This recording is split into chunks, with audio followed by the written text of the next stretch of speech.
If you don't involve money, then I don't accept.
If you don't involve money, then I don't accept.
It's all about humanity. About humanity.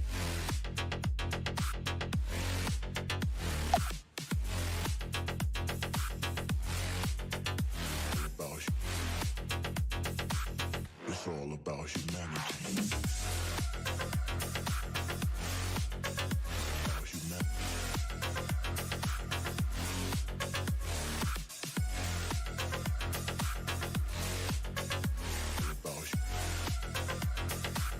It's all about humanity.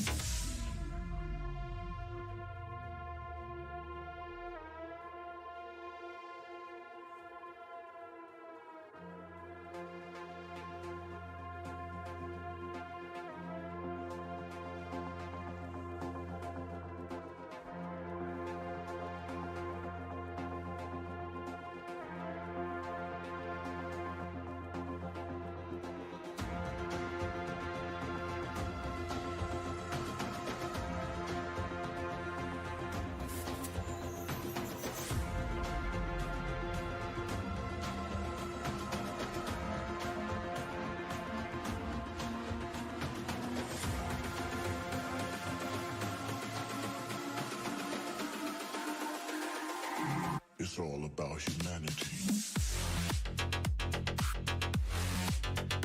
About humanity.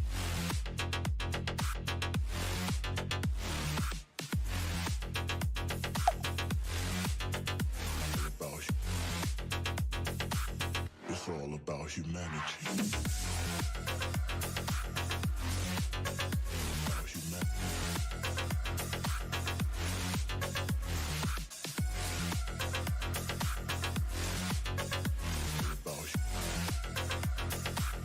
It's all about humanity.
Hey, what is up, guys?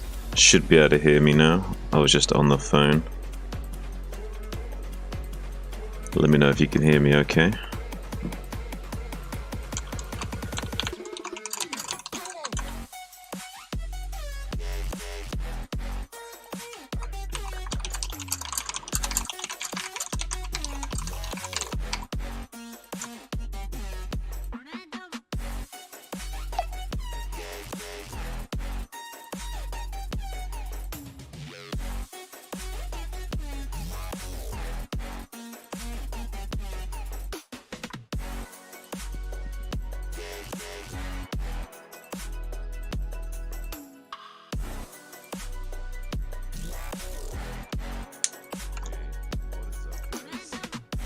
Alright, let's get into a call with Sayanashi.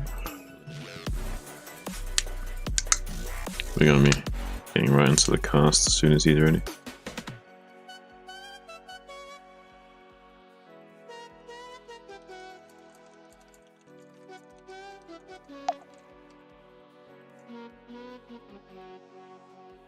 Technical train.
Interesting.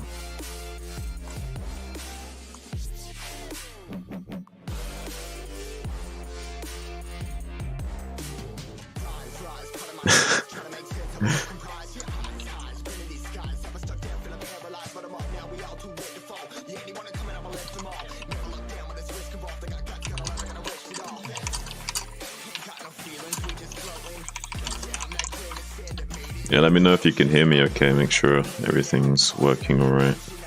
Should be. Everything should be set up. Yeah, it looks good. Audio range is kind of in the yellow a little bit, in the red.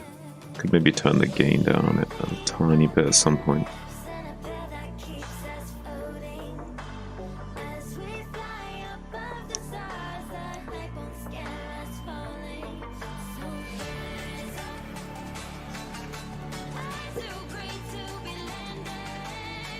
Yes, Sam. Hey, Sam. What are you saying, Sam?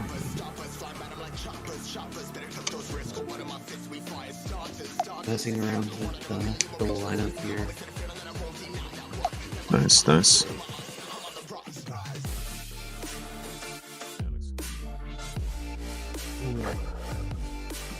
Sound close to normal. That's good. Sorry, say again, Sam? 3D.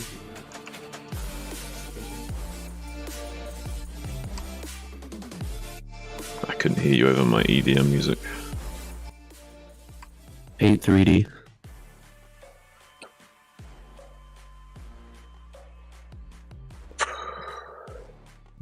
You say 3D? What'd you say?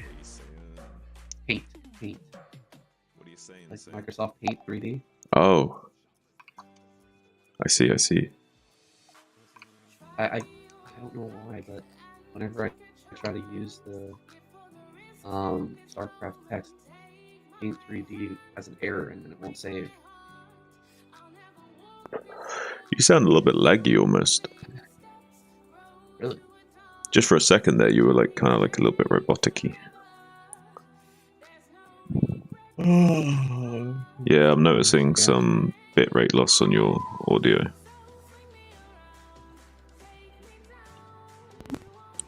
How about now? Is there anything wrong with my voice now? Yeah. I don't know if it's do it. Let me just unplug and plug my headset back in and make sure it's not like an audio malfunction on my end. Because I don't know if it's your internet or like my audio. One sec.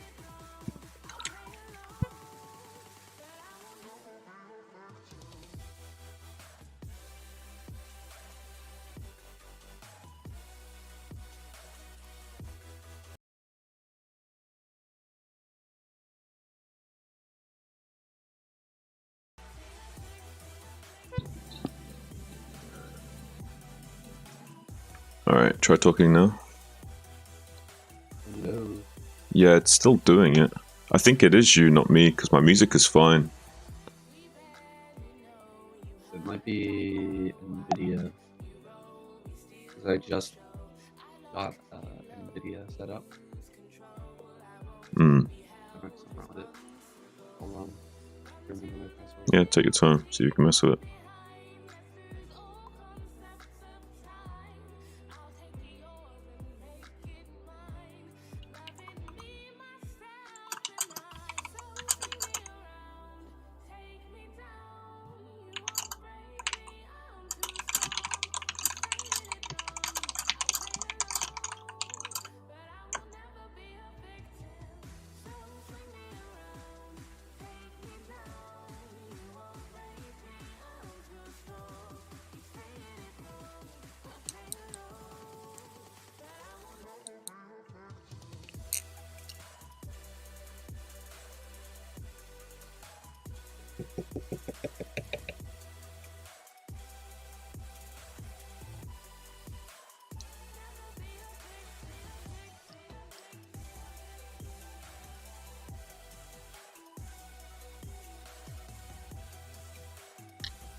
Why do I need an authenticator app for NVIDIA?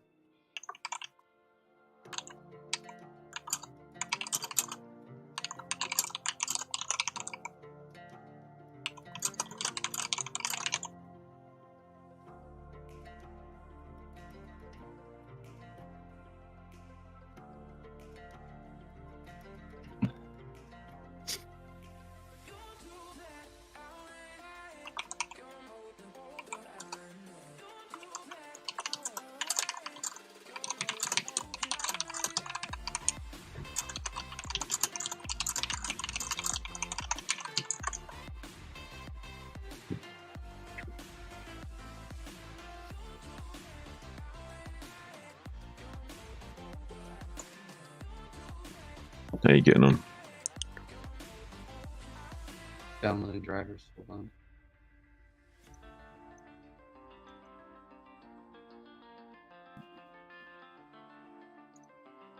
Test. Yeah, it is. Just tested myself in Discord to see if there was anything there in Discord, but seems not.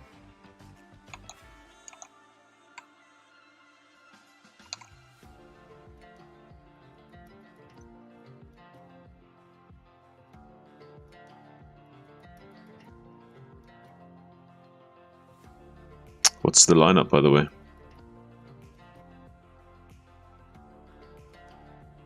I just closed it. Light Royal Rush, Gnome Fest, YSC, Soma Soul Key Jade on. Got Jade on the back again.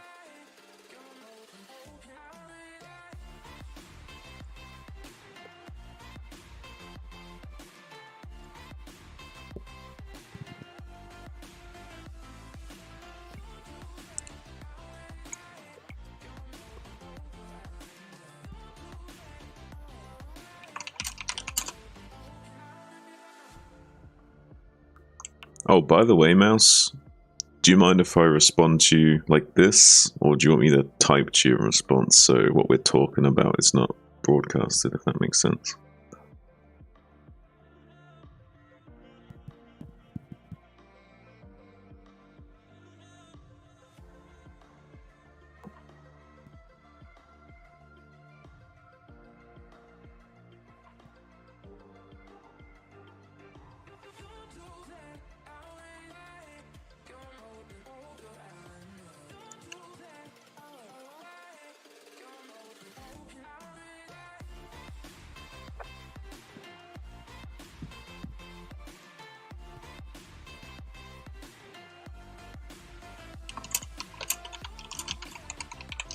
Am I still making no sounds? Yeah, you are. So let me just go reset here.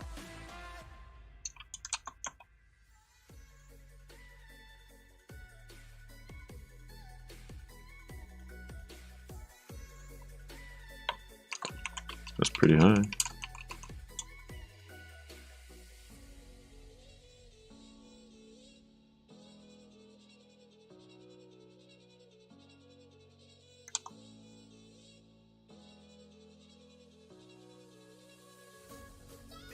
Oh, okay, I can talk. Yeah, I didn't want to like broadcast your business metaphorically and literally, in case you didn't want me to. That's pretty big turnover. And yeah, if you, I imagine married people running a company, like you're not gonna have much time for holidays or kids unless you've got like a really big company where you've got a lot of delegation, like a lot of like, you know, CFO type shit and like, you know, people, executives under you that can handle that sort of stuff, so you can like take a few days off kind of thing. But let's be honest, it's still pretty hectic no matter what. And the bigger you scale, the more hectic it gets, so it's like almost like a vicious circle.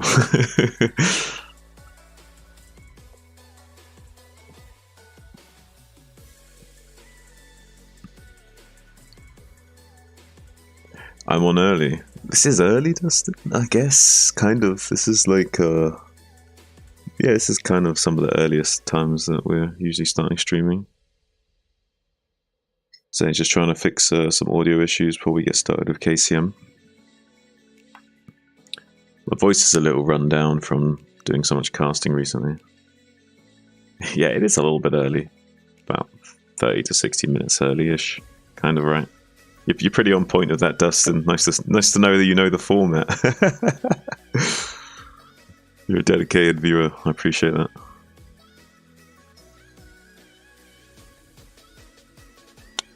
Decided to sell the company.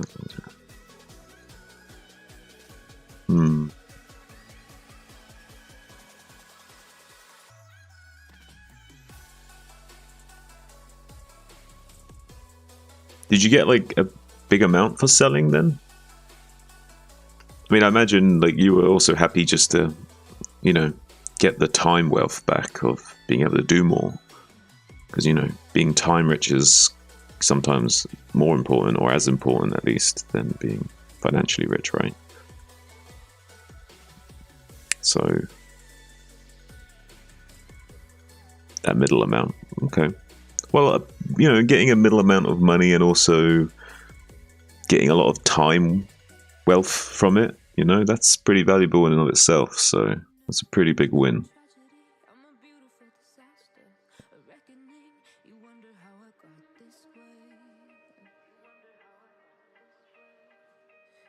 I give you something other than work to do, Dustin. Nice, nice.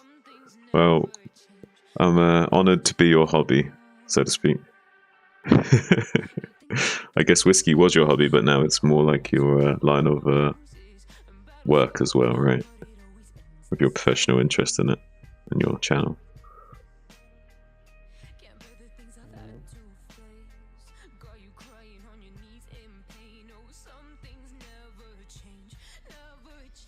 You made holidays for 2 weeks. Wow. First time 10. Damn, girl. Okay, Mouse. Yeah, that's a long time. Nice. How, if you don't mind me asking, how old were the kids around that time when you first started being able to have more time?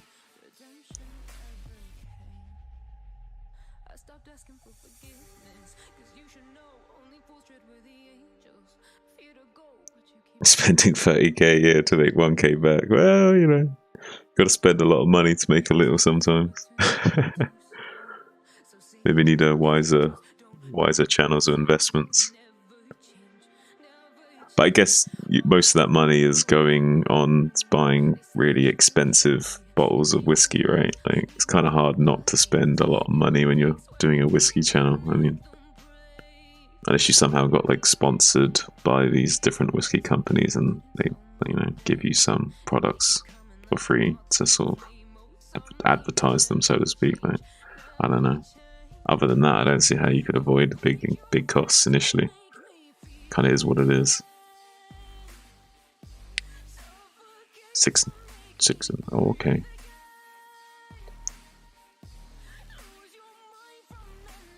I'm sure the kids were very appreciative having you guys having more time in general. And I'm sure you guys were a lot happier being able to go on holiday and take more time for yourselves and that. It's important to have a balanced life, right? Hello. Hello. Hello. Well, hello there, I'm Sam. just doing a test. Doing a bit of a test. Let's see how it's going. You're still a little bit kind of sounding. Well, that's fucking annoying, but let's check and see if it's still in the recording as well. I wonder if it's your internet or if it's your actual microphone. Or drivers. I'll bet you. What's it sounding like in the recording? Oh, he's gone to check something. Oh.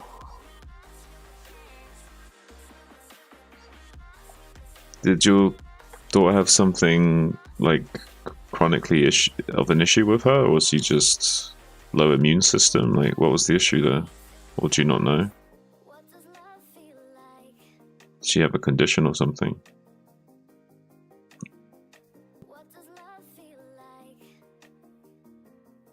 If that's not too personal a question, of course. Oh, I was asking if your daughter had some kind of immune issue or other kind of disorder that made her prone to being sick more often.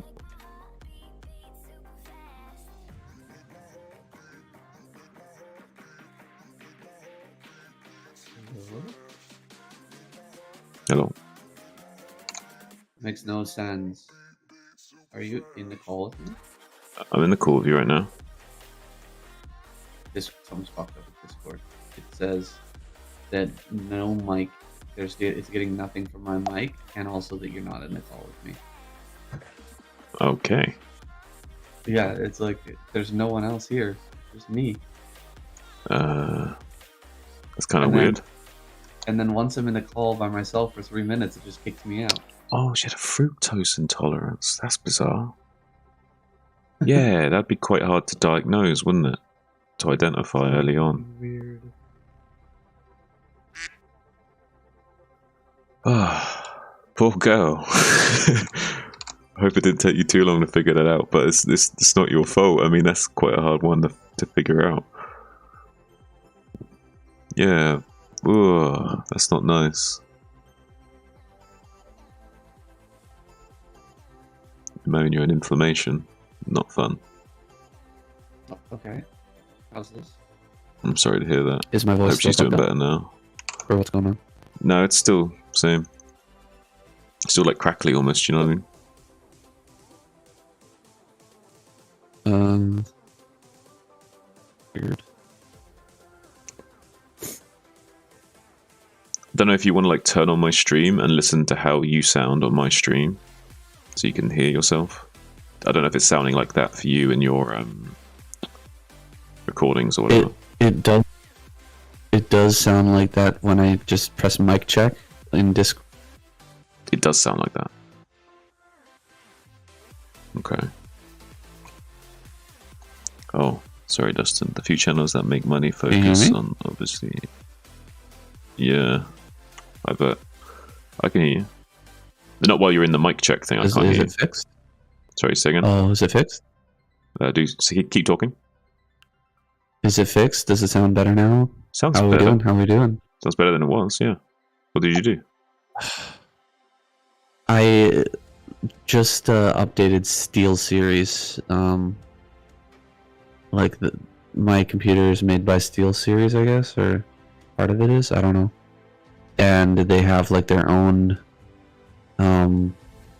microphone system that like does something to the audio, but I can't figure out how to turn it off. Now that I downloaded it, or now that I like updated it and signed into it and everything, now it's like just on all the time. I can't turn it off. Very, very annoying. Your voice sounds a little bit rumbly than usual. I'm not sure if that's how's still. This? Turn off the equalizer. How's that? Is that better? I think that's better. Yeah, that sounds better. A little bit better. Because Yeah. apparently there's an equalizer on here. Like I can change it. There's a noise gate. There's noise reduction. I just don't know how to turn all this shit off. Yeah, that's a little bit better though. What you just did, just turning off the equalizer a little bit. I think that's helped a bit. Just leave it like this. This is good. It's good enough, I think. Do a recording of yourself. See how you sound to yourself. See if you're happy with that. Okay, I'm doing a recording now. Test, welcome one, to the two. KCM. How's it going? How's it going? Welcome everybody in the chat. Welcome, welcome. All the people watching. Sorry for this technical difficulties. We'll get to the casting here. The StarCraft is coming soon. Alright, see how that sounds for you.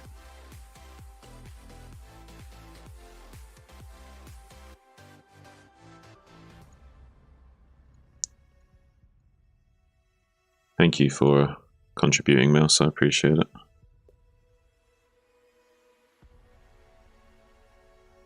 God damn it. How do I just turn this shit off? I don't want this. Okay, is that better? Now can you hear me? Or can't hear me at all? I can hear you, but you're faint. You need to talk closer to the mic. Okay, how do I sound now? I just tried to turn it off. Steel Series. Sound a little bit better. Look similar. A little bit crisper. A little bit more clarity. Okay, okay. I hope that it's gonna work better because I don't really know what else to do. That's the only thing I changed today. I guess I added some MSI stuff. I don't know, man. There's so many different programs going on at the same time right now. It's a little bit insane.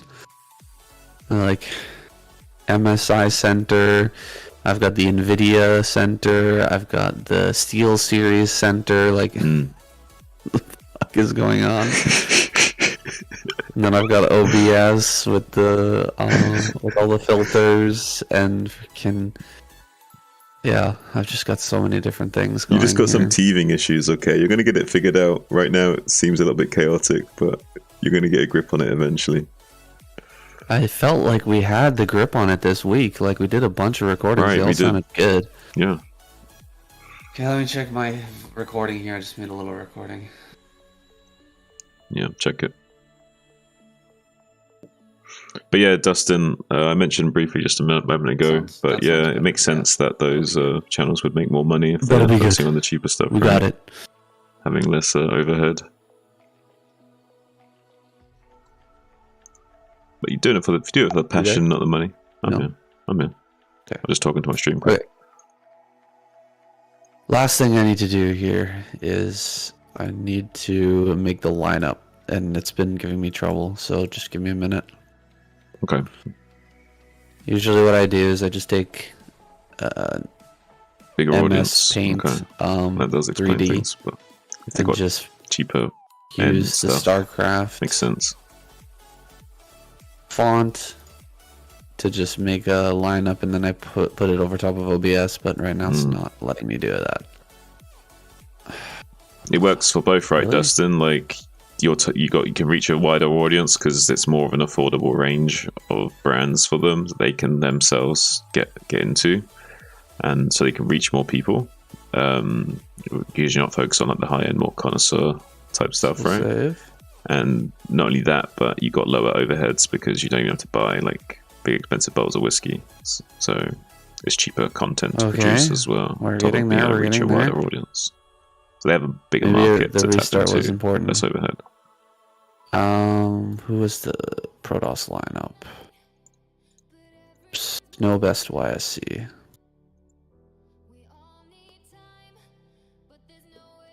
No Best YSC.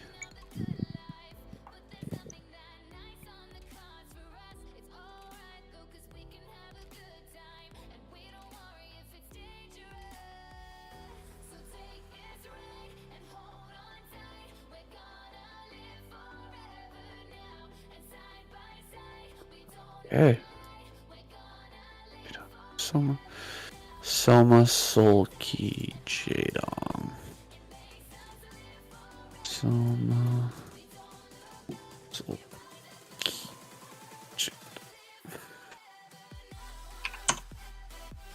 Some good players. To say the least. Yeah, it's like understatement of the year. Oh, god damn it! It won't save after I typed in Soma Solki Jadong. What the fuck? Okay. There you got a razor. Don't save. phone. We'll go back. Mouse. We almost got it. We saved after every line because we need to get this done. What the fuck? Okay, now work, you piece of shit.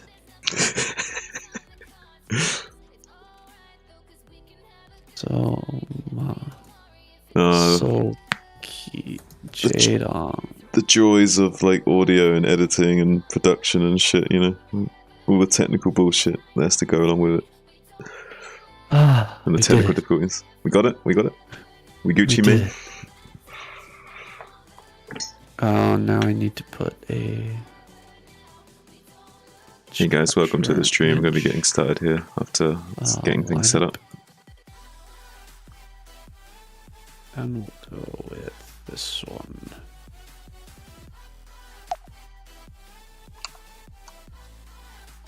Okay. You were in an interesting store 2 weeks ago. Ooh. Oh. They had a huge selection of alcoholic drinks, a lot of different kinds in unusual bottles. Huh. Like, did you just like them purely for their aesthetics of how the bottles looked? Because I know some like bottles have like really cool designs and stuff, and they're almost like collector's items at that point, where you could just get them as like almost like an ornament, you know, even if you weren't necessarily interested in it as a beverage. All right, our media source is going to be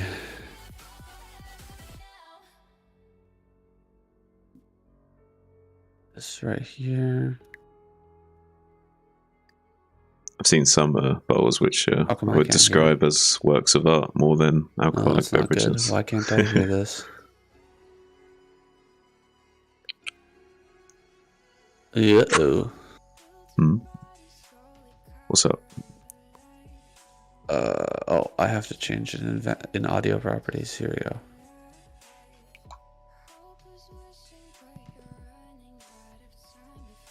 Was there any particular design that caught your eye, Mouse? Oh, balls. What kind of taste do you have? Balls.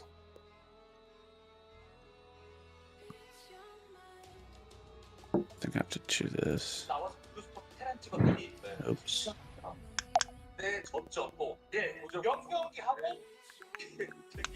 That's the Korean casters. Okay, I can't hear the. You can't hear the what? God damn it. To change this to. Okay, I could hear myself. So I couldn't hear the game sounds or anything because I had that like audio cable set up. So that like my monitor, the monitoring sounds were going through the audio cable, right? So then I couldn't monitor the game sounds. Right. You know what I'm talking about? The video, kind of, yeah. The sounds of the video. So that was no bueno. So I had to change it. So now my voice here on Discord probably doesn't sound as good, but yeah, I won't be able to hear anything from the game sounds. It'll just be dead silence. That's not ideal. Yeah, if I keep doing it the way I was doing it. So we'll just have to switch it every time we do KCM and then switch it back after. It's annoying, but it is what it is.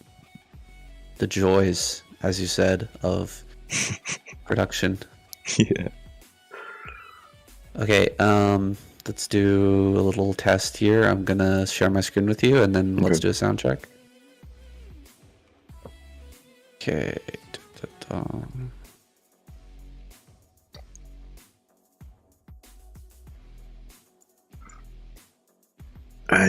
right A mouse. Alright, you can see? Yeah, I can see. Let me change my scene on OBS for it. Make sure it looks good. 서치. 네. 서치. 빠른 서치. Okay, good. Can hear? Can see? I believe so. Looks good. And let's just do a sound check. Test, test. Test. 1 2 1 2. KCM. Oh, looks like our first game's gonna be Best versus Royal. Ooh. What do you think about the matchup, man? The lineup here. Looks pretty beastly. I mean, I think Terran looks Terran disgustingly overpowered right now. Terran looks amazing. Zerg looks pretty scary. Protoss, there's 2 really good players on there, but they've been kind of flatlining, right? So, I mean, I'm not too expecting much out of them, but would be really nice to see some good games from the likes of Snow and Best still. Swap out YSC with Mini and I feel like they could get some points on the board, you know? Maybe, but against that Terran lineup, I mean, I don't know. It's gonna, yeah, it's scary. Okay, let's check. Let's check that quick.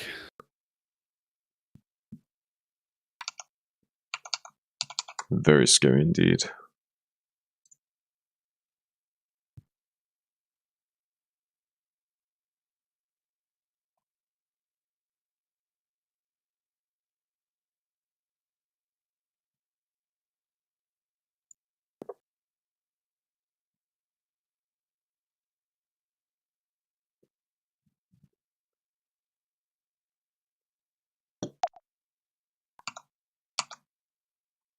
Okay.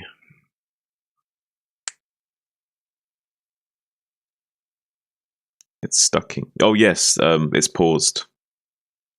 It's paused. We were just doing a little sound check thing, and now we're about to go live in a moment. Yeah. This is the pre-production because this isn't actually technically a live cast. This is like a live backstage cast where you're getting to see all the pre-production stuff that we're doing good. Before we upload it onto YouTube. You've got your filters on, right? Like I can. Yeah. I mean, how do I sound? Kind of tell. Yeah, does it sound alright? It sounds pretty good. We definitely need to get you a mic soon because the difference between my mic and yours is pretty obvious. But yeah, well, I'd need to get a boom as well, probably, if I did get a microphone. Oh yeah, you can get a really cheap one, like $20 or something like that. And I can point you towards some really cheap mics. Maybe we can start a fundraiser for you or something as well. Try to get something together. Sorry, say that again? Oh, I said I can point you towards some cheaper mics, and we can maybe start a fundraiser for you or something to get you loaded out, sounding good on the stream. Yeah. Sounds good. Okay. We're good. I think we're gonna be good, but let's just check after the first game, all right? Okay, yeah, sounds good. Should probably check it. Yeah, Mouse, I do a casting for a lot of different organizations and people, kind of. This is for Sayan's YouTube channel, Sayan KCM. Get quite a big viewership on there. Like week 1 got nearly 6,000 views so far. This is the English cast for the KCM event, basically, which is a Korean event. Back on. Wait a second. Because it's like actually, hold they on. build up these teams each week for the different races. They kind of try and all kill each other to get prize money. So if you kill everyone of one race, you get extra prize money. In my ears than it does on the recording. So I'm just gonna change my OBS settings and let's just check the voice again, okay? Okay, sounds good. Oh, you're much louder. Hold on. I'm much louder. Yeah, the microphone is like going way into the red. Keep talking. I'm talking. Hello. Say NSC. Going to be casting some KCM soon. First game going to be Okay. Best versus Royal. Just turn off the gain. I had gain on you because you were too quiet. Maybe that was from my end. Yeah. Keep talking. Keep talking. Okay. Best versus Royal. First map going to be on Medusa. Going to be Best versus Royal. Going to be epic series. Terran versus Protoss. Looking very scary in this lineup is the Terran with the light Royal and Rush combination. Very strong indeed. Okay, let me just check that recording because I think you're going to be really loud.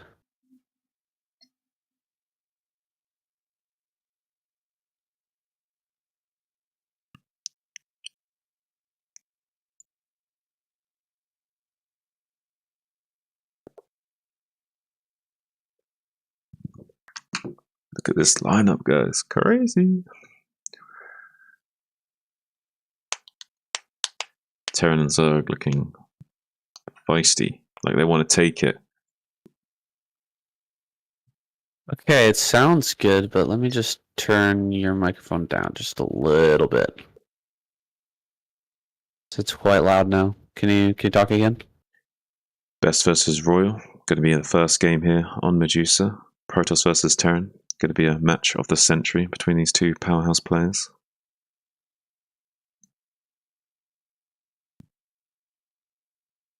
Okay, I've got you in the yellow now. Let me just see how that works. Can you tell me what your favorite color is? Her color is black, which isn't a color, but contains all colors, like a black hole, absorbing everything, but sometimes also releasing things, and, you know. Okay, can you give me, like, the loudest you'll ever be when you talk? The loudest I'll ever be when I talk. I don't know what that will be like. Okay. We'll go with that.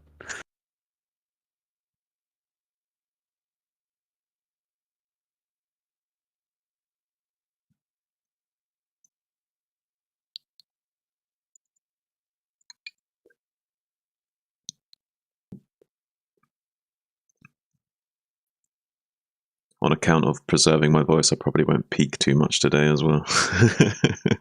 Hmm.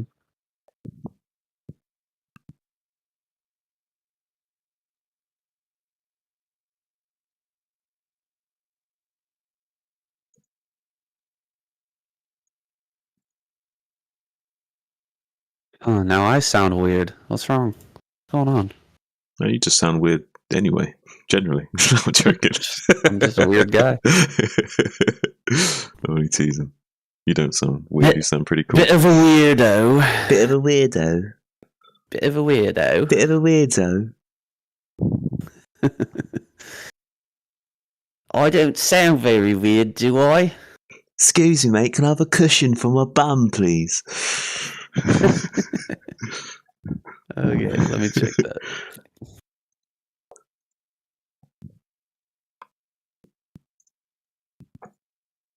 Okay, we've got it dialed.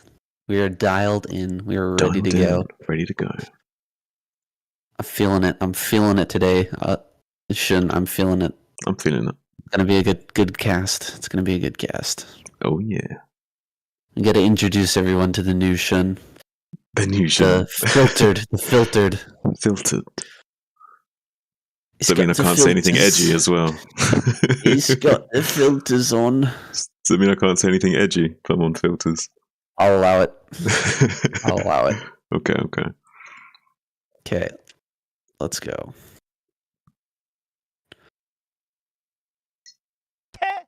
졌단 말이죠. 항상 박스가 쳐져 있어요. 도재욱 선수의 경기는 예. 명경기 다 명경기. 근데 예. 결과는 일단은 좀 참혹하다는 거. 이번 시즌만큼은 자, 오늘 이제 5월의 마지막 날인데 여기서 다 털고 6월을 맞이하게 될 것이 준비 끝났습니다. 오늘의 1경기 풀어나가 보도록 하겠습니다. Hey, what's going on, everybody? KCM is back, and I'm here as well. Say NSC with Shun. We're getting our game number 1 started here with Best versus Royal on Neo Medusa. Let's get it started. 야, 그때 Best down here in the bottom left. This kind of crazy map. It's Royal over here in the top left. This map has been around for a very long time, but it was from another era, truly. Mm-hmm.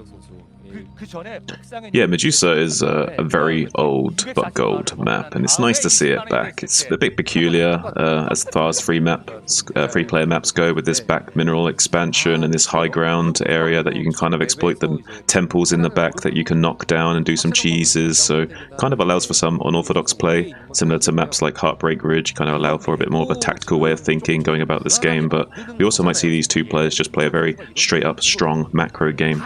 Best will probably wanting to go into his Gateway Man style with the shuttles and High Templars in the future, and lots of speed zealots. Yeah, we could see some crazy builds out of Royal as well. You can break down the temples at the back, just above the Protoss base here, and get up onto that high ground. Can be a really powerful position to fire down onto the gateways and whatever else is here in the main base of the Protoss. But yeah, I'm expecting a more aggressive game out of Best here. Not gonna allow Royal to move out easily. Crush his push-outs before he can get any momentum. Otherwise, he's going to get into some really nasty positions here on this map. But one build that used to be quite common on this map was a very fast 2-gate Dragoon range rush to kind of put a lot of pressure on the front, because it is a flat map after all. So if you do get in the front door of the Terran with those Dragoons, it can be a bit of a nightmare for them to deal with. But that's kind of faded away from the meta in recent years. So I don't think we'll necessarily see any kind of 2-gate pressure from Best, like a 10-12 or 10-15 gate here, but I certainly think he'll maybe will want to try and be a little bit more aggressive than usual to not let Royal get away with being too greedy here. Alright, one thing to mention, guys, the all-kill prize has been reset. We did give that over to Light last week. If you missed that series, definitely go back and check that out. That was one of the craziest comebacks we've ever seen in KCM. Like, very, very strong play out of Light. And, yeah, just a great series. Now, only 200,000 won in the bank for these players. It would be unfortunate to see one of them pull off an all-kill. Super hard to do and only get 200,000 won, but it is what it is. It will continue to build up each week that there's no all-kill winner until eventually we've got one. But here in week number 7, there's not a whole lot of time left. It does carry over into the next season, though. Should mention that as well. Yeah, we're getting close to the end of the season. We still haven't seen a Protoss victory. What do you think the chances are here this week that we see a Protoss victory? I wouldn't be too surprised if we don't, but I think that the Protoss players have kind of identified that we just need to play for the final spot right now. So we're going to be trying to look to see which of the Terran or Zerg end up having to face to get that spot. I think they will have to obviously go and fight them for that spot in the end, so might not be seeing a Protoss victory this week. Could still happen. We got the likes of Snow and Best here, two very strong players, but the Terran and Zerg lineups looking so fierce. Light Royal Rush and Soma Sulky Jade. I don't know. I'm feeling like this is definitely going to be either a Terran or Zerg week for sure. It definitely looks like that from the lineup. Can't wait to see Jaedong play once again. We had him in a game last week, but hopefully get to see him a little bit more this week. I got a feel that Protoss is feeling a bit demoralized here after losing so many weeks in a row. Now, they haven't taken home any money. You don't get any prize money if you take that third spot. I believe it's $700 for the first prize, or first place each week, and around 300 for the second week. And oh god, this Vulture's gonna go right into Best main. Oh no, the Dragoon didn't see it, and it's gonna get right in there and do so much damage. At least 2 or 3 probes may go down to this Vulture. This is really crucial for Best here not to lose too many probes. A few probes are being targeted, but only 2 going down thus far. A third starting to be targeted does go down to this Vulture. 3 probes to 1 Vulture. That's a pretty good win for Royal there. 2 is not so good for losing that Vulture, but 3 is definitely pretty worth it. Although some Terran players would argue they'd rather have that Vulture out on the map to cause the threat of a backstab and laying down mines later. But I would say getting the 3 probes this early on is actually a big win for Royal, and now he just needs to repair this bunker and make sure he doesn't take any unnecessary damage. The Dragoon is already low HP, poking out with this tank, gets 1-2 shots, maybe the third to finish it off low on HP, just 3 hit points on that Dragoon. Royal putting a lot of pressure on these Dragoons early, kind of weakening up the potential of those Dragoons coming in to try and snipe the tank in a few moments. 3 HP, man. What a close thing that was. Robotics facility, robotic support bay going down here. We are going to have Reavers in the main momentarily. And this setup here, the spawn positions for both these players really makes Reaver strong in this spot. You know, all the defensive forces are going to be up at the front here defending against these Dragoons, and the Reaver has plenty of locations to land and deal damage all around that top area, and then also inside the main, and then can easily switch from this high ground area in the main over to the natural and start to deal damage there as well. So I like this play out of best. I like this position out of for best. Not really loving it for Royal right now, and he's even gonna bring the Dragoons up into the main. Oh god, this is gonna be painful. Yeah, meanwhile, Royal's getting a control tower like he wants to get a dropship, but he's gonna have to deal with these 4 Dragoons coming up here. SCV does spot it prematurely, so we'll be able to react to it, pull his tanks back to try and defend this and prevent him from taking too much economic damage, but maybe losing this supply depot at the very least for his efforts. It's a little bit annoying for Royal, going to be supply blocked from that for the time being. He's going to be supply blocked here. He's going to lose some SCVs, maybe. Oh, nice job picking those, taking that damage onto the Dragoon there. Not bad at all. Good defense so far, but the Reaver is on the way. We're going to have Zealots dropping out here, and he's supply blocked, so he can't actually produce Goliaths or anything like that in order to defend. He doesn't have any turrets. Here comes the first Zealot. Oh no, he doesn't have Zealot, just one Dragoon. He's gonna get that tank though. Tank goes down. He picks up the Dragoon once again. He's gonna go after this. The moment that that siege is up, he can drop that and take another shot. Oh, this is gonna get a lot of SCV kills. If he targets that tank, he does not. Ooh, another big shot there. 3 tanks have gone down so far for just 2 Dragoons, and the Wraith fell as well, so this is going to get really bad for Royal very fast. Yeah, he's falling apart a little bit here in this early game defense. This is exactly what I was talking about. Best needs to do a little bit of pressure onto Royal and not just let him get away with just building a Wraith and then zoning out the shuttle later. He's getting right into the main base by setting up those 4 Dragoons early, creating some zoning on the high ground with those Dragoons to come in and support this goon, support the Reaver as it comes in with the additional goon later on, and done a great job of reducing the tank count, killing that Wraith, and kind of limiting the potency of Royal early on in this game, as well as killing a few SCVs in the process. So really great play from Best thus far, now taking that mineral only behind his base as his third as well, so going to be ramping up his own production curve against Royal going forward here. What do you think about Best targeting tanks there rather than SCVs? It felt like he could have gotten some really big hits on the SCVs, but he was much more focused on the tank count. I think he has to focus the tank count because he needs to limit the push timing of the Terran player here, and if he's losing the Reavers and Dragoons and not killing tanks, that just opens up Royal to do a big counter push, and if there's not any Reavers or Dragoons to hold that push, then Royal can do quite critical damage to Best in response, so I feel like he has to focus down the tanks in that situation. We've got 2 Wraiths out now. That's going to shoot down a shuttle incredibly fast, and we don't have shuttle speed right now. He's going to fly in here. I thought he saw those 2 Wraiths pop out, but he's going to go for it anyway. Drops the Reaver here. The Wraith's just going to pick that shuttle off very quickly, but the Reaver's getting some good shots off. He's going to lose it to the Marines there, but these Dragoons, can they slip through this tight little corner? No, I don't think so. That's a very small spot there in between the... Oh, he actually can get through there, just barely. He's going to dive on top of this tank. Wow. Trying to get out of range and pick one more off. He does get that tank, and will just position his Dragoons. Probably a sacrificial Dragoon here inside the natural. These other 2 can probably escape, though. And, yeah, more tank damage, more tank kills here for Best.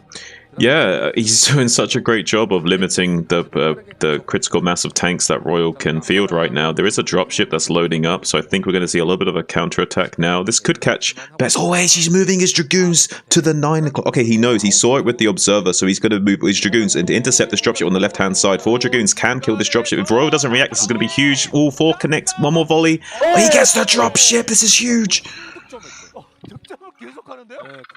The dropship goes down. Any counterattack that was possible for Royal at this point has been completely shut down. Oh my god, another dropship! Wow. Is he gonna fly by this Observer again? This could be an absolute game ender here. If he loses a second dropship, that's so much supply and money that's gone into trying to deal some harassment.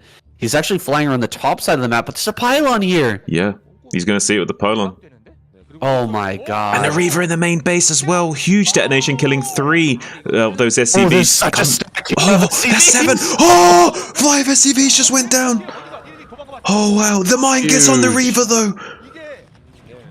The mine on the Reaver, it kills the SCV, building the command center. I don't know if Best saw that. I don't know if he saw the dropship moving No, around he the was map distracted with the that Reaver. drop. Yeah. What's going on with the Reaver? Damn. Okay, so actually he has a chance right now to get some damage done. Royal gonna send these vultures to throw down some mines, get a position set up here so that the tank can possibly deal some damage.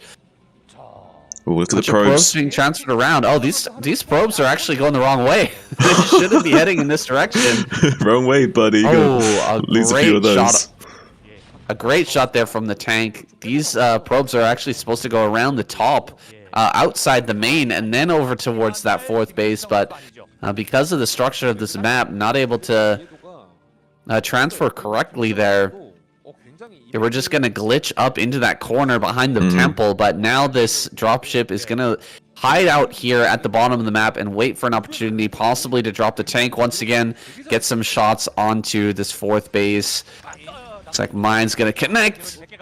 Unfortunately for Bez, he doesn't have his observers with this army. He's trying to get down here as quickly as possible to deal with this tank. Tank going to siege up here? No, it does just load back up and going to escape onto this little lake here at the bottom of the map. And another drop going to come in for Best. He can do a lot of damage with this if he can get these Zealots out and Reaver on top of the tank. But there are 2 Wraiths there to shut down that shuttle immediately. Reaver not able getting any Scarabs off there. A little bit of a miscontrol from Best, I feel. Unfortunate for him, they're not able to find any damage. Did he forget to build? It's possible. Scarabs? It's possible he didn't make Scarabs. But oh, High Templars getting sniped at the front. These vultures getting so much damage and coming into natural. Even taking out one of those gas probes, laying down a mine. It would be hilarious if we got a big detonation on the mines or the probes as well. Not going to happen this time. Best going to target down that mine and prevent that from happening. But really good play from Royal, finding lots of little pockets of damage to kind of limit this early game boost that Best had from killing those SCVs and that initial aggression, reducing his tank count. Now coming into the natural expansion with a High Templar. Storm drop. Doesn't get it though. The Wraiths get on top of the shuttle. This is bad news for Best. He's throwing a lot of units away. Now just going to morph an Archon. Did he forget Storm? Like, what happened there as well? I don't know what happened there as well. There's a bit of a blunder from Best on both accounts on those 2 drops so far. Okay, that's strange, but it's still okay, I think, here for Best. He's got 5 bases up now. Getting some kills with this Archon is kind of hilarious. Did manage to pick off 1 SCV. Wraiths really don't do that much damage to ground, so it takes a long time to chip through that. This 5th base is now up. Probes are going to transfer, and a lot of gateways are going up here in the main. I think the big problem here for Best is that all his gateways are going to be in the bottom left, and if Royal manages to get a push to come out here and contain the natural of Best, there's only one other way to get out. That's going to be through the temple. Well, Best wants to secure this other main base soon. He's taken the natural first, so he can kind of fortify this front up a little bit on the right-hand side. Then he's going to start throwing down pylons and additional gateways on this right-hand side base, I imagine. At least 4 gateways initially, and then maybe going up to even more as he starts to spread on the map and ramp up his production more and more. Royal is going to be wanting to take his own 4th base soon, so it looks like Best is going to try and stay ahead of him by 2 bases on the curve and try and outproduce him going into this late game phase. Yeah, absolutely. A few Dragoons going to come up here.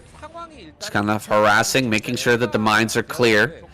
The dropship has kind of hidden itself away in the bottom right-hand corner. I would have loved to see Best just right-click an observer onto that, just so that he always knows where it is, but it's kind of obfuscated itself. It's now landing in the bottom right. We're going to get a shot of it now. Tank sieging up. Does get 1 shot off, but not on any of these probes. He's going to have to pick up and bail out immediately. 1 more shot finishes it off. Unfortunately, finally going to be taking out that dropship of Royal. No more harass for you, says Best, at least for the time being. So now he's going to be able to focus more on offense than defense with these auxiliary dragoons that he's got, that he can now use to start sweeping the map, trying to clear out some of the potential minefields that are around there. Now we'll be able to also merge his armies together with the speed shuttles, Storm and Zealots. We'll be able to start to try and see if he can find any holes and weakness inside the shell of Royal, but doing a little poor man's recall into the main base with 4 speed shuttles, dropping a huge ton of Zealots and maybe even a few High Templars in here as well. Is it just pure Zealot? Okay, a few High Templars in here as well. Going to be trying to storm these SCVs as they retreat to the mineral only getting a few of them though. Now with the Wraiths coming in, going to be trying to pick up these shuttles, but pretty big storms from those High Templars. Going to be a little bit of a nuisance for Royal to deal with, but he has cleaned this up fairly efficiently, I would say, and didn't lose too many SCVs. Yeah, he did a good job there cleaning that up, but he pulled back away from this potential 4th base location he was planning to take, and the army from Best is coming through, going to deal some damage. Another big storm there. Huge storms in the natural. And now starting to break through this tank line at the front a little bit, delaying this 4th base, like you say, kind of using a little bit of a 1-2 punch to disrupt Royal's expansion efforts. And he's doing a good job of dislodging the Terran's position right now and kind of being a thorn in his side and making it really frustrating for him to come over and take this off. It's a very hard 4th base for Terran to take here on this map, and Best is trying to do his best, pun intended, to exploit that. Yeah, he's doing a really good job here of slowing this down. Every moment that this is slowed down is going to slow down that push that Royal will eventually be coming out here with to shut down Best spots on the map. It's buying him essential time here to get some gateways up in the center right. He hasn't started adding them on yet, but he's got a few pylons coming down. There we go. Gateways starting to come up here. Another drop into the main. This could be another great storm drop. I don't see many SCVs here. He's just going to storm like 2 SCVs and try to make an Archon. Yeah, maybe you should have gone to the middle only with those High Templars. No matter, though. We do currently have 2-1 upgrades for Royal up against Best, +2 weapons upgrades. So pretty even on the upgrade curve. Both players keeping up with one another in that regard. But Best doing such a better job of this production. Currently sitting on 6 bases worth of economy with a few gateways going to be starting to go up. With another storm drop coming into this mineral only. Huge storms going down on these SCVs, reducing the economy of Royal further. Really, really disrupting his production capability right now. Yeah, his SCV count is looking incredibly low. Did you see how many were at that mineral only and the main? Almost none. So, I mean, Royal, he's managed to hang on. He's got this tank count growing. He's got the upgrades rolling, but I feel like if Best takes out some more of these tanks, if he shuts down this army a little bit, there's not going to be much left for Royal in his advantage at this point. Yeah, it looks like Best once again going to be coming on over to this right-hand side where there's just nothing set up here. There's a few tanks pushed up against this water line with the D-Matrix, but nothing on the right-hand side. These SCVs and Command Center are going to be targeted down while the rest of the Protoss infantry zone out the Terran army from coming across this bridge to support. Pretty good tactical play from Best here, understanding how to abuse the geometry of this map here, Medusa. And looks like Royal's going to have a really tough time getting his army across. Every time he's going to try and shuffle tanks over, Best is just going to come in again with his Zealots, with his Dragoons, High Templars waiting with Psionic Storms ready to blanket the Terran army as well, doing true damage to them regardless of how much armor they got. There are some Vultures target firing down some of the units at the front of Best, but they're just going to be mopped up very easily. So right now, Best is just whittling down the forces of Royal while going to town on his economy further. These SCVs now having to start to evacuate while the rest of the Protoss army still trying to zone out the Terran from being able to stop him from preventing him from getting this expansion. That delay effort I mentioned earlier was absolutely successful here. Best has more gateways now in the center right. Probably needs to add on another 5 or 6. He's got plenty of money here, and he's getting close to a max out. He's going to drop in the main once again, getting some more storms down. Storm on the tank, storm on the SCVs. Not many SCVs left over here, though, as Royal comes up to clear this 4th base location and actually land this. I mean, his chances are getting lower and lower here. Another drop into the main. Oh my god. Wow. Like, relentless. Best is just relentless this game. He's really like cranked up his aggression to 11 in this game, and I think that's the right choice on Medusa, taking advantage of the geography of this map and really putting Royal through the ringer here, forcing him to multitask his heart out as he tries to defend these multiple locations while ramping up our own production back at home. It's now, like you say, starting to set up these gateways on the right-hand side as we go forward in this game, able to produce a lot of high Templars, a lot more Zealots at a different rally point, so that it doesn't even matter if the Terran is able to come out onto the map and contain the left-hand side or the right-hand side. We will have multiple rally points to use at our disposal to set up more counter-attacks and flanks. Going into the main base yet again with more speed shuttles, and this tank is already one shot, so this whole position is going to be cracked right open and force Royal to retreat more of his units to come back into the main to clean this up, delaying his efforts in getting a foothold out on the map even further. Yeah, at 128 supply, he's not able to fight a 200 army, so he can't really move across the map or go for some sort of counterattack when these things happen. He just has to come back here to defend, and he keeps losing SCVs, he keeps losing army. It's a vicious circle here that continues to spin as Best just drops more and more here into the main and grows larger and larger on the map, while Royal just shrinks smaller and smaller, loses more of his economy, loses more of his army, and never really catches up here. And I think Best is close to closing this game now with five more shuttles. Both players have crap. 3-1 upgrades, so they're both pretty ahead on their upgrades, but this actually suits the Protoss player just fine when you're even on upgrades like this. You have your +3 weapons to the +3 weapons of the Terran. It's actually pretty Protoss favored in a lot of regards, unless you've got a big max 200 army, which Royal doesn't have. And now these speed shuttles coming into this 4th base location. There's a few science vessels here dropping an EMP on those shuttles and Zealots, and the High Templar denying one of the storms, but the other storm does get off before morphing into an Archon, so quite a lot of damage done to Royal regardless of his efforts to prevent that with the EMP. Yeah, so many SCVs going down here. GG is called. Royal taps out. Best takes him down on Medusa. 토스 팀이 확실히 그 독을 단단히 품었네요. 예. 메두사에서 Okay. 테란전 이렇게 하면 난 안 질 수 있다. 근데 이렇게 이용하라고 Check 저희가 that. 권한을 준 거고. Check that.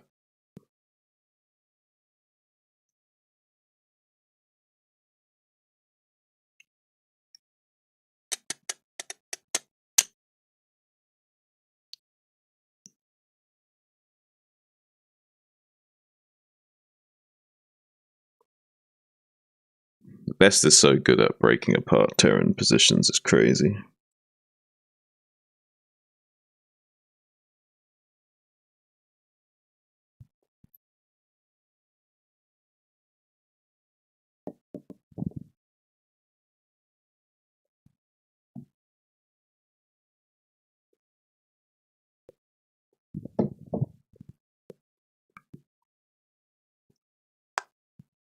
Okay. Where's the lid for that?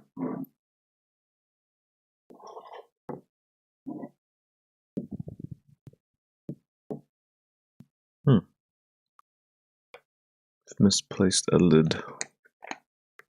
I'm sure it'll turn up somewhere.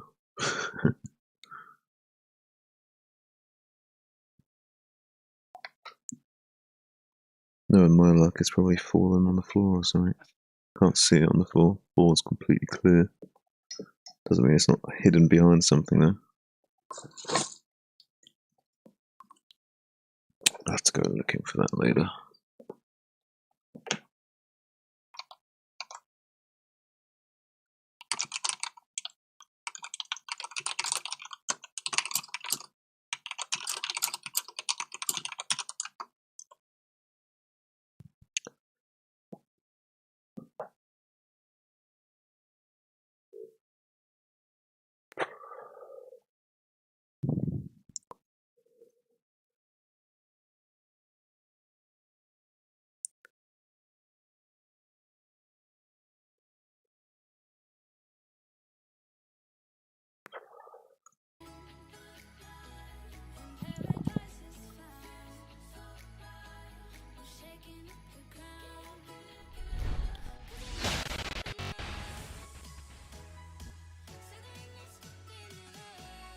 Okay, sounds good.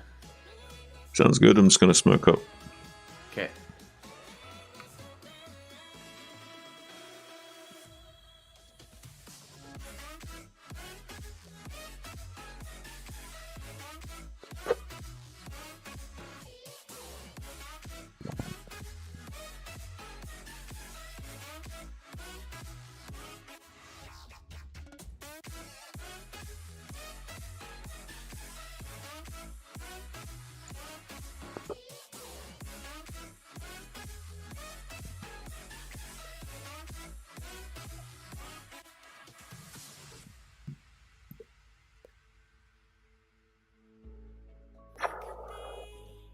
We just casted our first match, guys. We're going to be going into the second game of the KCM series momentarily.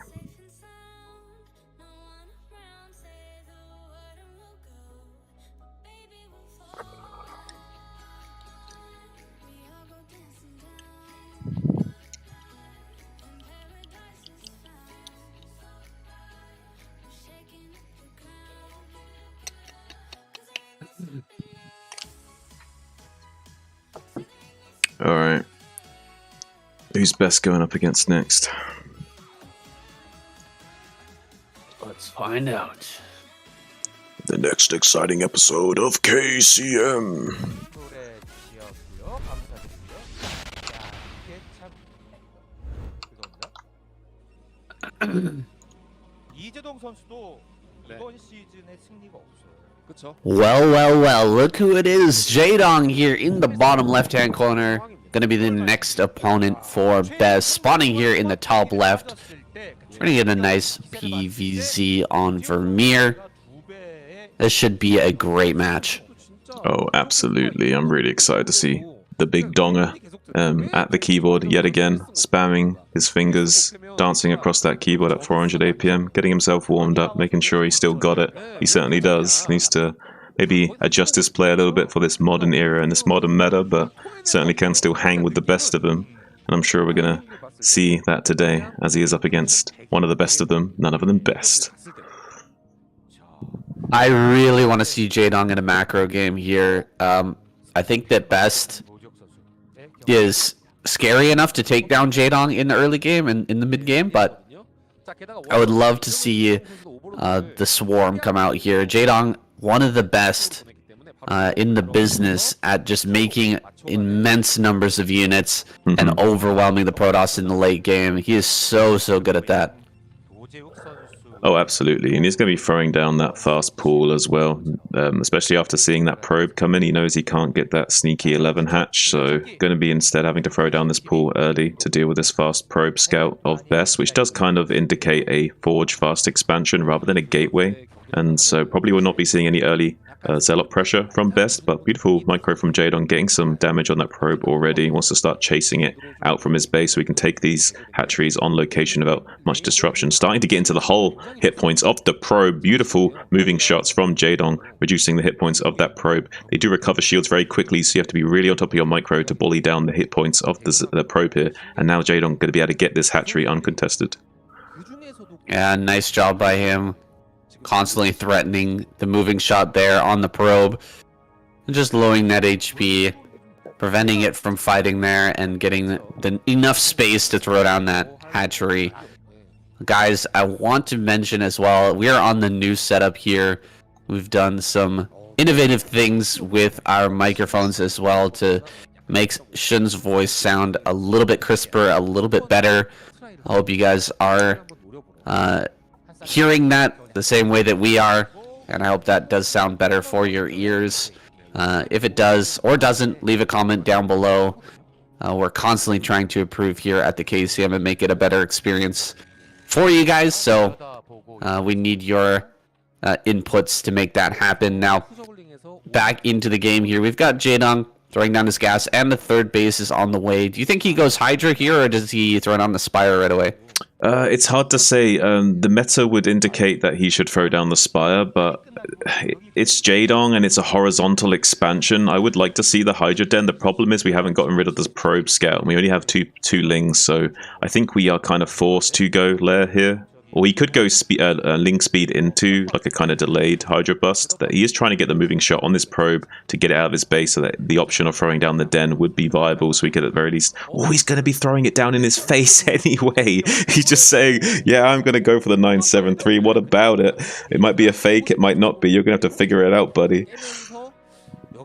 Yeah, this is a strong play as well. I mean, traditionally, you don't want to see, or you don't want to allow the Protoss player to see you're throwing down the Hydra Den, but the prevalence these days of the kind of fake Hydra bust where you just kill the wall and then go into a macro game, a lair.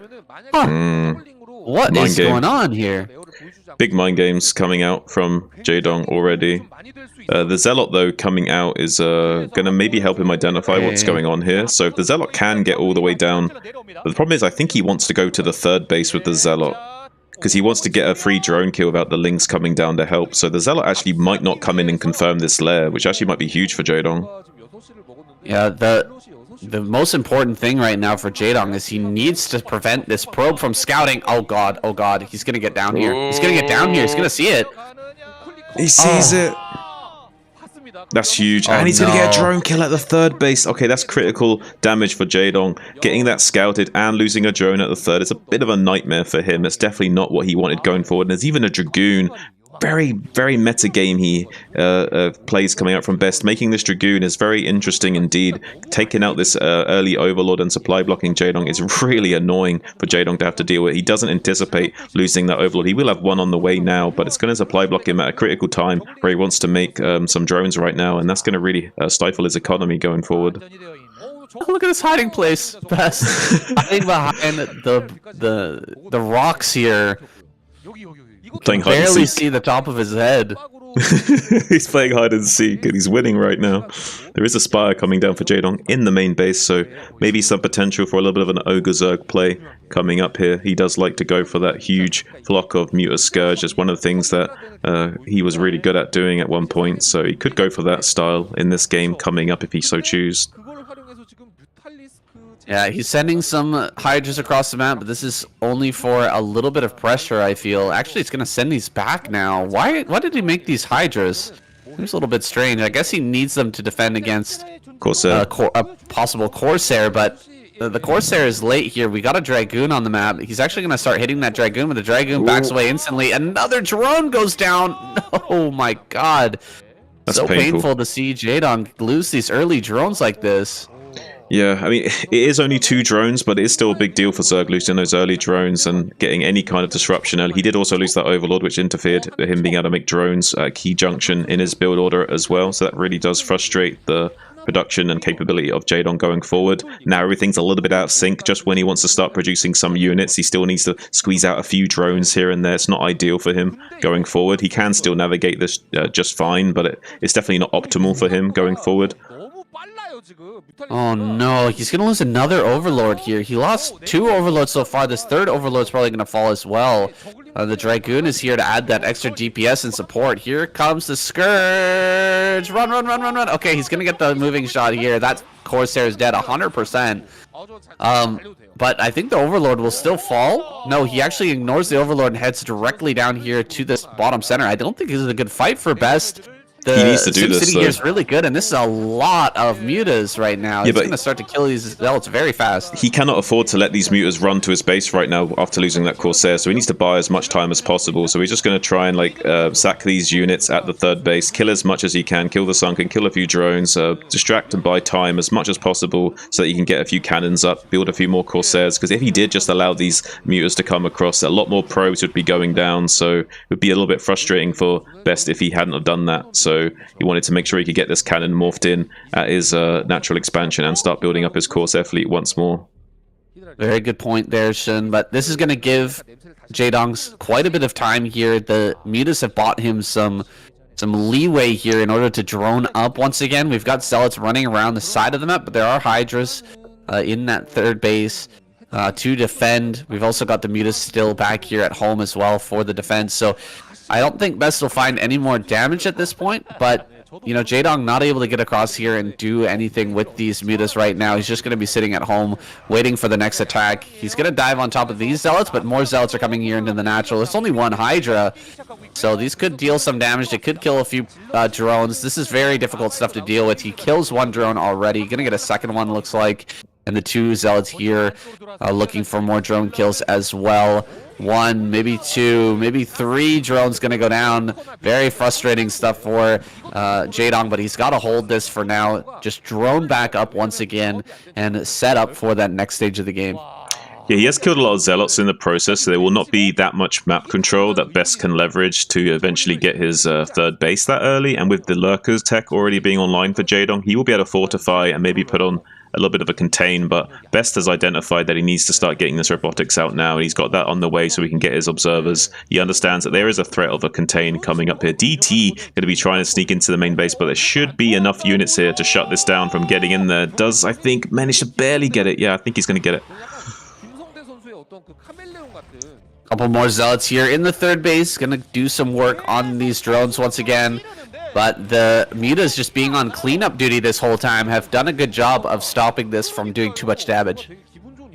Yeah, Jaedong's done a good job of mitigating a lot of the damage dealt to him by Best. He has lost a few drones in the process, but Best has bled off a lot of his army to achieve this, and now we have the lurkers moving out, so we could see a contain setup for Jaedong here. Best does have this observer coming out soon, so he will have detection to try and break out of this contain. But it will. Oh, look at this! Scout's going to be Scourge going to be going into the main base and confirming the exact timing of that observatory as well. So Jaedong knows exactly when the observer will be finished. So he knows that he can set up this contain uncontested for the time being. There will be some storms coming down, but he can just shuffle out his lurkers from these storms as they come down. When it's a little bit of a mistake though, putting that lurker in range of the cannon, reducing it down to 3 HP. A little bit of a misstep there for Jaedong, but does get the contain with the 3 lurkers starting to target fire this Forge of 2. Storm does come down on one of those other lurkers, softening it up for the breakout coming up soon. I don't think Jaedong's going to set up a hard contain here for the time being. It looks like he's just trying to get a little bit damage done at the front. Yeah, just making things a little bit difficult for Best right now. He's not able to take a third. He's not really able to do anything right now, move out or protect this Forge here, but I feel like pretty soon Best is going to have that critical mass. He's going to come out and start to kill these. Yeah, we're not going to get the Forge, or are we? He gets it! He gets it! That's huge! He doesn't get the +2 armor. This is actually a big deal for Jaedong right now, because now we don't have this huge tankiness on the Protoss infantry that Protoss have come to love and have gone to choose and like kind of worship in recent years. It seems to be working out really well for them, getting that really fast +2 armor after the +1 weapons to really make your Zealots and Dragoons so much more tankier and dealing with the Hydras out on the map and the Lings. So going to be a lot more softer units for Jaedong to chew through here going forward. Yeah, this is really helpful too, because Jaedong didn't go for +1 attack. He actually has armor on his Hydras, so reducing the armor here for Best is going to help him to chew through some of these units. It's going to make his army a little tankier, but it's not going to help him break through these Zealots any faster. Now, let's see where Best goes with this first army. Jaedong already taking his 4th down here in the bottom right, will be contested by this one single Zealot. However, Jaedong should be able to clear that up with his cleaning duty Mutalists. These guys have been the maintenance men of the Zerg base for quite a while. Yeah, they've been on janitor duty, but they've been doing a really good job of it, I have to say. Like, they deserve a raise, for sure. We do see Jaedong trying to control these ridge lines. Zergling counterattack coming to the third base, going to be taking some of these cannons offline from going up, softening up this position, maybe for an attack later on as well. Mutas can come in here and harass the probe line, maybe a counterattack to snipe the Nexus later on. Jaedong has kind of 2 choices. Like, we stay on Battle Zerg and stay on Lair Tech and try and crack open the nut that is Best right now, or we can take the fact that he's taken this third base and start to tech up straight into Hive. I'm not entirely sure what one Jaedong will choose. I think he's more of a Battle Zerg style player though, so I think it's very likely we'll see him want to make just a ton of units right now and try and fight the army of Best while staying on Lair Tech for the time being at least. I'm of the other mind. I think that he's going to go Hive here. In the very late stages of Zerg versus Protoss, Jaedong is king, man. He is amazing at producing insane numbers of cracklings. Hydra, Lurker, and wow, he's actually getting quite a bit of damage over here with just these few mutas. A bunch of drones are transferring to the bottom right, being stopped by this Dragoon, but those mutas will have to be sent back for cleaning duty. Best trying to push through this kind of weird location here, not really the best spot to try and get in towards the natural. He's going to rotate back around, get a bit more of a wider angle here where he could push through. But this is already so many lurkers. I think that Jaedong will easily be able to transition into a Hive play from this spot. He's going to chase down this Dragoon and get his army over towards the side. Actually, Best has an opportunity here maybe to try and break up onto that 4th high ground, but there's only about 3-4 lurkers. He's not going to risk it for now.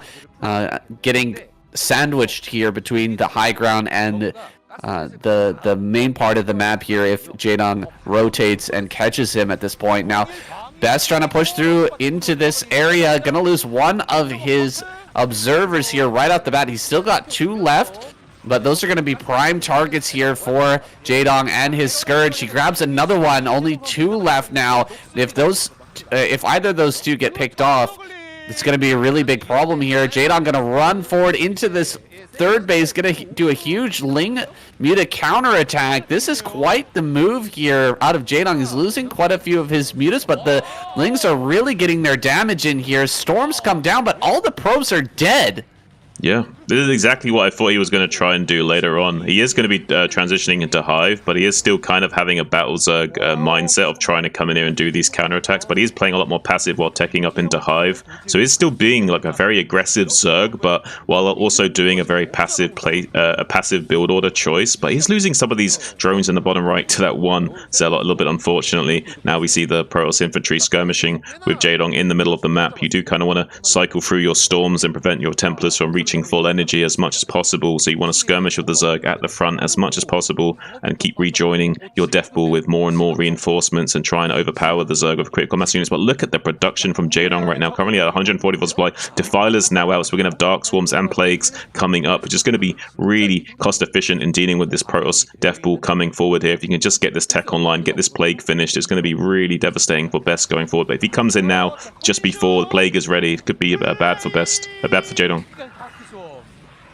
Dark Swarms coming down here, making these Dragoons completely useless. Bunch of Lurkers and Lings are going to swarm forward. Start to pick off a few of these High Templars, as well as the Dragoons, as they're forced back. I am a happy camper right now. There's like feeling so good right now, seeing Jaedong getting into Defiler and that late game tech. He is going to explode on this map. There's going to be so many cracklings, so many Hydras. This is a massive map with tons and tons of expansions. We could see a really great long macro game here between these two. Yeah, I mean, Best is kind of set up to take the horizontal positions in this map as well. He has taken the 9 o'clock, but he could expand across the other half of the map. Big Plague from Jaedong, going to be softening up these units at the front from Best, while some Dark Swarms come down as well. But there is not that much army behind this. Jaedong needs to reinforce and flank from the left-hand side as this army comes in. And he's kind of using this base to bait Best right now, because as Best comes deeper and deeper, the army... Oh, Jaedong's actually just going to go for the counterattack. He might just sacrifice these base. He might just sacrifice the base and instead go for a counterattack. This is kind of crazy from Jaedong. I'm shocked. Knight is coming up here, so eventually he will be able to reinforce this position. Dark Templar is such a good play at this point. Best just having a few of these out. It's really hard to bring Overlords into the right position to deal with this. Lurker's going to come up here and cut off the retreat of Best's army, but I think he's just going to go for this third base. It's not going to be the biggest kill here because the fourth base is up, but bringing the Overlord forward, this is a really good move by Jaedong. He's going to kill all of these... oh, he lost the Observer. He can't actually kill these Lurkers now. That is a massive move. There is a few more observers, but there is a few more observers, but I'm not sure. Is he going to lose this Nexus? I think he might be able to save the Nexus if he comes in now. Wow, actually, yeah, gonna save this Nexus. This is way too many cannons and a Templar to try and break the center left. He's gonna try for it. Jaedong gonna take a base in the bottom left here at that kind of natural third base location. He's gonna snag that right now. He's got the Nidus in the bottom right-hand corner.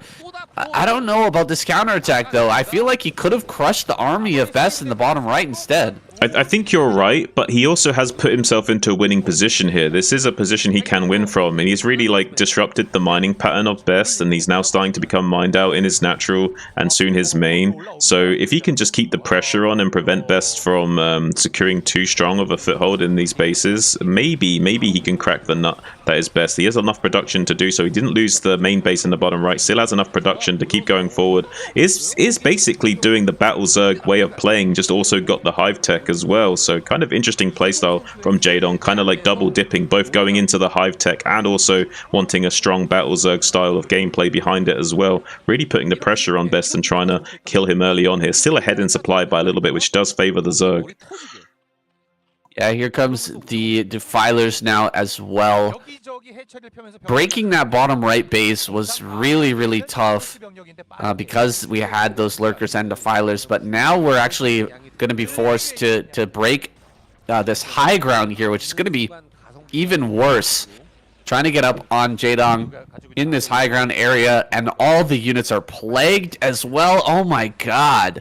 This is going to be almost impossible breaking through this location right here, and he really needs to do it because the moment he backs away from this spot, Jaedong's going to come forward with some Dark Swarms and try to crack the center left there, and you know, Best can't allow that to happen. He's out of money in his main and natural. He's only got this base and that third base operational. He has to keep this alive right now.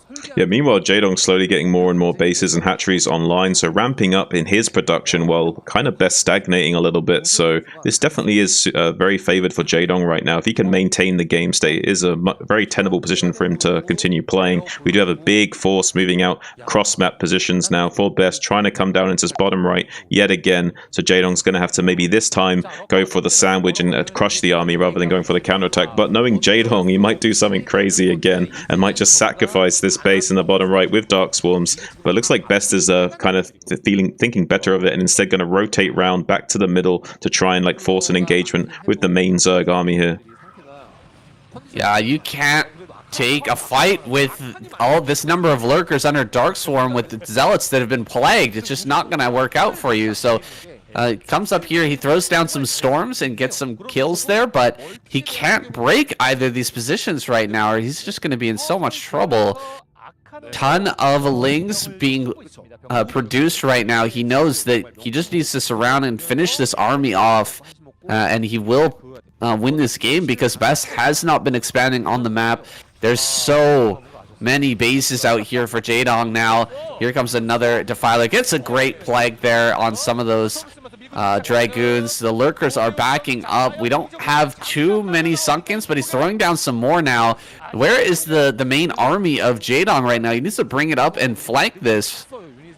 Wow, it's just such a big force for Best, but it doesn't really matter. Jaedong has just such a presence on the map, so much more production than him. He is starting to dwindle in supply a little bit. Best is doing a good job of skirmishing with this Death Ball, which is what you should be doing as Protoss, kind of laying siege to the Zerg, just trading storms and softening up the unit count of Jaedong as much as possible going forward. But he needs to take a 5th base. He's going to be drying up soon. If he doesn't start killing some of these Zerg bases, then he's going to be in big trouble. And Jaedong's already ready to kind of set up for a counter play as soon as Best starts to try and move to take some of these bases. So Jaedong's just waiting in the wings, looking for his moment to strike here.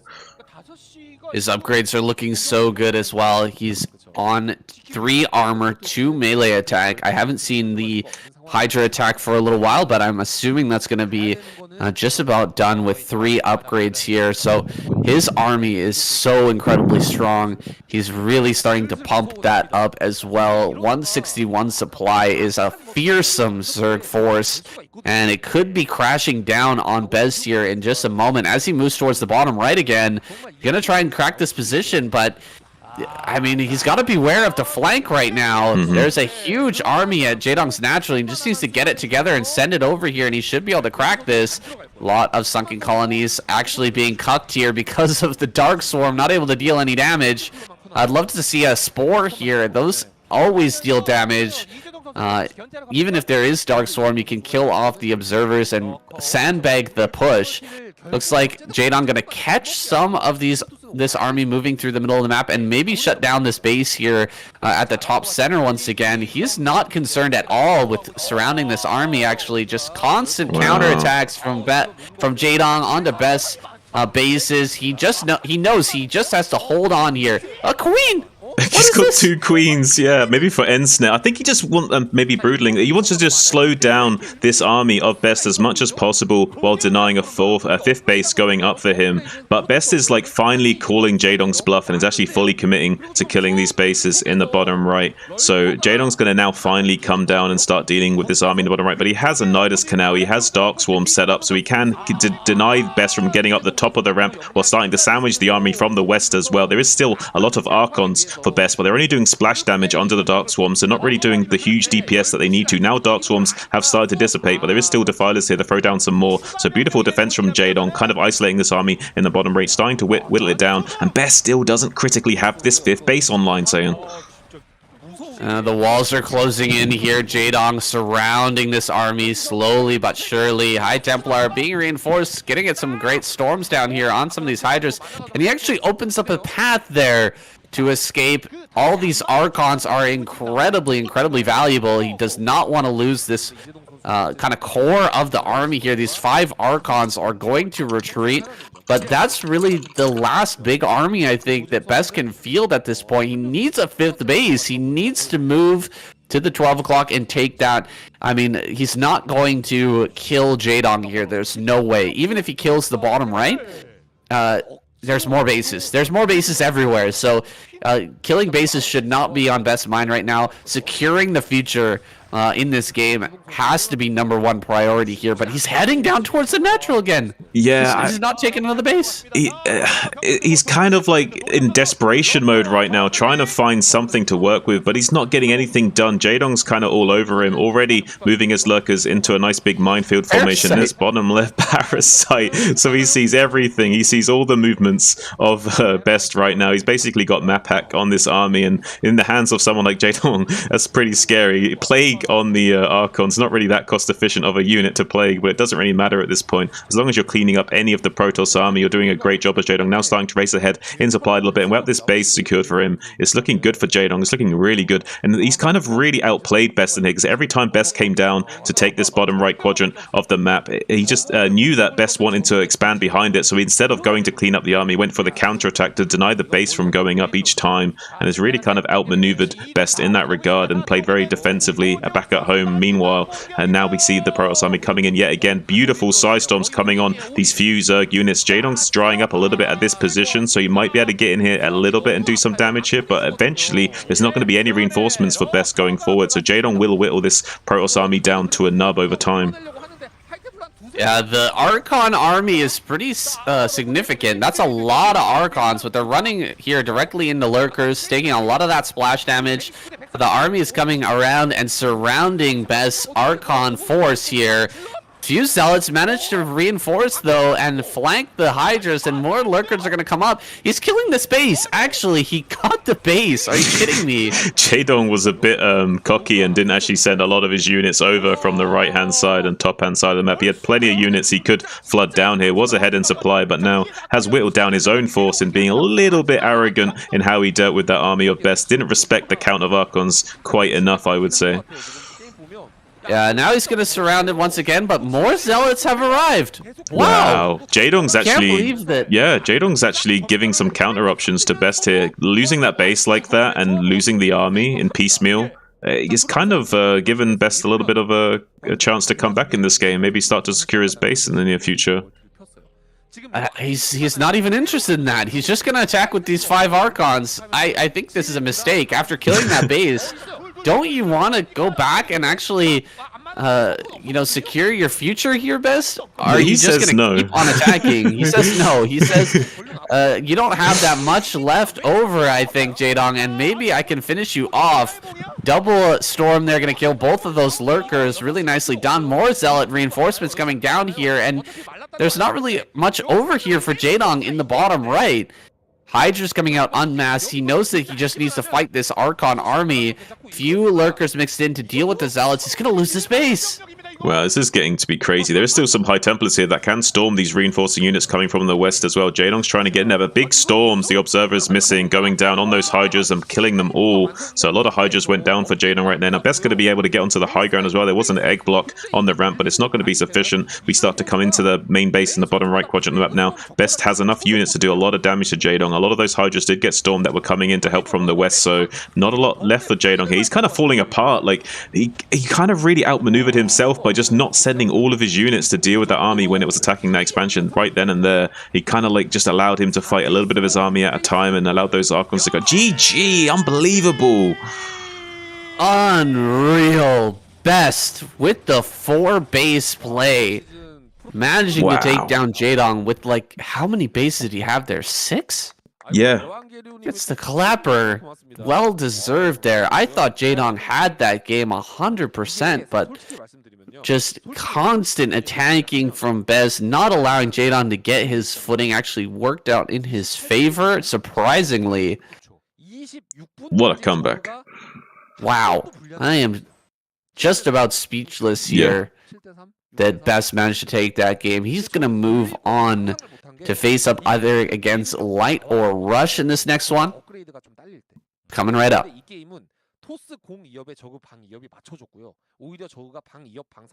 Thanks, Minerals. Oh, you can't count out Best, man. No, What man. the fuck He was found the win that? condition. As soon as he started getting on top of Jadon's units like that, he knew that like Jadon's got a lot of hatcheries, but they're going to be coming out in a trickle. So if you just keep the pressure on and killing them little by little by little by little, he can never get that big surround of units that he needs to finish that Protoss army off for good. So if Jadon had just gotten all of his army together right then and there when Best was pushing into that base on the left, he could have easily crushed that army, but he was being a little bit hesitant to commit all his forces to that many Archons. He wanted to try and do it efficiently and gradually, but they kind of got a bit cocky about how he was managing that. Oh, man. That's crazy. Protoss on Thanks, Azhi. Protoss on 4 base. How? It's gonna be that powerful. He just has so many armies. Alright, so we got Dustin says what a Dusty says what a comeback. Azhi says Best is my hero. Mineral says I love watching Best play PvZ.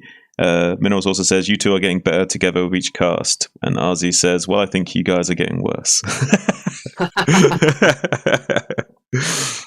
Appreciate the comments, guys. Yeah, Azhi says, yeah, I will say when I get to 4 gases toss in PvZ, I feel so powerful. Yeah, that 4 base power spike is really huge for Protoss. You could do a lot with it. Fuck, I ate a habanero an hour ago just for shits and giggles and I feel drunk now. Shit got me all fuzzy vision and lightheaded. Well, take it easy there, Minerals there, bud.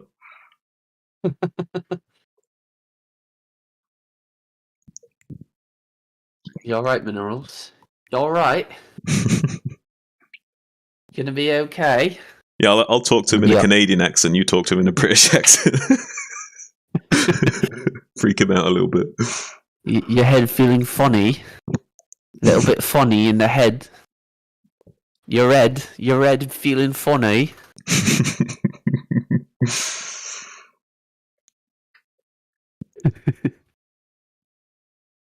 Dustin says they need a third Azhi. They need someone to bring down the energy. Ooh, sick burn, Dustin.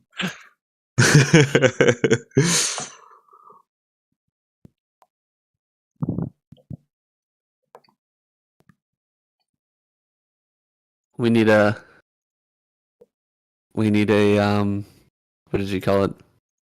Designated driver for the cast, maybe. Someone to keep the head straight. Well, we're gonna be doing the drunk cast for Love Stowe's show match with Herbon, right? That's right.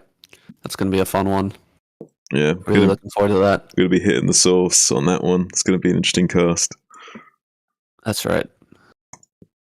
Yeah, I'm gonna be drinking as well. You gonna be drinking, Chin? Oh yeah, I'll be hitting the whiskey. Yeah. I'll be doing whiskey. I'll be getting blasted, dude. Don't worry. Whiskey. Yeah, I'm gonna be hitting the whiskey, man. I might even do like third to a half a bottle in the night if we're going hard. Well, we're gonna be taking shots after every game. I think that's the plan. Shots. Are you gonna go on camera as well? I haven't got a cam. Oh, well, I guess that answers my question. Yeah, I wanna have a nice edit of the video afterwards so that we can see everyone taking shots together and the slow degradation of everyone as the games progress. What we should also do is after the show match, maybe we should do like a little exhibition where we like play against each other, or do 2v2s where we're all drunk playing against each other as well, if you know what I mean. That'd be fun. Yeah, I could be down for that. Depends on how fucked up everybody is, but yeah, be interesting. Ozzy, are you gonna have a Actually, little throw shit tipple? together. Ozzy, you gonna have a little bit of tipple for the cast? Gonna have a bit of a nip. quick little nip. He's on the sauce. A bit of tipple, mate. Nah. Ozzy only drinks milk. He doesn't drink alcohol. Ozzy, would you have a little dribble of tipple for the stream? Listen, if it doesn't come out of a nipple, Ozzy doesn't drink it, okay? That's it. Yeah, it's snow. I love snow. Yes, Mouse. That's the snow I'm referring to. Love Snow versus Herbmon. It's coming up soon. Yeah, we're going to get a little bit wasted for the cast as well. But they're going to be drinking between games, and we're going to be drinking between games as casters, so it's going to be kind of interesting. So, yeah, you'll see, some really good play, and it'll and some great casting, and then it'll slowly degrade into I don't even know what. Pure degeneracy and edgy talk and banter and whatever else. I'm imagining that the first few games are going to go quick, and then the later games in the series are going to be a very long slogfest of them trying to get their shit together because they're so wasted. Exactly. Well, Love Snow's got a lot of experience playing drunk, so maybe I'll give it edge to him. Yeah, I think you got to give the edge to him in the later sets for sure. This man plays drunk basically every day, so he's in his element. Justin says Azhi only drinks milk for sure, and Azhi says I'll be the designated driver for the cast. They will also be doing UMS matches during the show match. During the show match, you're going to play UMS? The fuck? No, Azhi says they will also be doing I don't know what he means by that. Oh, okay. Yeah, they will do one UMS. I remember them talking about that. Yeah, maybe a micro map or something, or what is it? I don't know. Yeah, Rep Mouse. Azhi's not playing. Question. Okay, Mouse wants Snow to win. We want Snow to win as well. He's our boy. He's a sausage monkey, but he's our boy. Yeah. All right, I'm going to use the washroom and then we can start. Yeah, I'm smoking. You take time. Okay.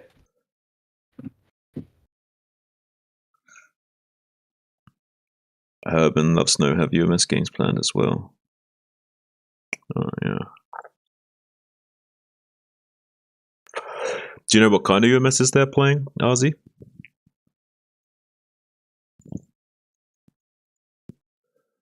Azhi will be casting with us though, Mouse. It'll be myself, Saiyan, getting wasted, and Azhi will be sober as a judge, being the designated driver and keeping the format on track and making sure the banter doesn't get too edgy. Pardon me. You think you got a graphic for Saiyan coming up? Nice intro graphic, you think? Okay. Where's my intro graphic? I'm just kidding. I'm sure he'd appreciate it.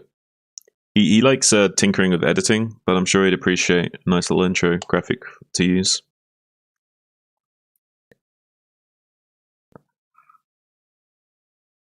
He was thinking of Microtonium map at least for sure. Oh, okay. Yeah. Something like that would be cool. Are they going to do like Race War Microtony where like Love Snow always plays as Terran and Herb always plays as Zerg, if you know what I mean? The Race War levels? Or are they just going to do like random levels so they have to control all three races? Mouse tells you, if you would have played, I wanted you to win this, of course. Guess she was worried. I think she would have root for me.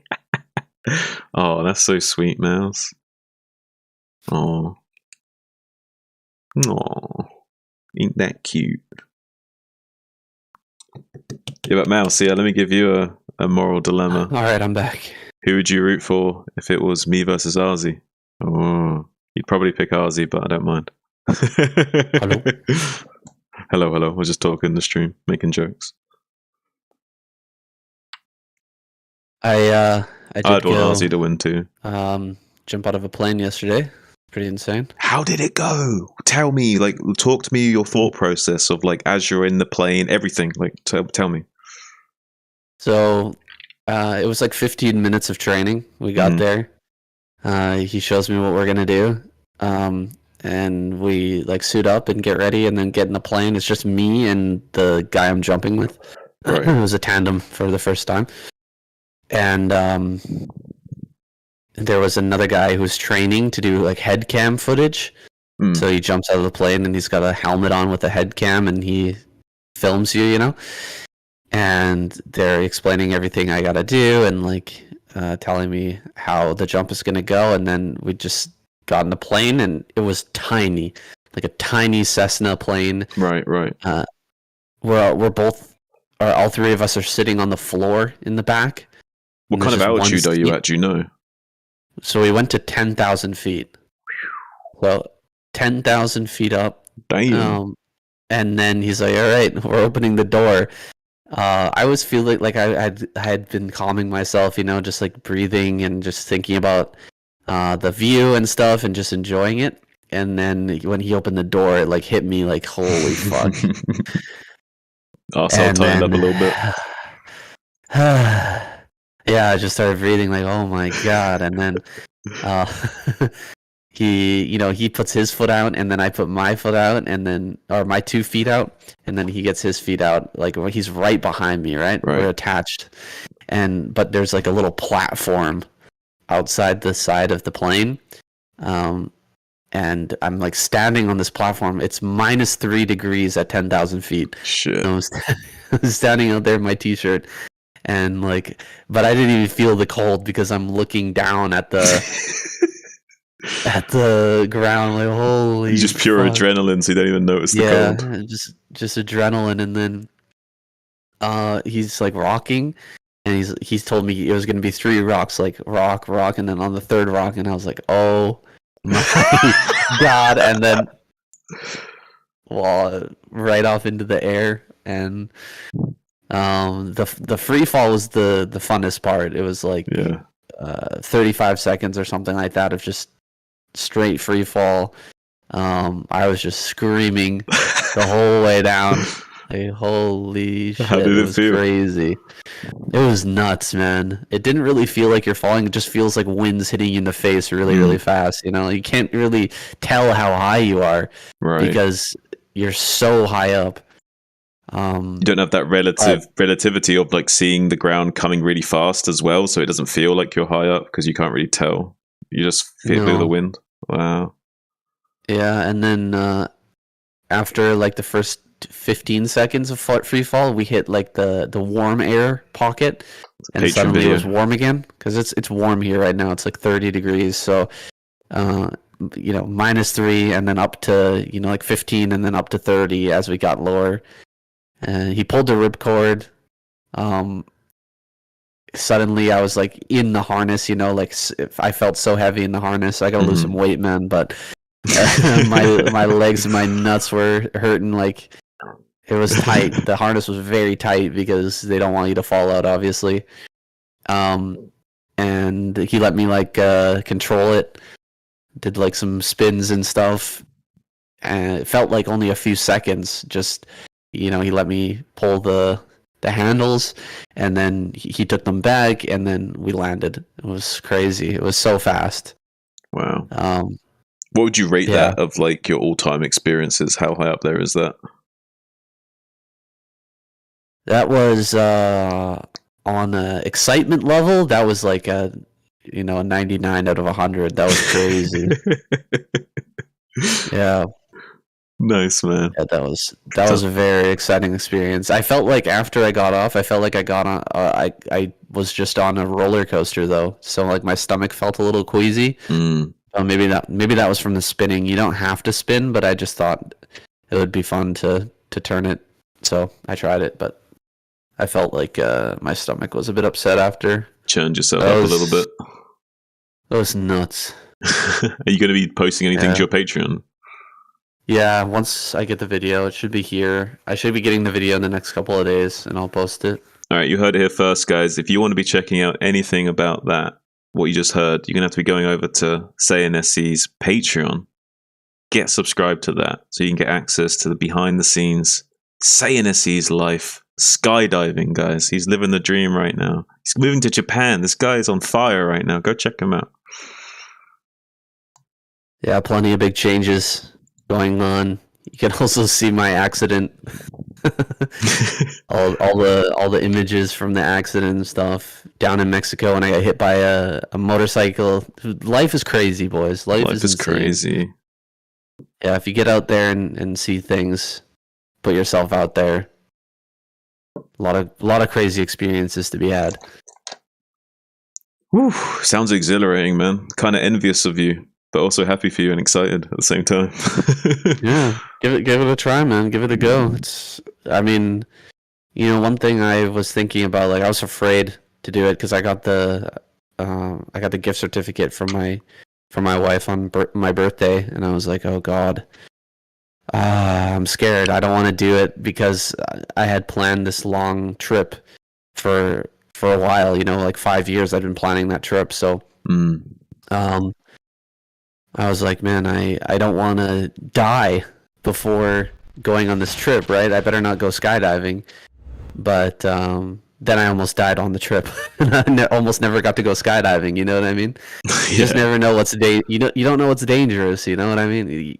There's like a strange perception about how like skydiving is scary and dangerous and regular life is safe, right? Well, let's be real. Let's be real. Like, you're far more likely to die in an automobile accident than you are to be dying in a skydiving or like just being on a plane, right? It's way safer to fly than it is to be in a car. Yet we walk along the street and drive cars every day, right? We consider that normal, but we're still taking a risk every time we're doing that. So why do we hold a candle to these other things and say, oh, that's so dangerous, we can't do that? But you're taking a danger every time you walk out your front door in day-to-day life, essentially. Yeah, absolutely. So, don't put off those experiences because you're afraid of danger when you're just driving a car every day. You don't know how much danger you're actually in. I'll even say one more thing to that saying. Most accidents occur in the home, so you ain't even safe staying at home. If anything, you're safer getting out there and doing shit. You know what I mean? Yeah, well, that might also be because most people stay at home a lot more of the time. You know, that's my point. But yeah, they're still having accidents at home. You might as well get out there and enjoy it if you're going to have accidents. Yeah, for sure. What's up, go have some fun, guys. Go get out there and do some crazy shit. Something that scares you. It's Sayan's polite way of saying touch grass, you nerds. But not right now. We have KCM to do, right? Not right now. We're not watching right now. StarCraft. Not right now. Not right now. Don't be healthy right now. Just stay there, procrastinate, watch the screen. You'll be good for a while. But later on, go out and see the world. We can do both. I'm proving it right here, right now. We can do both. Living the dream, saying, let's see. All right, game number 3. We ready? Yeah, I think we're ready. All right, I got the adrenaline pumping. Talking about that story. It's just what we want. We're good to go here. Game number 3. Best has advanced surprisingly there against Jaedong. I really thought he was going to take that game, but Best on fire today. He's going to go up against Rush here on Nemesis. The vertical spawns. I haven't seen a whole ton of TVP here, but it is a very interesting map with plenty of surprises, plenty of different strategies being utilized by all races. We'll see what Best decides to bring out here against Rush. Yeah, I wonder, I haven't, like you saying, haven't seen a lot of PvT on this map, so I'm curious about what the choice will be from Best. If we're going to be seeing maybe a little bit of a greedier third Nexus timing with being able to sneak out these sort of semi-island bases earlier on. We do have a very aggressive forward gateway from Best, like he wants to put on some pressure early, but not going to be able to scout Rush first and steal the gas or anything like that. So I don't imagine he'll get a lot done with this initial Zealot pressure on Rush here, but nonetheless, I think he may be adapting his strategy for this map going forward for sure. Yeah, it's nice to have the gateway out in the front here on this map, but, you know, popping out Protoss units on the low ground. It's not really going to help you too much if you get rushed. Get trapped on that low ground and lose your Nexus is pretty rough. He's going to rely on making sure that he can hold back the Terran player in the early game.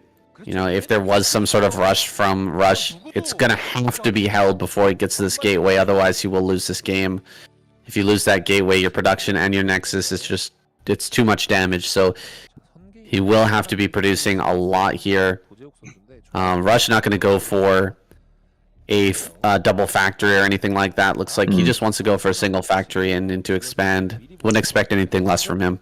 Yeah, did pull those workers off gas, which indicates that. And this probe really wants that SCV. Like, he's been chasing it around the map for quite some time. Has got it down to 15 HP, so just 3 hits away. SCV going to see the timing of that Zealot come across, and the Marines are going to be saving that SCV. Does get back to base safe and sound, ready to start a union with the rest of its SCV brethren. I said I haven't seen this map played much in PvT, but the maps that the games that I have seen have been Terran taking a quick expansion. You know, gasless fast expand. Now he's going to come in here. Oh, God, gets one Marine right off the bat. Wow. That's not a good sign. The probe at He best loses an SCV as well. The probe at best adding just a little bit of DPS there, helping these 2 Marines just absolutely go pop, and a little bit of pressure on Rush. Gets another Marine, now going to be swinging into the mineral line, maybe getting the SCV as well. With the probe, does kill these SCVs in far fewer shots, so wasn't able to get the SCV kill there, but a lot of pressure on Rush early here with the initial Zealot. So good play from Best so far. Getting that scout in the main is also going to be a big deal for him. Going to be denying any scouting of what he will be doing as a follow-up. We could be DTs, it could be a Robo, it could be a fast expand. Like, now Rush is going to have no idea what's going to be coming out of Best coming up here. Well, we've got a Nexus on the way here and a Dragoon out in the front. If he leaves this wall again, oh my God. Are we going to get another run by with a bunch of probe kills from Rush? Best just leaving his wall wide open, and he's sending both these units down. He's going to try and confirm, it looks like, this. There's no tank in production, there's no Vulture in production, so unless he's probably just started it now, but he could have gone in there, but he doesn't know. He doesn't know that there was no unit being made behind that. So there's only like 2 Marines in that bunker. He could have came in, but instead just wants to poke at the front and then retreat back home. I guess he's also now worried about the Vulture out on the map because he didn't see any units at the front as well, so now he's worried about some Vultures sneaking in and getting some probes and getting a scout confirmation on what's happening right now. So instead going to be trying to chase around the map with this Dragoon to see if he can find this Vulture that he thinks is out on the map, correctly so. It's important as well to check these eggs, as you saw Best doing a moment ago. The Vultures can actually chew through eggs surprisingly fast with their explosive damage, so it is important. Or is it concussive damage? Sorry, I can't actually remember. But they do kill eggs relatively fast. Even just 2 will chew through an egg very, very quickly. So you need to continuously check those. If you're planning to take that 3rd base at 12 o'clock, you don't want to allow Vultures to just kill those off for free and make their way in there, throw down a mine or anything like that. It can be very annoying. Yeah, Rush also going to start mining up the map with these Vultures and be a little bit annoying to Best, also trying to shave off some of the shield hit points with those fragmentation grenades. Yeah, they are concussive. They do full damage to shields, but very much reduced damage to units normally, but they can do great work at taking out things like eggs, so they do have other uses as well, even though the damage type is not usually ideal. Here he is taking out these eggs. He's trying to open up this space here so they can get through and stop Best from taking a free base right now. Best running around with 2 Dragoons. Very, very scary play, but he actually walks right around this. Crazy. Nuts. That's nuts to me. That's crazy what we just saw. And he's not even running. What? You're kidding me. This guy is like the Flash of Protoss with this star sense right now. That's mind-blowing what he just pulled off. Like, predicting the exact location of the mines. Oh! Does slip up there and eat that mine for free, though. A little bit of unnecessary. Does pick off that 3rd mine. Would have been devastating for him if he had lost those 2 Dragoons for free there. Unbelievable that he managed to dance around that. He's playing Minesweeper. It's like he sees the numbers. He sees the Matrix saying. Yeah, absolutely. Maybe just knowing Rush inside and out here, able to predict where every single mine is going to be. Now the drop comes in, immediately gets shut down. This one Vulture maybe going to get 1 or 2 kills here, but not much more than that. He gets another one, so total 3 kills here, but that's it for this dropship, and 3 Vultures. Really not the greatest harassment from Rush. He won't be able to shut down the 12 o'clock Nexus.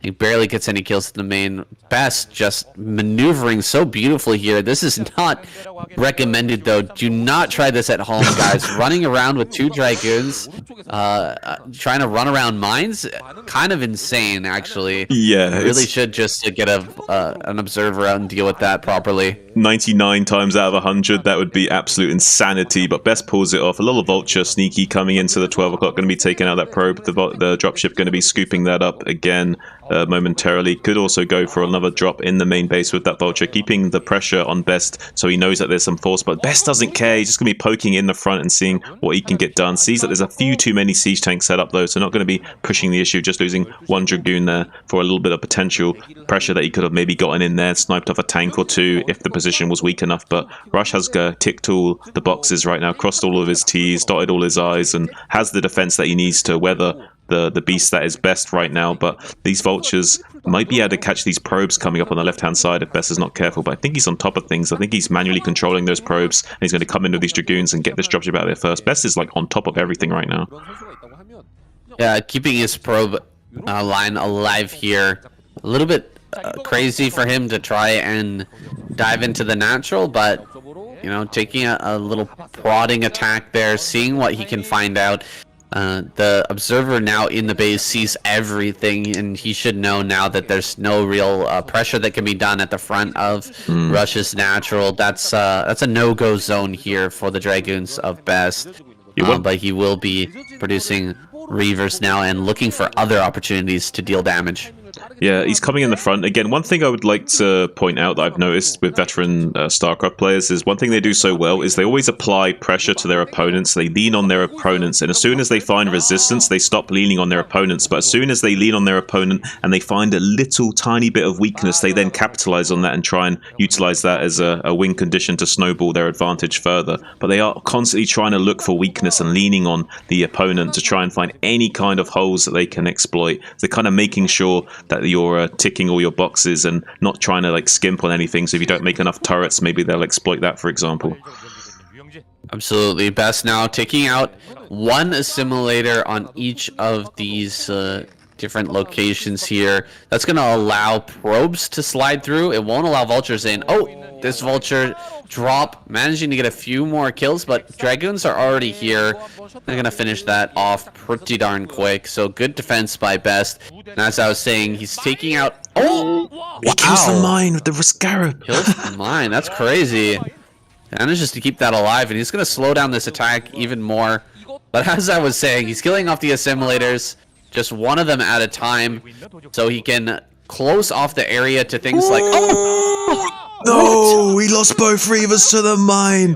Oh no, his Star Sense was on the fritz that time. Didn't sense the mine there. Oh no, Best, losing both your Reavers to a mine is devastating, because now Rush can just come across the map for free. There's nothing to slow down this push anymore and force these tanks to siege and re-siege over and over again. So now Rush is going to be putting on the pressure now, coming into his natural expansion, starting to lay down mines on top of these slow Zealots and Dragoons. There's not really much that Best has to fight this with. Just a shuttle with some Zealot bombs to try and fend off this attack, but it's not going to be enough, I don't think. Rush is just going to try and bulldoze him over in this game right here, right now, before Zealot's even finished. Yeah, Best never going to let me finish what I was trying to say, but Rush now just going to push forward and try to end this game right here, right now. Slow Zealots are coming out. They don't have that speed. The Dragoons are going to dive on top of some of these tanks, but the Zealot bomb's not really working out well here. So many Vultures just cleaning this up easily, and GG is called. GG. Wow. Wow. Best walking the tightrope. He slips off, lands on a mine, and kills both of his Reavers. That is a harsh way to go out, losing both your Reavers to a mine. That's probably the best value in StarCraft. 1 mine for 2 Reavers You gotta be kidding me. It's pretty good, Sam. It's pretty good. Yeah, 3 units for Terran, killing 2 full Reavers, 정말 and 털 같은 실수만 나와. Best just not having the army behind it to hold off that follow-up attack, and now that he's been shut down, Rush is going to go up against either Soma or Silky next in game number 4. Gonna jump right into that. 요새 조금 조용했지. 기석이 말고 지성. Okay. Want a little break? Yeah, I'll take a little break. I wanted to hype up Best a little bit, give the Protoss some love so they don't feel left out in this case, yeah. That was pretty sick though, that Star Sense. It kind of failed him later on though, but it was sick initially. Yeah. Well, I mean, that one mine! So risky. It was so risky what he was doing. How crazy is StarCraft that one mine that he laid earlier can change the game in that momentous way? Like, what a mad game that we're playing. It's mind-boggling. Yeah, absolutely. Oh, man.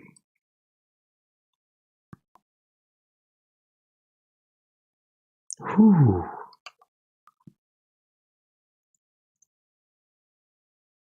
Blizzard?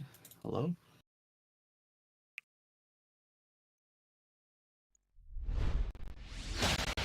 Blizzard, hello? BattleNet is being weird. BattleNet was weird to me. What's it doing to you? It said I needed to like agree to some terms or whatever, and I pressed agree, and then it didn't do anything. What the fuck? And then I had to sign in again. It doesn't make any sense.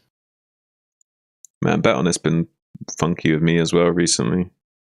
Like, you're randomly kicking me off and like not authenticating that I'm logged into BattleNet. Like, Diablo still works, the BattleNet client still works, but every time I had to switch my gateway, and that worked, and then what was weird was that it kicked me off the other gateway, but then NA West worked again. It was being really weird. So frustrating, so weird. Yeah, I don't know, man. Ever since they did that update, like they might have fixed some things, but they broke a lot of other things. You know what I mean? So they fixed 3 things and break 9 things. Yep, pretty much, man. Damn, man. Yeah, what the fuck? I don't understand why I have so many things in my tray. System tray? Started the computer system tray, yeah. Well, you might have a lot of MSI related shit in there. Can you run me through some of the stuff that's in there? Like, just go through one thing at a time and tell me what you got. I've got the MSI Center, Discord, NVIDIA Control Center settings, Nahimic Companion. It's like by Nahimic by Steel Series, and it like does audio and microphone effects and stuff. Okay, I have that turned off. And then I've got Bluetooth. The hell's this? Microsoft Teams. Okay, that's gone. I'm not doing that. I've got Norton. I don't know why I have Norton. Oh god, get rid of Norton. Get rid of Norton. That's going to be a big drain on your resources. And disable Nahimic Companion, because even though it like is a good premium audio driver, it's like probably going to give you incompatibility issues with all the other shit you're using. So there's going to be some of these things you just want to disable completely. Yeah, okay, I just quit out of that. Probably just remove add or remove programs, so I'll just get rid of Norton. Yeah, get rid of that. That's very bad software. Don't use that. Do you have an antivirus that you use or not? No. Okay. Well, I usually just buy like a. Do you ever use G2A? You just buy a key of G2A. I'll just find like whatever. What's it called? Like. There's a whole bunch of different ones, man, and you can just buy like a key for a random, for one of the big name, antivirus softwares for like 2 years for Yeah. like $2. Yo, make So sure they're you're really good make on- sure you're getting one that's very light on resources, like one that's like designed for gaming and stuff in mind. You know what I mean?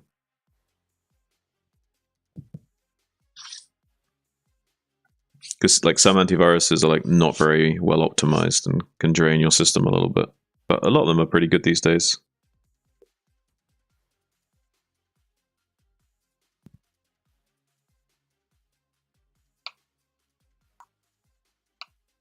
So now I just turn on Windows antivirus or something, I guess. It's not ideal. I'd rather you get like ESET or something. I'll do it later. I'm uninstalling Norton now. But yeah, definitely get rid of Norton. God damn. That thing will not protect you and will drain your resources. Or at least will not protect you well. Yeah, that's it. I've just got Steam and BattleNet and OBS. I mean, But, damn, you might even get like memory leaks with some of these fucking antiviruses that are really badly designed. Yeah, garbage programs.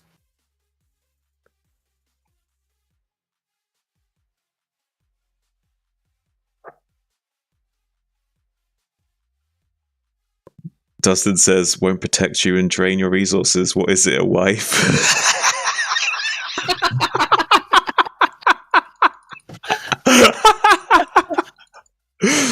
Oh, man. Oh man, nice. Oh, shit. It's funny because it's true. Mm. That's our job, right? Protect them, I guess. I guess. I guess. Yeah, I I guess. guess. If I have to. If I have to. Okay, let me get rid of best. Best is gown.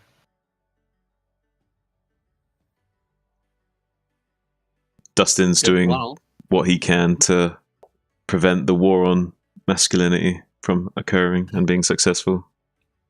He's out here for the boys, dropping truth bombs in the chat. Yeah, the red pills everywhere. Yep.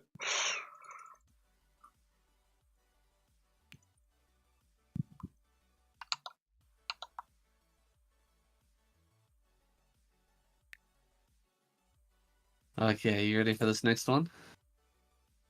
Yeah, should be. Go. 그 지난주에 너무 화가 났던 진짜 박상현 선수. 다시 보기 보서 혼자. 아니 박상현 선수한테는 미안한데 참. 예. Oh, shit, let me go back a little bit.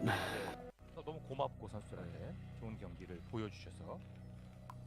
확실히 집에서 하니까 100%를 끌어다 쓸 수 있는 게 아닌가. Okay, with best being eliminated, we've got Soma coming out here against Rush here on Heartbreak Ridge, a ZVT. 확실히 이게 연전 방식의 그 매력이. How do you feel about this map? I feel like a Mutalist play is really, really good here. Oh yeah, absolutely. Like unquestionably, Mutalisks are extremely strong here. There are some options to do some kind of lurker play with these minerals in the back, but someone of Rush's caliber, you're probably not going to trick enough to be able to pull that kind of build out. He probably will have something scouting the back mineral at some point, and it's a bit too risky to go for that play here. And Soma is just so good with his mutas, so it's most likely he will be just going for a two-hatch muta style going forward against Rush here, and can really exploit some of the geography of this map with these minerals right up against the cliff. Can be very tricky for Terran to maneuver around and defend against the Mute Harass as they swing from the natural to the main.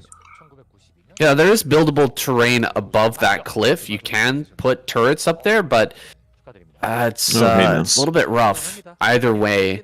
The other thing to mention here is that it is possible to go for factory out on the map and float it into the main of the Zerg player. It's also possible to do like a 1-inch drop here from the top left-hand corner into the Terran main. So those are things to keep an eye out for. Unlikely that we'll see it here. Rush and Soma both two of the best players with just standard, two hatch versus two barracks play, excuse me. So we'll probably just see that out of the two of these guys, but we've got to keep our eyes open. Anything can happen here in the KCM. Yeah, after scouting the 12 hatch, Rush also didn't make a Marine and threw down his command center at 15, which is a nice little adjustment to get a greedier timing command center and take advantage of the fact that the Zerg won't have any lings early. So good adjustment for him as well, getting a really nice early economic boom from taking that early command center and skipping the Marine with the wall in as well. Going to be safe to any kind of Zergling pressure. So we'll be just trying to keep this SCV scout alive for as long as possible, confirm that Spire timing, and then we'll be having to set up his Mutalisk defense going into like the sort of 6-minute mark.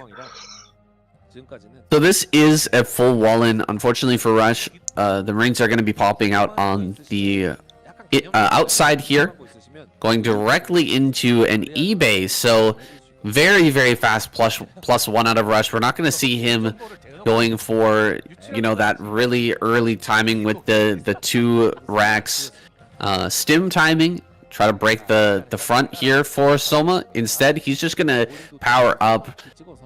Probably get into more than just 2 racks with that +1 and really lean into Marine production this game. Hey, we did see the Overlord dip his toe into the pool that is Rush and confirm the exact gas timing as well. He saw exactly when the gas finished for Rush, so he can kind of confirm the tech pattern of the player here. So we'll be very comfortable going forward. Just going to be making 6 Zerglings to kind of have a little bit of map control, so no Marines can come out on the map and cause any nuisance. 1 Zergling going to be remaining behind, it seems, to maybe catch any kind of scouting SCV later on. Speed is also now finishing up, so going to be able to catch these SCVs with these speedlings, denying the scouting of Rush further, keeping him in the dark while this Mutalisk timing is going to be ramping up soon. Yeah, nice play here by someone just catching that SCV. Yeah, without getting a SCV into the main base, he's going to have to rely on scans, and you never want to use both scans against Zerg because you don't know if there's going to be some lurkers coming up here. So he's going to use 1 scan, and he's going to have to roll with that information alone in figuring out what he wants to do next here. But I think the tech path, the decision tree has already been made here for Rush. He's going to have a ton of Marines to come out and do a big timing push with. Actually, this is not completely walled in. I don't know why I thought it was, but barracks over at Supply Depot does not wall in against Ling or Marine. Yeah, there's still 1 gap you have to hold, but that's still fine, right? Because you can just plug that with a Marine or an SCV or what have you. So, yeah, now going to be having the medics to act as a wall. So it's still a very safe wall, having just the singular gap. You can block it up, and only 1 Zergling being able to attack at a time. It's very hard to break through there. So still a very tight and safe wall for Terran going forward. But like you say, going to be going up to 4 racks production. Definitely wants to get out on the map. When you see the 4 racks early like this, it's usually indicative of the fact that he wants to put on a lot more map pressure with his bio. 3 racks not quite enough to keep up with the Mutalisk production of these early hatcheries, so getting that 4th rack is going to be affording him enough Marines going forward to start to lift off the barracks now.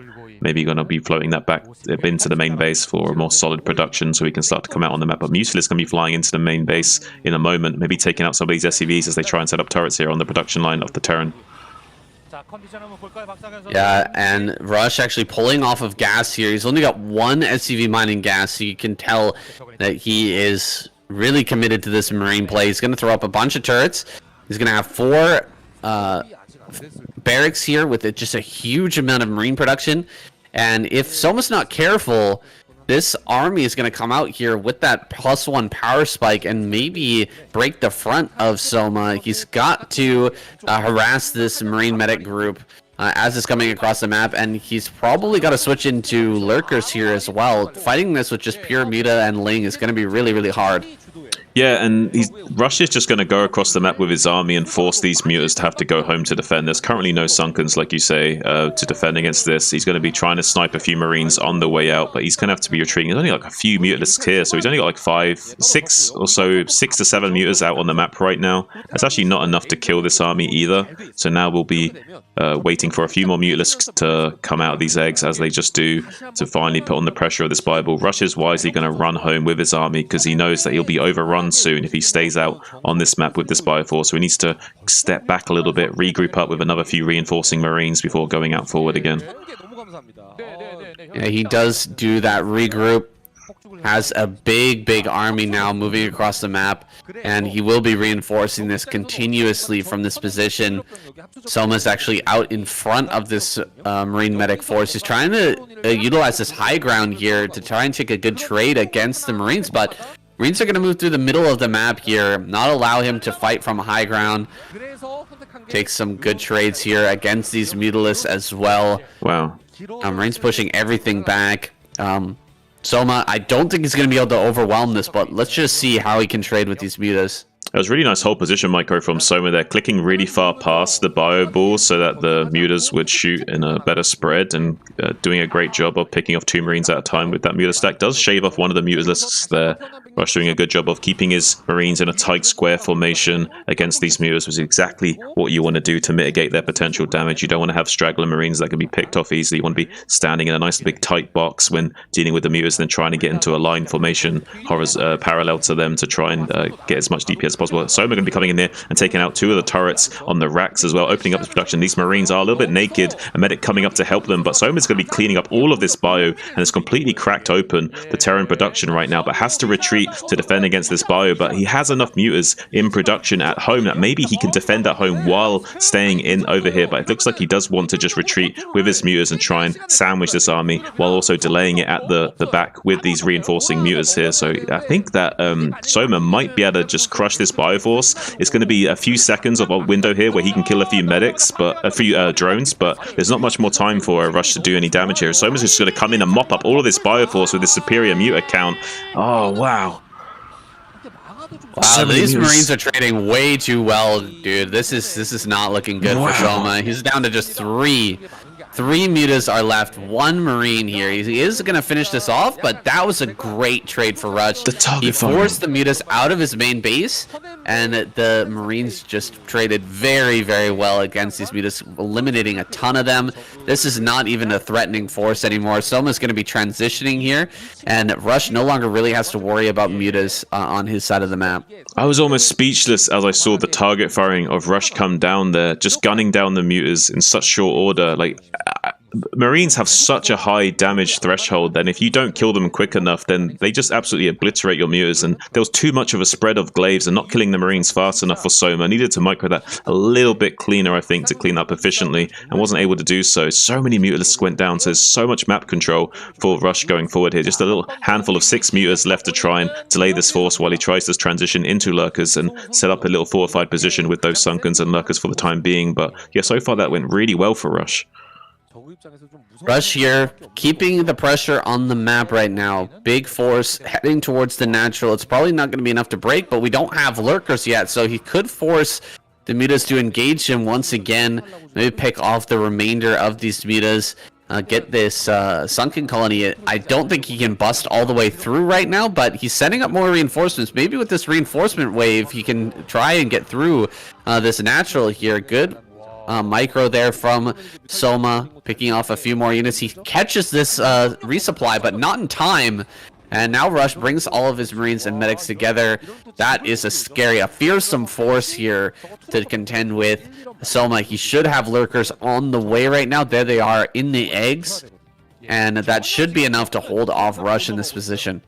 Yeah, there was a small window there for Rush where he could have came in to the natural of Soma and punished the fact that the lurkers were morphing in late, but it is still a little bit of a gamble. He doesn't know exactly how many forces are there to pincer the bio group. Could have been some Zerglings to help out the mutas and more mutas waiting in the wings, so a little bit risky there for him to commit, so doesn't do so, doesn't pull the trigger on that, but going to be coming back in and do a little stim turnaround, catches a few of the mutas and the lings as well. With the 2 vessels now out, he's going to be able to put a lot more pressure on Soma in the coming moments of this game, catching a few more of these Zerglings out in the middle of the map as the Terran player makes his way across Heartbreak Ridge all the way to the right hand side. He can put a lot more pressure on Soma. Soma's going to try and do a little bit of a counter attack and catch out some of these reinforcing units, maybe get into the natural if he can, but he needs to make sure he can get something done here soon. Rush is already set up with a bunker back at home, so Soma's not going to be coming into that. There is some Scourge ready to catch out these vessels, but only 1 sunken and a small stack of lurkers. There is an Overlord flying over, but he's going to go for the maneuver with the defense matrix to draw the fire off the lurkers and go for a sunken bust. This is huge play from Rush. Can go really well or really badly, but so far it's going really good. Mutas do come in from the south to try and pincer some of these Marines, but he's getting on top of the sunken, kills that as well, and now the lurkers have all gone down. Lurkers from behind. GG is called from Soma. Beautifully executed bust from Rush. Wow. The Marine control throughout this game, incredibly impressive stuff from Rush. Our Terran player advances here and will be going up against either Snow or YSC in game number 5. That was really impressive play out of him, dealing with Soma's 2 Hachimura in the best possible way. Something that is just really difficult to do, man. Soma is so good at this style, Ta-da! and he made it look broken what Rush was doing there. Absolutely phenomenal control from Rush there. Just stellar Marine control from start to finish. Like, one of the best in the business at it, especially with Flash out of action. So really like to see that from him. Really stellar bust. Loving the use of the defense matrix to draw the fire off the lurkers. Even with Soma retargeting with his lurkers wasn't enough. There was only a small lurker stack there of 2 with an overlord floating above it. So he was safe against the irradiates, protecting those lurkers, but not safe against the double D matrix play. Really well calculated and abusing of Rush to go for that there. Okay, we'll just jump right into the next one. Yes, we can, but I need to go and like refill my drink. Okay. Yeah, sure. Actually, I'm getting kind of hungry here. Let me take a short break and go get some food. Oh, okay. No worries. Okay, How long do you need roughly? I'll be back in like 20 minutes, something like that. Yeah, sounds good. Okay. Be right back.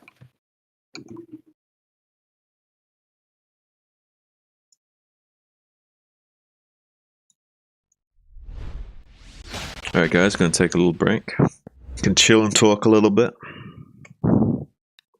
How are you enjoying the games thus far? How are you enjoying the cast? You lost 1 week of your life by doing this again.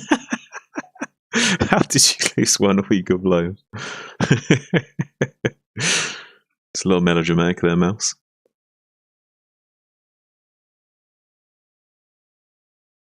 But it's nice having you in the chat, I have to say.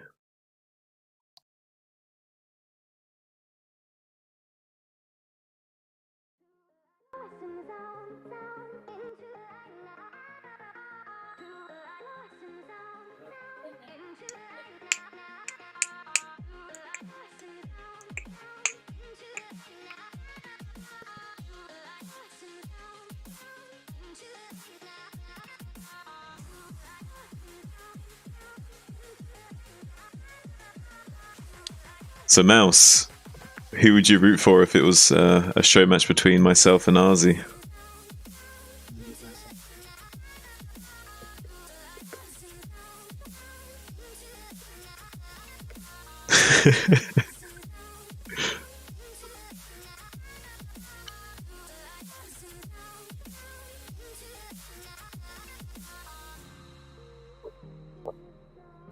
Like a blind elephant. Aww. It means a lot to me, Mouse, that you made that account just so you can support me and chat in here. It means a lot. I appreciate it. Did Harsey win? We didn't play the show match. I'm asking you, theoretically, if we were to play a show match, who would you root for?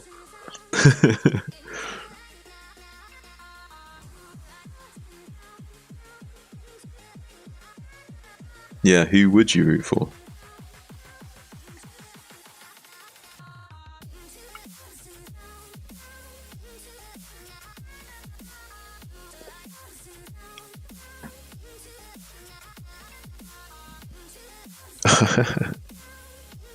Yeah, not show you a match, a show match.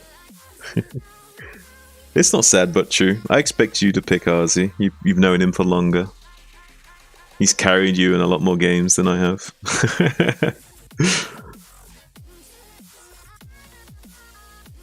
Oh, cheers, Dustin. I appreciate it.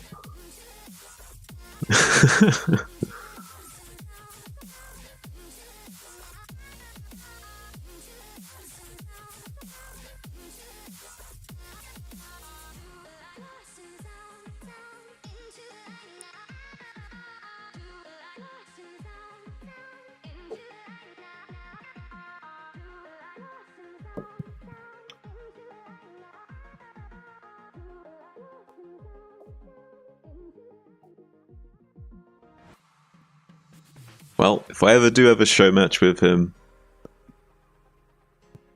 sure it'd be pretty epic. He may win. You may be happy, but... Oh, cheers, Ace. Great, all you guys are supporting Azhi on this theoretical show match.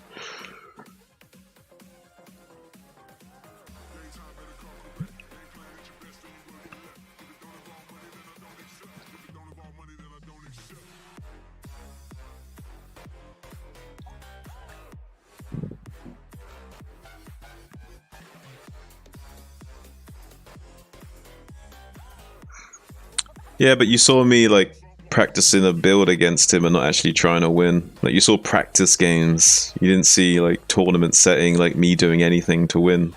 You know what I mean? It's a little bit different. A little bit different. And when I'm doing a build order that he knows I'm gonna do to practice. And I'm mechanically struggling with a new style or something, you know?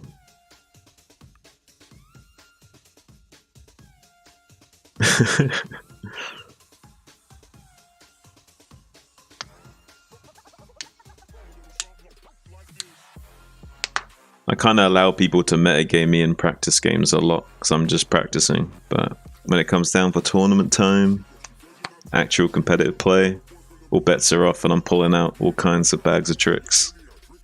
I'm not necessarily going to play the way you think I'm going to play, you know what I mean? Though in practice games, I'm usually playing to my weaknesses a lot. Whereas in tournament play, I might be playing a lot more to my strengths, if you know what I'm saying.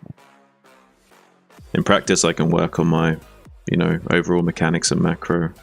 When it comes time to winning, it's like, okay, well, we've learned a bit of macro and a bit of mechanics, but I'm gonna be pulling out all my bags of tricks.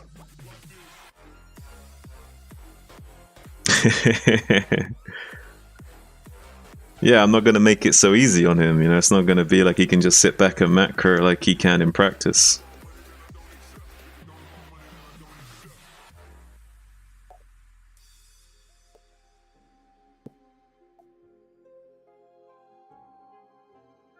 We will be an agent of chaos.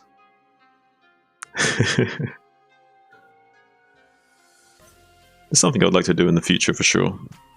We have got a lot on our schedule coming up, so we haven't got a lot of time for too many things, but it's definitely something I want to get in the works at some point.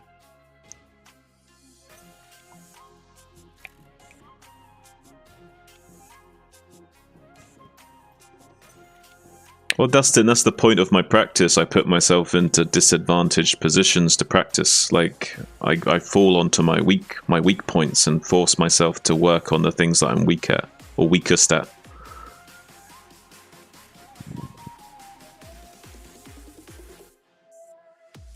Whereas when it comes down to crunch time, it's like, okay, chains are now off. I'm going to be getting those tiny little advantages with my little fanciness. Doing some pressure, doing some timing attacks. That's it though, he's just a macro bot, you know?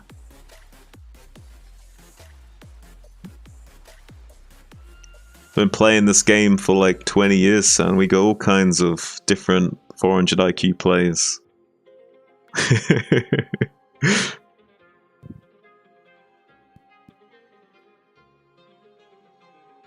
Yeah. You guys will see when the time comes.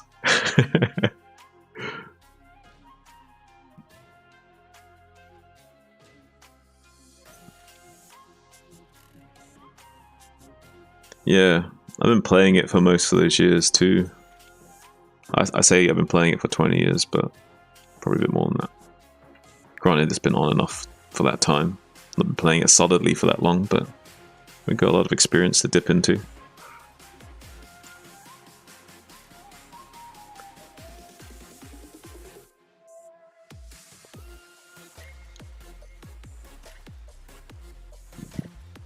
Alright, while we're waiting,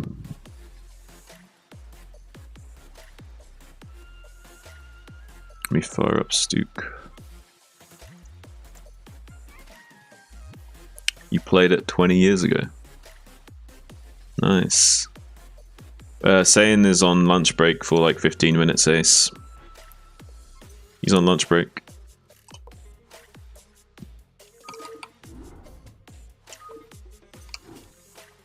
He on lunch break. So we'll do a little micro map while waiting for him.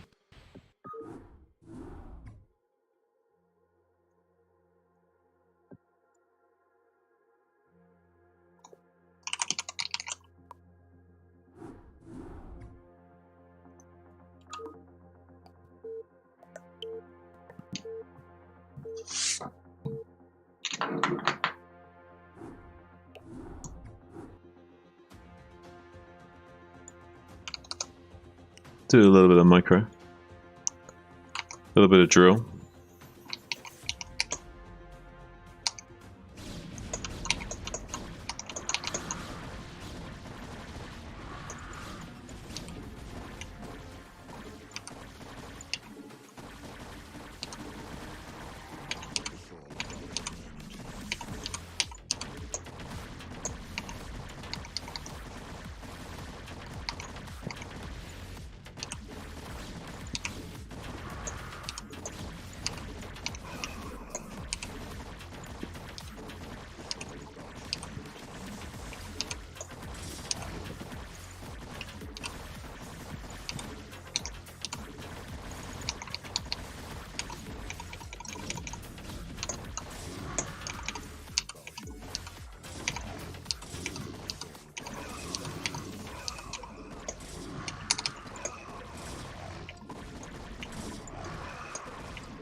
Wait, what?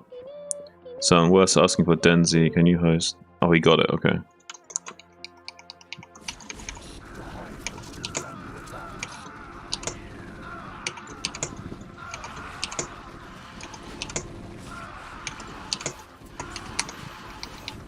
I was a little bit slow in starting this, I was reading chat.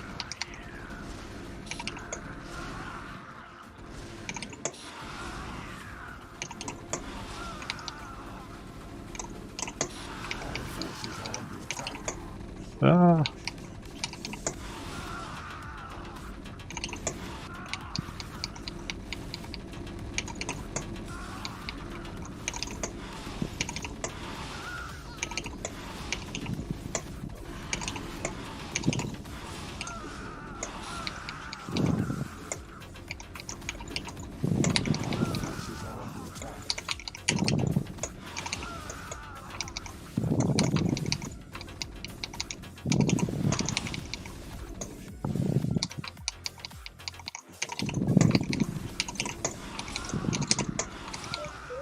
Whew. We got it too.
This one's really hard to do consistently.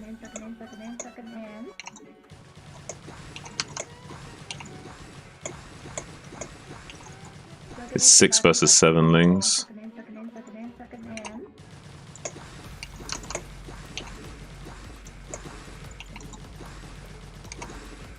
Let's go!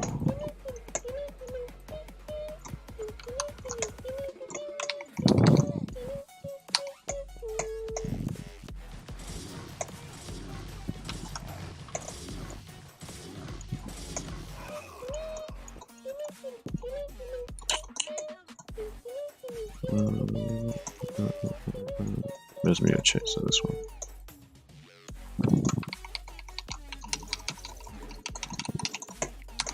No, I didn't get a new keyboard.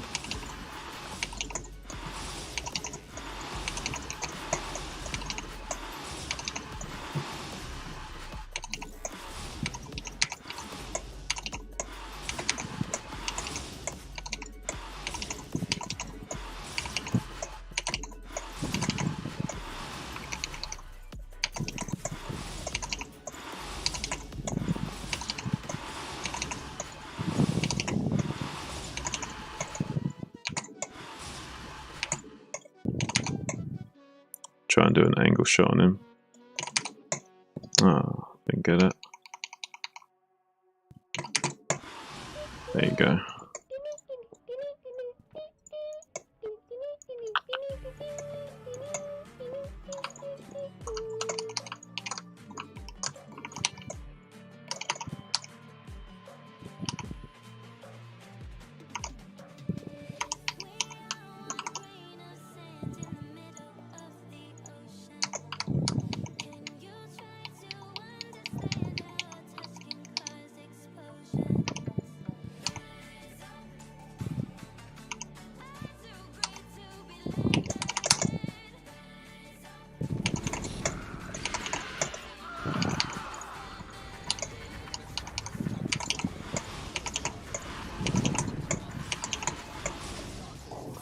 Scourge connections were bad that game. Alright, let's just go crazy.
Ah, shit.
ICV's better than most players.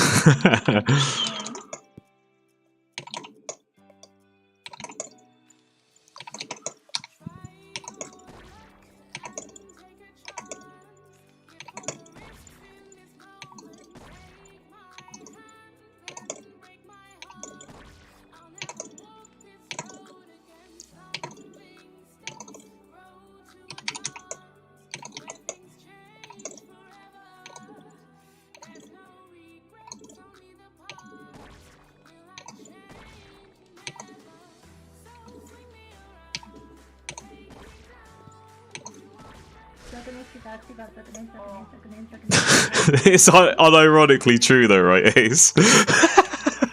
Who says him is crazy?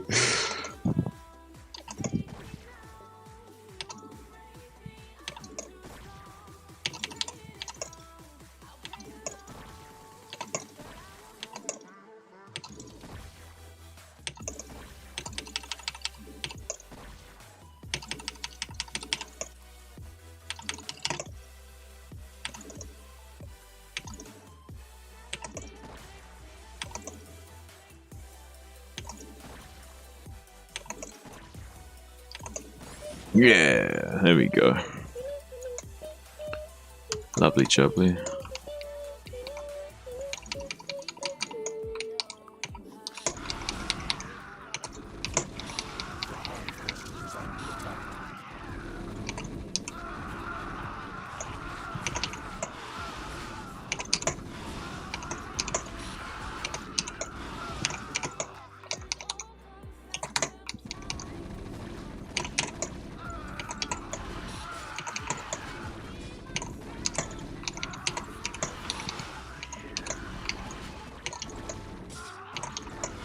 Trying to see if I can do the max range shots, but they're pretty tricky to do.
Alright, so we got 0-0 Hydras versus 3-3 mech.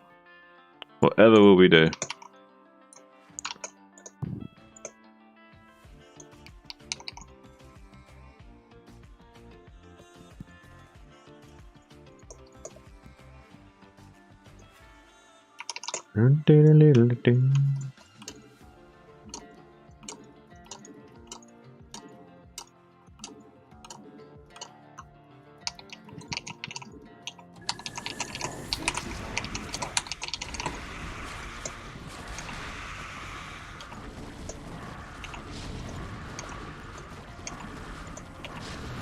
We had one pack of Hydras that were not hotkeyed, so they didn't really come in right away, but doesn't matter.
Got it anyway. That was a win. Misclicked the first one though. Look at that target firing. Ah.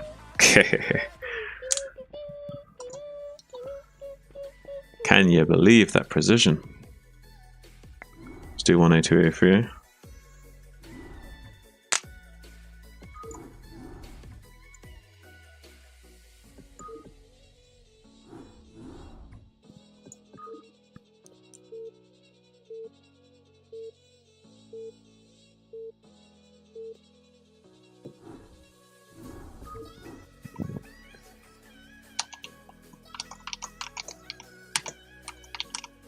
I can't. I don't have enough time for GTD, I don't think. He's going to be back soon.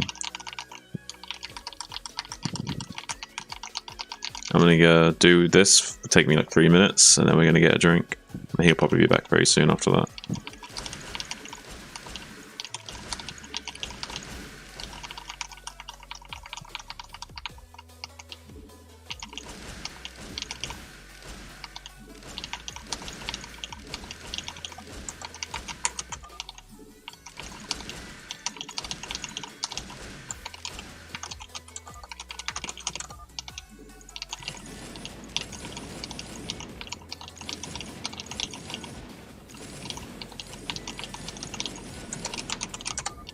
Oops. Oh, we got a missed shot on that ghost. 1 in 255 chance. Oh well.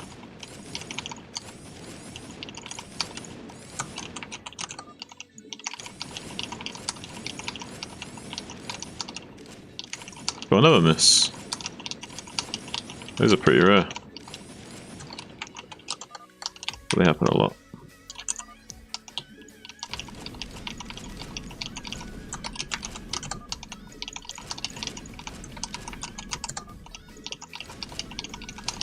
I really do need a new keyboard.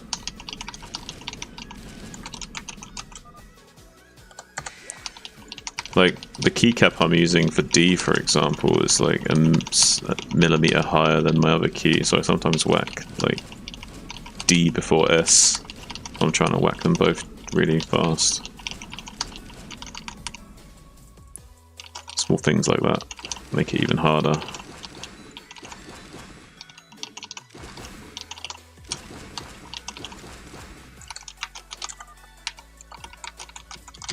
Yo. Yo, yo, yo. Right on time, right? Maybe? Sort of? Is that Maybe 5 sort minutes? of. About that. Pretty close. Alright. You ready to go? Let me just grab a drink real quick. Sure, I'm gonna check these games, make sure they're good. Okay.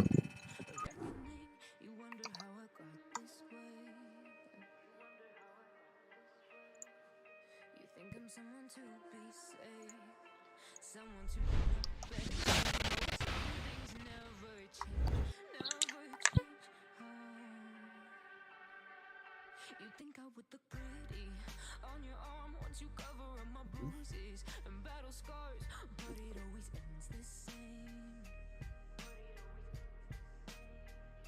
Can't bear the things I've had to face. Got you crying on your knees in pain. Oh, some things never change, never change.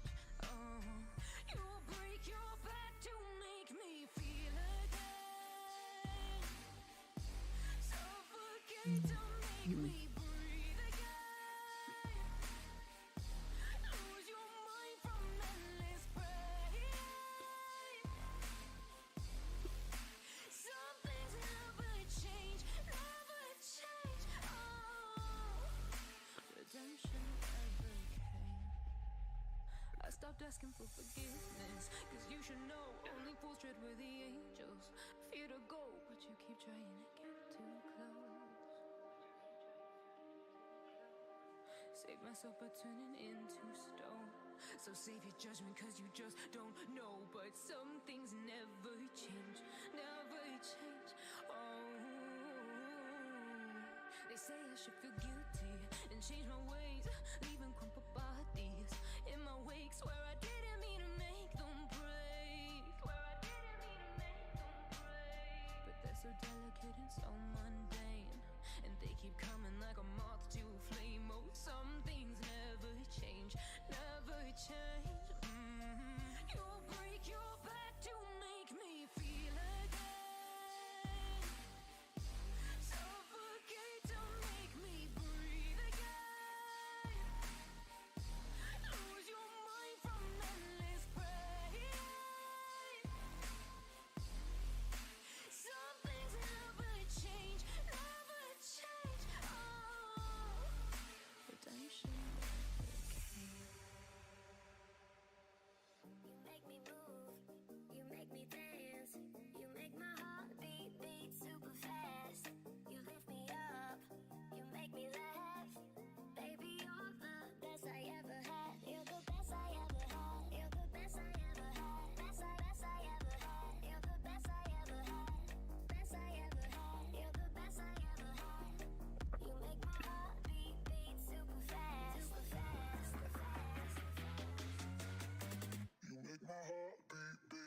fast.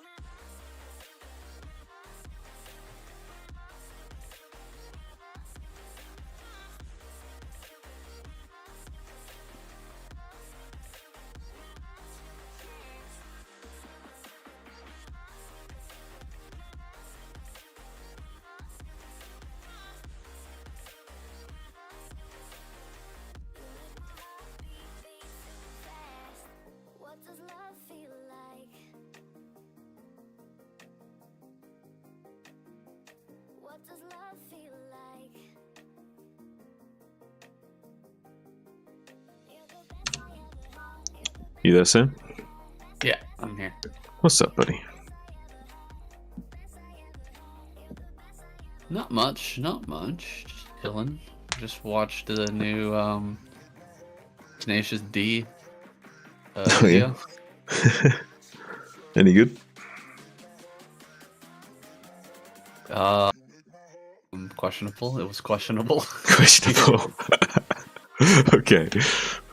Go ahead, take a look.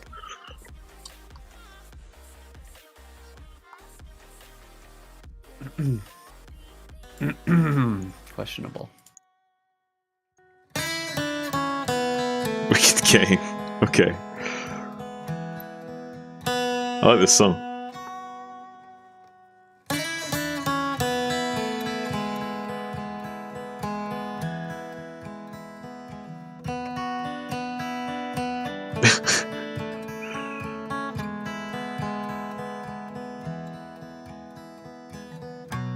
What a wicked game to play to make me feel this way.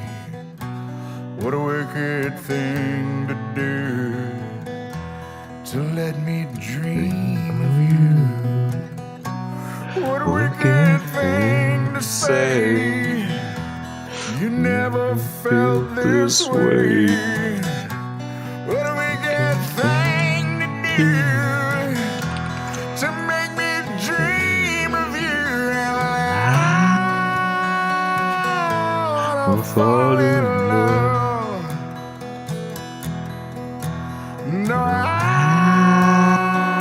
don't wanna fall in love with you. It's originally by Chris Isaacs. Good song. I like London Grammar's cover of it too. Nobody loves no one. Hey, why did you delete that comment? Oi. Why did you delete that, mouse? The singer, that was Tenacious D doing a cover of it. That was Jack Black doing a cover. But the original song was written by Chris Isaac. I like the London Grammar version. Yeah, I'm here. I was just talking to my stream about the song. Yeah, interesting. I do like that song. Questionable. Questionable. Okay, you ready to go? Yeah, I think so. I think I'm all ready. All right. Let's make it happen. Let's make it happen, Captain. Let's make that magic happen, baby. 이제 유영진대 윤수철 2대 0으로 경기 숫자가 많진 않네요. 유영진 선수가 앞서갑니다. 네. 근데 윤수철 선수 상대 전적 보면은 뭐 김지성 선수 상대로도 이번 달에 뭐 2승 3패. 네, 나쁘지 않은 전적을 또 보여주고 있고요. All right, Rush gonna advance into game number 5. Here, his opponent will be YSC, spawning in the bottom right-hand corner. Rush here in the top left. We are on Dark Origin, this new map, the 2-player map here. Gonna be seeing how this plays out in TVP. We haven't seen a lot of TVP here, but generally controlling the center of the map has been a huge theme on this map. Oh, absolutely, Sin. Yeah, we do see the forward pylon coming up from YSC. Going to be probably wanting that forward gateway as well to put on a little bit of Zealot pressure, but we did see many times other Terran players handling the early Zealot pressure really well on this map, so probably won't get too much done, I would think. Rush is pretty stellar in his early game control. so probably won't lose too much to this early pressure from YSC going forward. And these middle bridges are so difficult for Terran to get across those, so if YSC can slow down Rush when he tries to come out onto the map through those bridges, can be a little bit of a nightmare situation for the Terran. But once they do explode out into the middle, it can be very difficult for Protoss to defend those big timing pushes that we have seen from those sort of like 5 factory players. Oh, does he have the money to steal the gas? Looks like he does. He does. Nag that gas, Geyser. So taking control of the game a little bit here, YSC will Okay, Mouse. have a slight advantage going forward because he does know kind of what Rush has to do here and can maneuver himself into a good position from this. But Rush, a seasoned veteran, he knows exactly how to handle this, and he may have some tricks of his own to come out here after this opener and come down to the low ground here, get his command center started, and get that barracks or that bunker up as soon as possible to deflect these incoming Dragoons and Zealots. Looks like maybe skipping a Zealot here, possibly just going to go straight into Dragoon. No, he wants to pressure, right? I don't know how this build works. Well, he definitely wants the pressure. He hasn't taken his gas yet, so he definitely wants to probably make Zealot, Zealot, Dragoon at the very least. It might even be Zealot, Zealot, Zealot, Dragoon. Or it could be Zealot, Zealot, Nexus, then gas. It's a few options that he has at his disposal here. Will also be slowing down this SEV from getting in the base for a scout. Actually, he wants to turn around and deny the SCV. Beautiful block on that SCV, getting 2 shots off on it as well, reducing it down to half HP already. It's going to be throwing down that Nexus after the initial Zealot or 2. So, yeah, going to be going for that little bit of a greedy Nexus play before getting his gas online. The body blocking was beautiful. Keeps that SCV out of his base for a little while longer, puts some damage on it.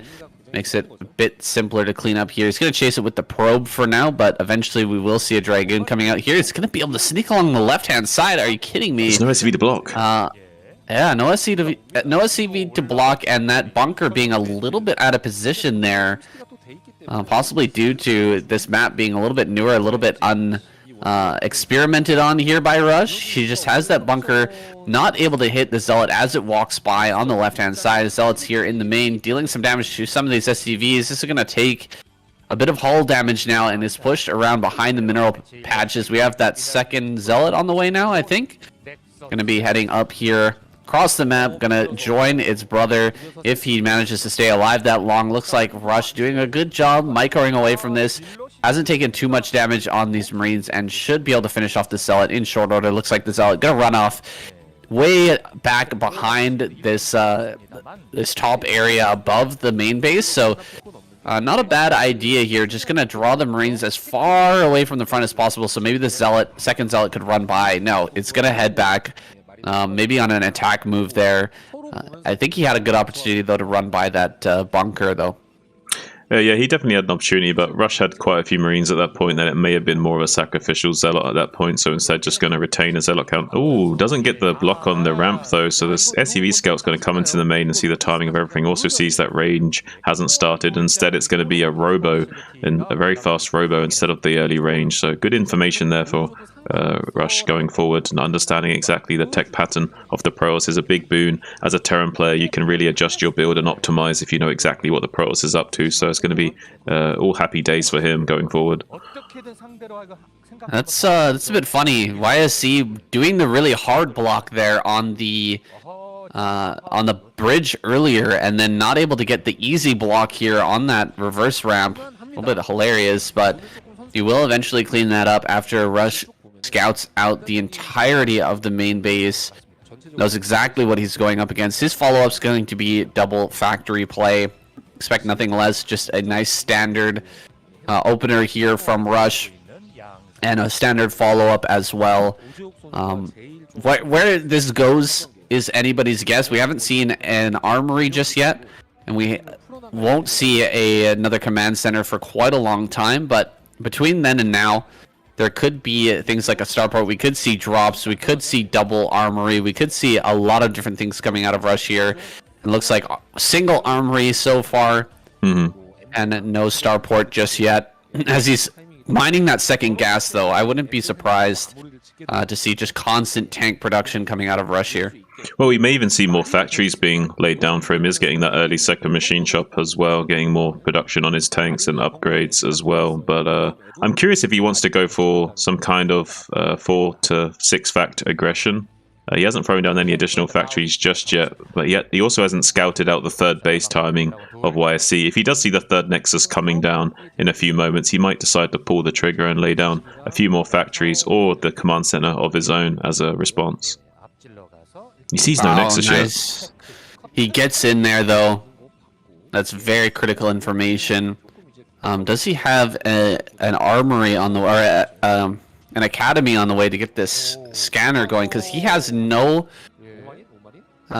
detection at all and no mines here. So just kind of gambling that YSC hasn't thrown down some hidden tech somewhere on the map or in the main base after that SCV was picked off. He's doing a soft completely right here. Yeah, he's doing a soft free tank push with just 3 tanks and Marines with Vultures being rallied behind it. It's a pretty strong play from Rush, but it's going to come down to whether or not he can remain control over these bridges and exploit these Dragoons with these small numbers of units, because there's only like 6 Dragoons out right now. If he can abuse the terrain a little bit and come here and start laying mines behind these Dragoons like this, it could be a nightmare situation for YSC, and Rush doing a good job of zoning out half of the army while he fights the rest of these Dragoons with these 3 tanks. So much DPS on these siege tanks despite having siege mode, but they're in a little bit of a precarious situation. You have to shuffle up to this high ground to try and exploit that advantage. Vultures also going to be coming in from behind now that there was a full wall off in the natural, not able to get any probe kills, and getting on top of the tanks as well as he takes out one of those tanks. 4 Dragoons were left to start doing a lot more DPS the remaining tanks, so he will take out all of these tanks, losing just a few Dragoons. So really good trade for YSC so far. And more Vultures being rallied forward, but the pylon block was really nicely done there by YSC, making sure that he doesn't lose out to that run by afterwards. He actually gets a mine, hops over, very nicely done. He'll get a couple of probes here for his efforts, but not much more than that here as the drone or the Dragoon finishes that off. Mines here in the third base, I think they might have connected on some of those Dragoons as well, so YSC is he's hurting right now. He doesn't have that third base mining just yet. He can't really transfer the probes because there's so many Vultures out here, and yeah, these damaged Dragoons are going to be easy pickings here for these Vultures. Slaying those very, very nice and quickly, and I think there's a follow-up command center in the main base for Rush right now. Yeah, there is, and he's so far ahead. He's denied mining at this third base for so long. Even though he hasn't killed the Nexus, it doesn't matter. He's killed so many Dragoons. He's delayed any probes from coming over here and mining for quite some time, while he's also getting up his own command center in the main base. So he's going to be getting his third base online round about the time that YSC can even start mining from this base. So it's going to go well for him. Another Vulture run by, going to be trying to poke into the natural, but there is a Reaver blocking that and warding off the Vultures. But now the probes are exposed, and the Vultures come in yet again, taking out 1 or 2 of them. Pretty good play from Rush thus far, really crippling the early economy of YSC. But looks like we're going to another Vulture here in the third. Look at that. Gonna get a few more kills here. Good drill from YSC, but does snag a few probe kills. 2 probe kills do go down to that Vulture. And we just have going to be carriers as a follow-up from YSC, which, I mean, that can work. I mean, Rush did go for this slightly early command center, and he didn't do anything like 5 or 6 factories, so this carrier can work, but he's on a bit of a timer. There's going to be a window of about 3 to 4 minutes where YSC is going to be extremely weak and will need to buy as much time as possible to prevent any pushes from Rush. If Rush can identify this soon and see that this carrier is coming, then he's going to have a nice little timing attack lined up coming up for him, but right now I'm not sure he's even aware of the carriers. Scanners are relatively late here, so he will have those scans up in about 30 seconds. Where he throws down those scans is going to be very, very important. I think he's just going to scan the main base here, and general rule is scanning the... He sees it. Yeah, there it is. He sees it. Scanning that spinning building, what is that called? Cybernetics core. Is just a general rule for Terran, a really good move. If you see that spinning, you know that there's probably going to be carriers, even if they're hidden, even if the actual stargates themselves are hidden.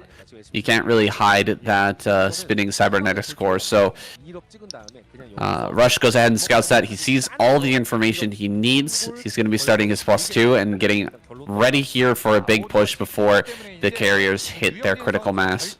Yeah, and he's getting up to 7 factories as well, so he's going to have more than enough production he needs to get this timing attack going, and then also having enough factories to churn out the Goliaths if he's not able to do the killing blow onto YSC in the coming moments. He knows he's on a little bit of a clock though, and he's got a few minutes that he needs to do a really big timing push to maybe punish YSC.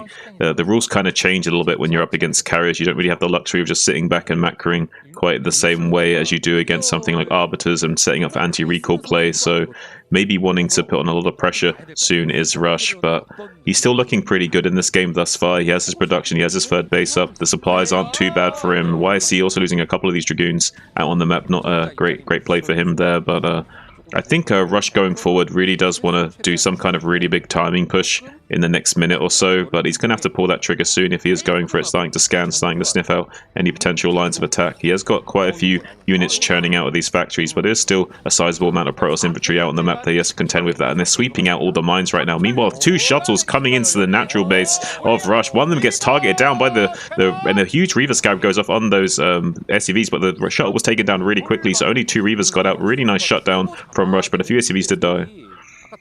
Oh, I don't like this from YSC, losing the Reavers before the push even starts.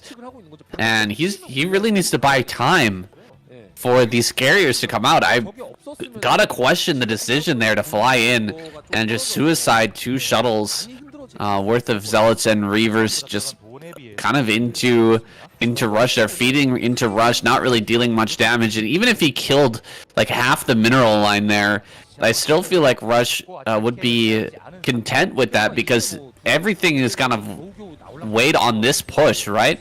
Rush just needs to make this happen, and having those Reavers out on the map makes that a lot harder, but getting rid of them is a boon to Rush here. He's going to come across the map, start to kill these Dragoons, and they're not even retreating properly at the moment, losing a bunch of them. A counterattack is coming here, but I feel like Rush can just lift this off and abandon this position, and he should be fine still.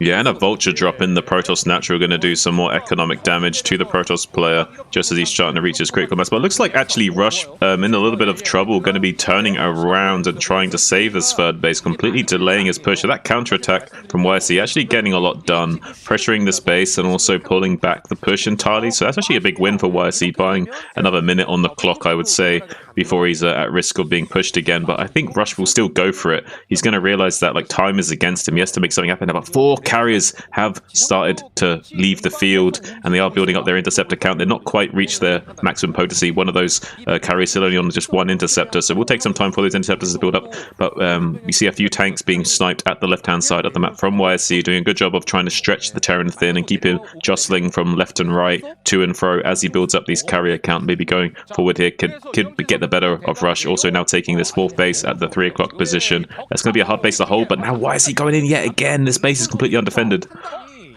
Oh no, and Rush is turning around once again. This is doing so much to delay his push.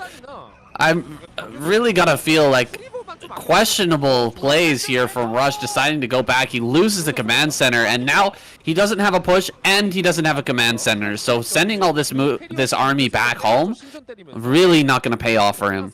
Yeah, and these carrier counts are going to get more and more scary. 4 is when they start to become a little bit dangerous, but 6 is when they really start to get bad. Even a DT from YSC going to be disrupting the push of Rush just a little bit, and every second is precious here. More and more DTs forcing scans out of Rush, forcing him to multitask, stretching his mechanics thin as another counterattack comes into this 3rd base location, which hasn't been retaken yet. So if YSC can just hold on just a few more moments, he will have a critical mass of carriers to start fighting this army. Rush has 2-1 upgrades on these Goliaths, so they are still pretty formidable, and he has a lot of them, so he can still make this work, can Rush, pushing into this natural third. But YSC's on the full base trade mode, just trying to come into the natural base area of Rush. There is a few there's a few siege tanks set up back there, so it's going to be hard for him coming in their bunker as well, along with some SCVs to body block this as well. So doing a good job of fortifying the position. But bunker does fall, but the carriers now starting to engage the Goliaths en masse. There is at least 6 carriers here raining down with those interceptor shots on those those Goliaths trying to target fire. It looks like they're not being microed correctly as well. A lot of those Goliaths were just shooting interceptors instead of trying to get under and target fire down these carriers one at a time. So far this is going a little bit better for YSC. There is some DTs in here as well, trying to like distract Rush and make sure he can't notice that there's a DT in time before it's already killed a few tanks or Goliaths, and then finally noticing and having to scan. Maybe even sometimes splashing his own units can be really frustrating if you're killing your own Goliaths with siege tank shots as well. He's going to be able to take that Nexus out, and now rotating around a few tanks to the 3 o'clock to try and take that out with some siege tanks as well. So what you need to do is, Terran, kind of split your army up a little bit and try and play whack-a-mole with these proto spaces while the carriers are still not able to get fully online.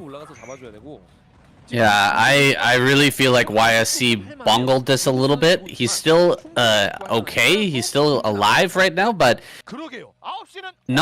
going for another counterattack after the command center was dead. You know that Rush is not going to retake that and try to play it out in a long game. Like, there's no way he's going to sit there and wait for that to finish. So, just bringing the army back might have been a much better play. He could have fought with the full army instead of filtering into that natural, and it probably just killed that army. Now he's actually going to lose his 4th base here very, very quickly. He's on 1 base now, and there's no mining at the main. So YSC making a pretty big mistake here, and maybe enough to allow Rush to take this game away from him.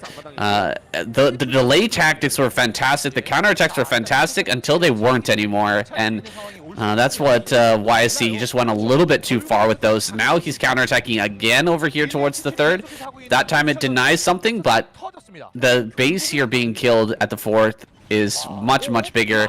Coming into the natural now, the tanks are out in the front, but we still have quite a lot of rallies coming here from Rush, and his army is now in position to stop this. And now Rush is feeling confident enough to come back with his entire army and actually retake this 3rd base, most likely, and fight this out in a longer game. Yeah, unfortunately for YSC, he's had to rebuild a Nexus at his natural, which is already almost mined out. He can't even afford to remake interceptors right now, so he can't even really engage with his carriers for the time being until he can squeeze out a few more minerals and make sure he has enough banked up that he can keep remaking interceptors during the fight. He does have these infantry on the high ground, but that's actually good news for Rush, because Rush can actually zone out this army from rejoining with the carriers, and now he can squash this army from both sides maybe if YSC isn't careful. Some of those Dragoons are in retreat. The carriers coming up from the southeast to try and intercept this army and buy a little bit of time for these Dragoons to make it out there. Looks like they are going to be able to make it out there. He does get on top of some of these Goliaths as well. They're a little bit distracted, not actually target firing the carriers right now, so he will be making some good trades, but he has no money, so it actually doesn't matter that the interceptors are the focus of choice here for Rush. Every interceptor he kills is going to be a little bit annoying for YSC because he can't get enough minerals in the bank to start replacing them. So if he does just start hold positioning down these interceptors with these Goliaths, eventually he will whittle down the interceptor count to the point where the carriers can't even fight anymore. Ooh, yeah, Rush leaving a little force over here to prevent any further counterattacks. And yeah, killing off interceptors is now actually a big deal here. And what, Nexus? What happened? Did he cancel that? He got killed, I guess. That's crazy. I feel like he might have canceled the Nexus to build some more interceptors or something. Possible. He's going across the map with these carriers. They're way up in the top right-hand corner. He's just going to retreat all the probes back into the main base, hold from there, and try to get it done with the counterattack. But this is so many Goliaths. Look at the supply. 60 supply ahead right now for Rush, and YSC just about to tap out here, I think. As soon as all the interceptors die, he's just not going to have anything left. He's killing off the comsat stations here. Going for comsats is kind of hilarious because maybe DTs can change the game right now. The DT here is not getting targeted. There it goes. It gets targeted down, but maybe if he flew into the main base and killed the other comsat as well, he might have had a chance to possibly win this through DT, but there's just so much here. All the interceptors have died now. YSC just kind of leaving those carriers there for a little bit too long.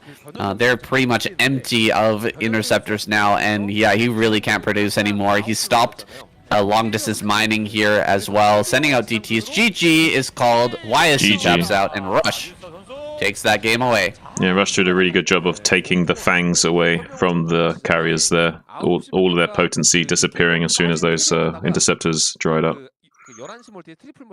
Yeah, that was Some really good tactics were shown there by YSC. I feel like the first time that Rush turned around was a mistake to stop the counterattack.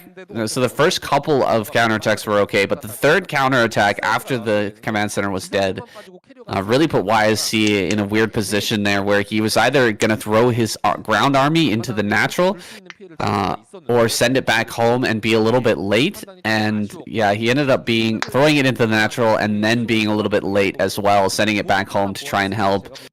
Too much damage comes out of Rush. He's just so efficient at taking out those Nexuses and pushing in against the Protoss, setting up a good position there that YSC couldn't mind. Runs out of minerals and has to tap out. So let's go on to our next game here. It's going to be Rush versus Soulkey. That's coming right up. 상대는 김민철 선수로 확정되어 있습니다. 저그가 오늘 꼴등을 할 수도 있는 상황을 맞이할 수 있습니다. Good. 자, 김민철 선수의 맵 선택 보도록 하겠습니다. Yep. 야, 앞에서 도지혁 선수 All right. 해주니까 이런 상황이 나오네요. I've been having the last word every time, so how about you get the last word on this next one, okay? I don't mind. And keep the format how it is. 척추가 되는 거고. 예, 예. 레트로에서 YSC is dead. 오늘 도지혁 선수 임팩트가 너무 세서 도지혁 선수가 조금 And there's one Zerg, one Protoss, and two Terrans left. It feels like we're gonna have a Terran victory. What do you think? Looks like it. I don't think Soulkey's going to be able to take out Rush and Light. I mean, I don't think so, but it's possible. No, Snow could take out Russian Light. It's possible. If he's Yeah, on his absolute A game, but will he play his absolute A game right now? I don't know if he's motivated to do so with the prize pool as it is and with the points the way it is. He might be kind of saving himself, if that makes sense. yeah, he might be saving some of his builds. Are you ready to go? I'm gonna smoke first. Then we can. 오늘 또 견뎌낼 수 있을지 오늘의 6경기 유영진 대 김민철 레트로로 가보시죠.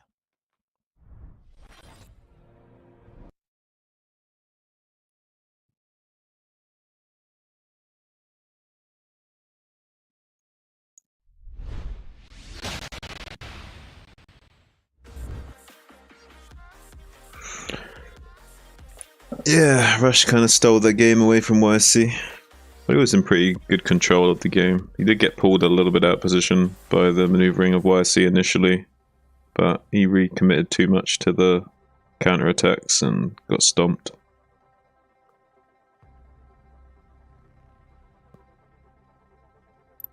It's hard for YSC though, because you kind of want to be careful with how you engage your infantry with the tank Goliath, because you don't want to lose too many Dragoons to the tanks. If you can handle killing the Goliaths with your carriers, then mop up the tanks for free.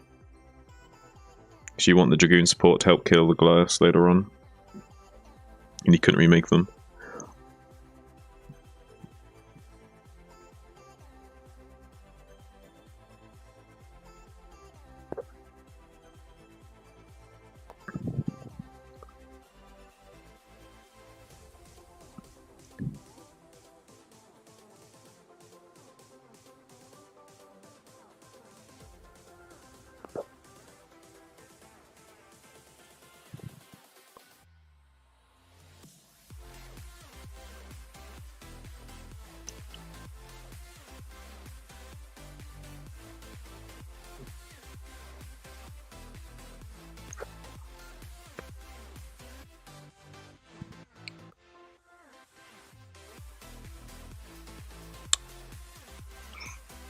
A little quick intermission before we jump into the next game, guys. It's going to be Soulkey against Rush on Retro.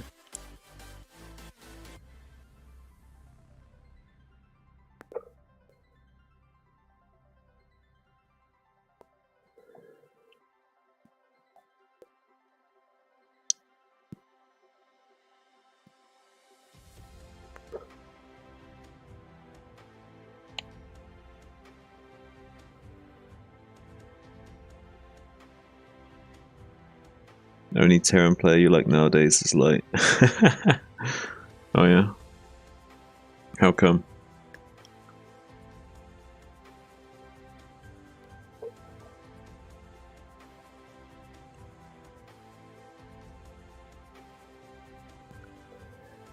Oh, you're not used to them.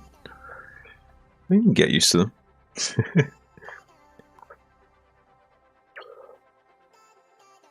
Wouldn't necessarily say Rush is new though. Just new in terms of his form.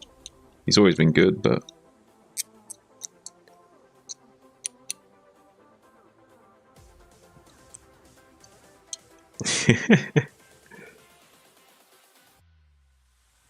Glacier Light aren't that old. What about Boxer and Nada? You know what I'm saying?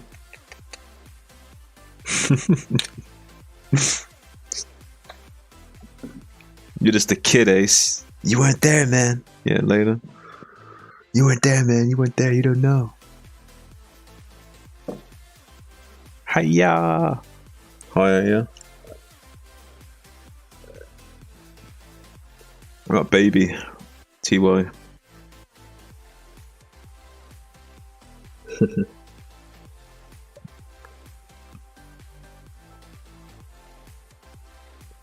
But I love Uve.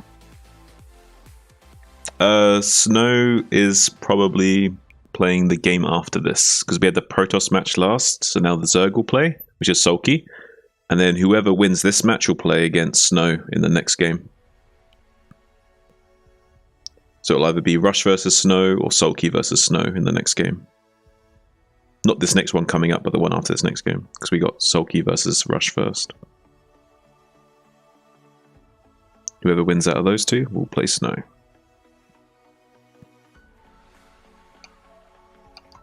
Alright, San, how you doing? Yo. I'm ready. You ready? Yeah, I'm ready. Yeah, I'm ready too.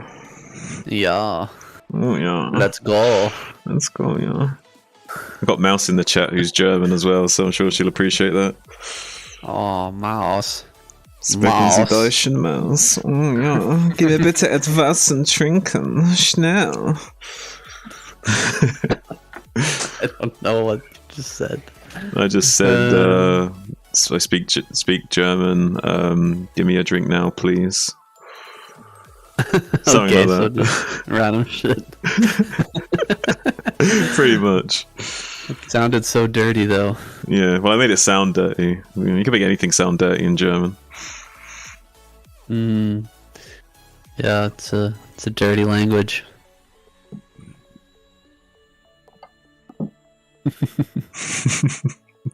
Okay, let's go. Let's do it. Let's get it on. Let's get it on.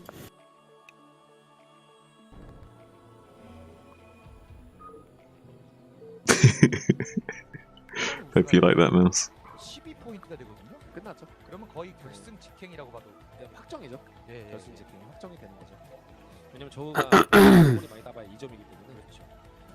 다음 주 Here we go. Sulky spawning here in the bottom left-hand corner. Rush in the bottom right.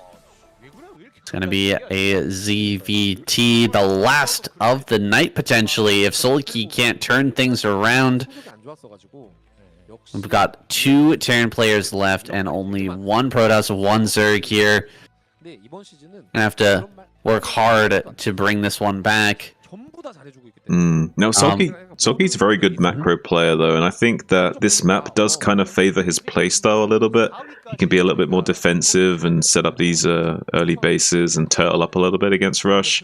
There is that big open center he's going to have to worry about. He might be caught off guard a little bit by some of the maneuverings of Rush in the mid to late phases of the game. But I still think this is not a bad map for Sulky going forward. It does kind of suit his playstyle a little bit. 충분히 올킬이 나올 법하고요. 지금 Protoss in the audience 남았던 거죠. are going to be cheering here for Sulky or for Rush, excuse me, because if Sulky just dies here, Protoss will get themselves on the board. Best carrying them to that result this week. Second place still gets you 1 point, and Protoss has yet to get even a single point up here, so that would be a big win in itself. He'd certainly escaped the flatline meme, so that'd be a big win, I would say, just getting that 1 point on the board. Yeah, I don't want to have to do that to you guys anymore. Last week, the flatline meme. was a little bit brutal. Just want to see one little heartbeat here, one little twitch, 그죠? sign of life 아쉬울 수밖에. that Protoss can 안 갔으면은 play here in the KZM and actually see some success. Yeah, That's going to be huge. yeah. Otherwise, there's going to be like a Star Trek "No sign of life, Captain" kind of meme coming up next. So get it together, Protoss players. 또 베테랑들이라 Yeah, absolutely. 계속 이뤄지고 있는 것도 좀 신기해요. 일단은 이번 경기 Rush here, 또 getting that nice little wall in with just the single supply depot and the barracks. That is beautiful 자신이 있다 보니까 walling in action going in there. 내 할 거 하면 Makes him so safe and allows him to produce a command center very nice and early here. I love it. If you're a Terran player playing on this map, definitely copy this build down. That's a very strong way of playing here on this map, and going to be able to optimize his build quite sufficiently with this little wall in as well. Really nice play from Rush thus far. SCV trying to do its best to stay alive to confirm whether or not it's going to be a Hydra Den or a Spire coming out after this layer is on the way. If it was going to be a Hydra Den for Lurkers, it would be thrown down around halfway mark, so he hasn't seen that yet, so he's not too suspicious, but it could have been thrown down into the natural expansion. But knowing Sulky is going to be that Spire, he has got pretty good mutus control, and he does like using it to transition into his mid-game phase when he's really at his strongest once he starts to get his macro in full swing. Rush here, going to be playing to his strength as well. This time going for that 2 racks play. The stim timing here 플레이어로 뛰려면 going to be very strong. 주긴 해야 됩니다. That academy just about to finish up, and we'll see a couple of medics and a move out here from Rush really soon. Now Sulky bringing out quite a few Lings here. A wave of Lings coming forward, and Speed is done. If he gets caught trying to kill this Overlord, could be in a ton of hurt here. Rush sending his Marines back through that little gap. He is going to be safe. Just waiting now for those medics to pop. Yeah, this is the kind of like old way of playing 2-hatch Muta, where you also get the Ling speed very soon after the lair, and then you also get up to 8 Zerglings, which you can sometimes catch the naked Marines before the medics are out, and do a lot of damage to the bio count, softening up the Terran for when those Mutas finally do come in. You see this on-base location, third base for Sulky as well, being a little bit greedy and getting that on-base third, but it's going to be a really tough for Rush to get out on the map to attack that. It's so far away from him right now, so he's not really at any risk of losing that third base for the time being until Rush can start to get his barracks production in full swing and get a big bio army out on the map. Sulky going to be throwing down creep colonies here in his natural. That does slow him down a little bit, but going for the counterattack. And yeah, you were talking about how this is kind of the old standard way to play. The 8 Lings trying to get kills on the naked Marines and then going for the counterattack immediately. But this is one of the reasons why it has been a little bit phased out as of late. The Fire Bat follow-up here from Rush with the wall makes it impossible to get any counterattack damage done. And now Sulky is in a bit of a rough spot. He didn't build those early drones. He had to build a sunken colony, and now he's trying to get his Mutas out here with limited production and limited resources. Yeah, it's really hard to deal with a Terran that knows what they're doing and like builds the fire bats to plug the gaps and block the ramp while you're moving out to prevent any kind of Ling stab damage. So Rush really on top of things and not letting anything happen to him. He's starting now to get his turrets up for that 6-minute timing as Sulky's Muta is starting to fly in, seeing if they can find any damage here. Now the hatchery just finishing up at that top left base natural location, going to be starting to drone up there, maybe getting into an early third gas and really starting to ramp up his tech. We'll see what Sulky wants to do from here. I doubt we'll see a Mutalist all in just because of how little damage he's able to do with this first round of Muta. He's flying around, but Rush is just sewn up so tight here, so quick to react as well with his first group of Marines in the main base, not letting Sulky really get anything done at this point, and it's going to be hard for him if he actually wants to take fights with the Mutas and try to put Rush in a bad position. He's going to have a very hard time taking the advantage here over Rush, who's now just getting into his factory play. He's going to have that tech out very quickly, and This Marine Medic Force is starting to put that pressure out on the map as well. Yeah, one of the things that Sulky does best is these sort of like mid-game Muta-Ling fights. He's really good at utilizing Zerglings with his Mutas, so he's going to be baiting Rush out onto the map first, and then he's going to set up for a nice little pincer maneuver where all the Zerglings are going to get on top of the bio as the Mutas start to engage them. It's really cost-efficient how he does it, and it just seems to be one style that has always worked for him. He likes to get these like little Lings out on the map so they can fight the Marines as cost-efficiently as possible. Going to be swinging down into the natural expansion, putting a little pressure there, taking out one of the turrets, pulling back the bio to where he wants it, but he has still got these Lings out on the map waiting for any opportunity that Rush gives him to go for a little bit of a stab play and try and get on this top of this bio and reduce it before it can even get to a significant size. Yeah, it's not working though. Rush is not taking the bait. He saw the turrets going down in the natural and he just backs away immediately. More and more mutas are coming out here for Sulky. I don't see that tech transition, so he's just continuously building Muta Ling here and looking for that opportunity you were talking about earlier, where he's going to be able to surround and kill this Marine Medic Force, but Rush is just not giving it to him, and he's slowly taking up here. Very soon, he's going to have some vessels out. There's the tech transition. Okay, we missed it. It's over there in the top left-hand corner. Yeah, it's really tough for him to scan that location, but there's a firebat that's going to be coming up here, killing a couple of drones and also confirming the tech. Nice little pickup from Rush there, not only getting some drone kills, denying some mining time, but also confirming the exact tech timing of this transition. Seeing the Hydra Den and Queen's Nest around 8 minutes is a pretty typical transition from this early Muta play, so it's going to be going up into that hive with Defilers, with Lurkers to try and fortify these two expansions, get a Nidus Canal to link up, and because he's taken this natural as his third base, it means he has a fourth gas for free, so Sulky's in a really good position as long as he can just not die in these coming minutes. Yeah, he's been playing a very tight game though here with just two hatches in his main and natural.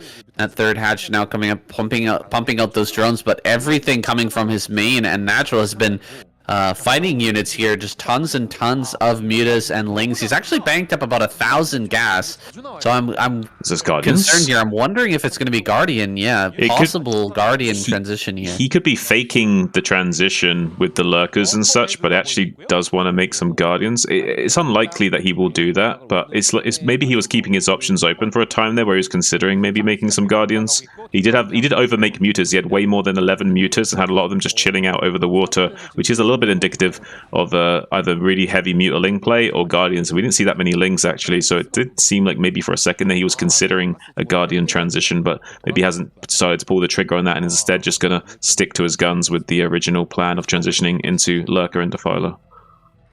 Yeah, as we pass the 10-minute mark here, Guardians are becoming less and less likely. Rush is going to have out his air units pretty soon here and should be able to bully away those mutas. Here comes Rush. He's looking to take this on, but no, decides against it. That's a little bit too many Lurkers, plus the mutas here over the high ground.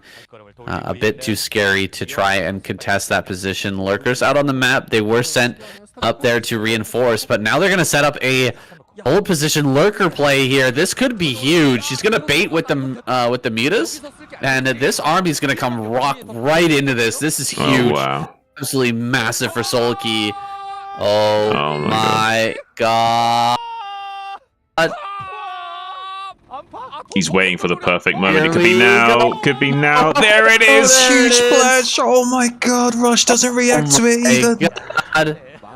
Finally does Rush scan. not reacting for so long. He loses his entire medic Marine force. That's crazy. That was a beautiful whole position Lurker play from Sulky there. He even repositioned the Lurkers down further to the south and like really set up for it and really like was really patient and composed about how he went about that and really didn't pull the trigger too early as well. Waited for the Marines to turn around to make sure they would maximize their surface contact area with those subterranean spines. Also now a Lurker going to be trying to get behind the mineral line. I think it will be taken out before it does any damage to those SCVs though, but really nice whole position Lurker play from Sulky. Really, really stellar stuff.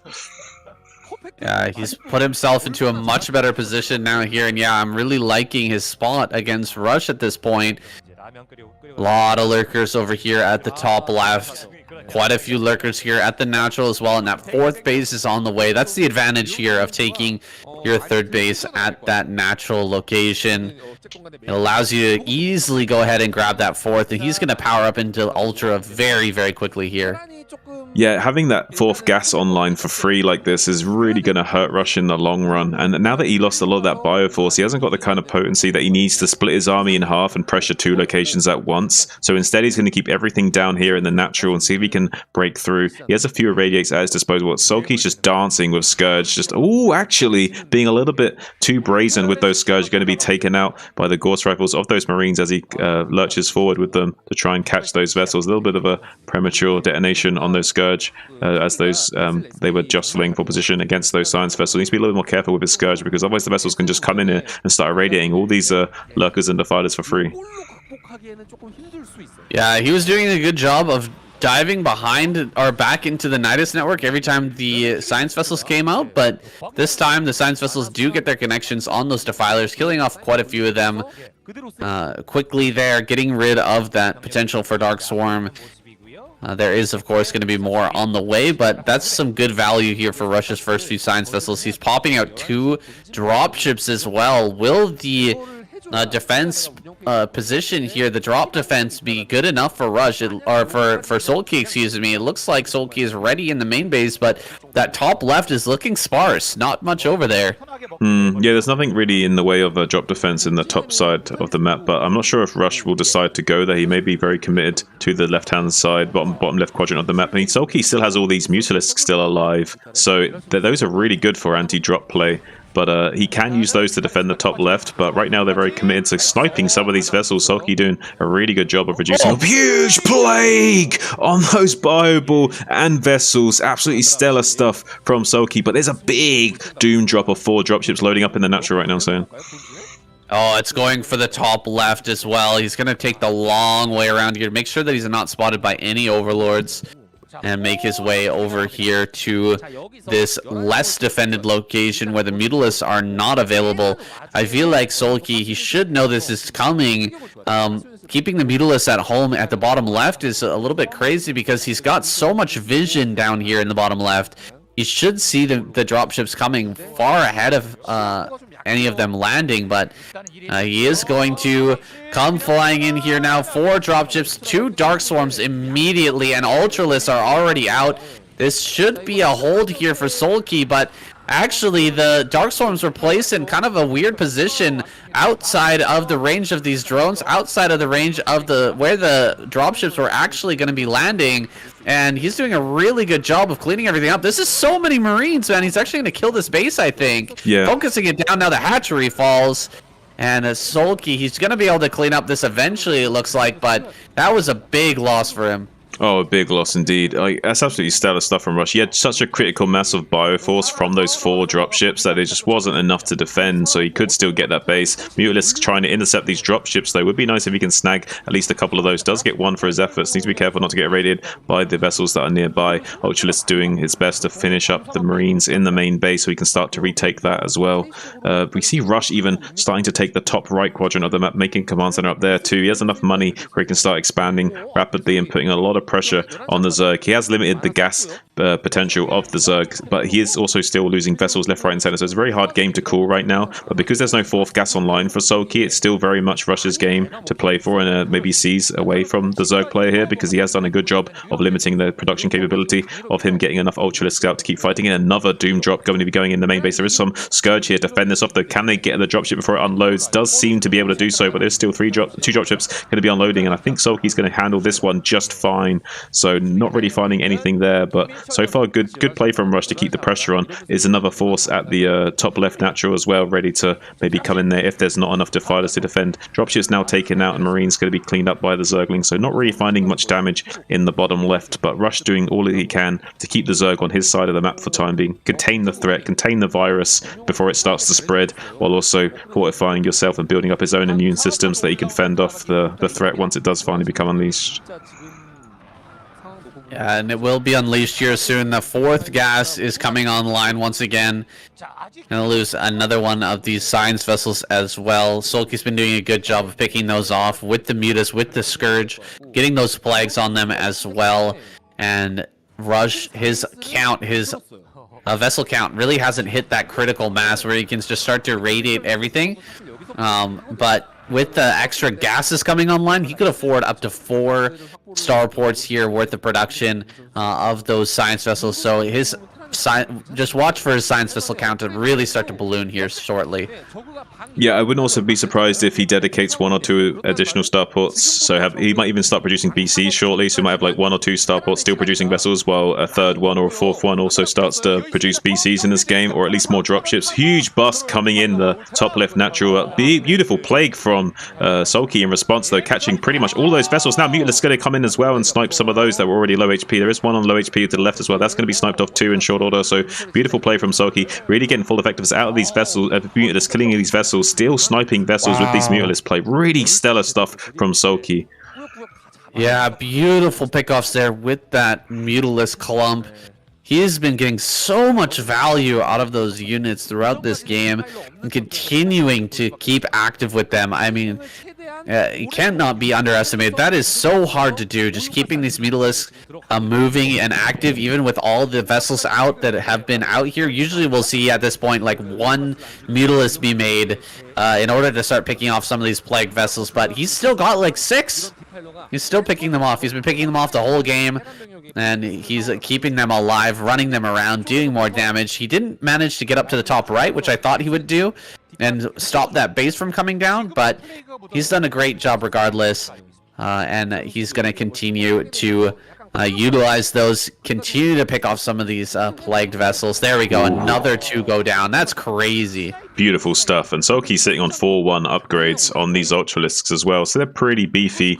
I believe Rush will have his +3 weapons right now, so he is ahead. Yeah, he's +3 weapons and +2 armor, as just confirmed by the Observer. But one thing to note is that Sulky has such a strong production behind him right now that it's only a matter of time before he catches up in upgrades, and then Rush won't have nearly as much map control as he does currently. So if Sulky can keep plaguing the army of Rush and then start to move out once his upgrades come online, he will start to turn the tide of this game going forward. But Rush has done a really good job of securing these extra bases. Hasn't yet got his 4th gas online.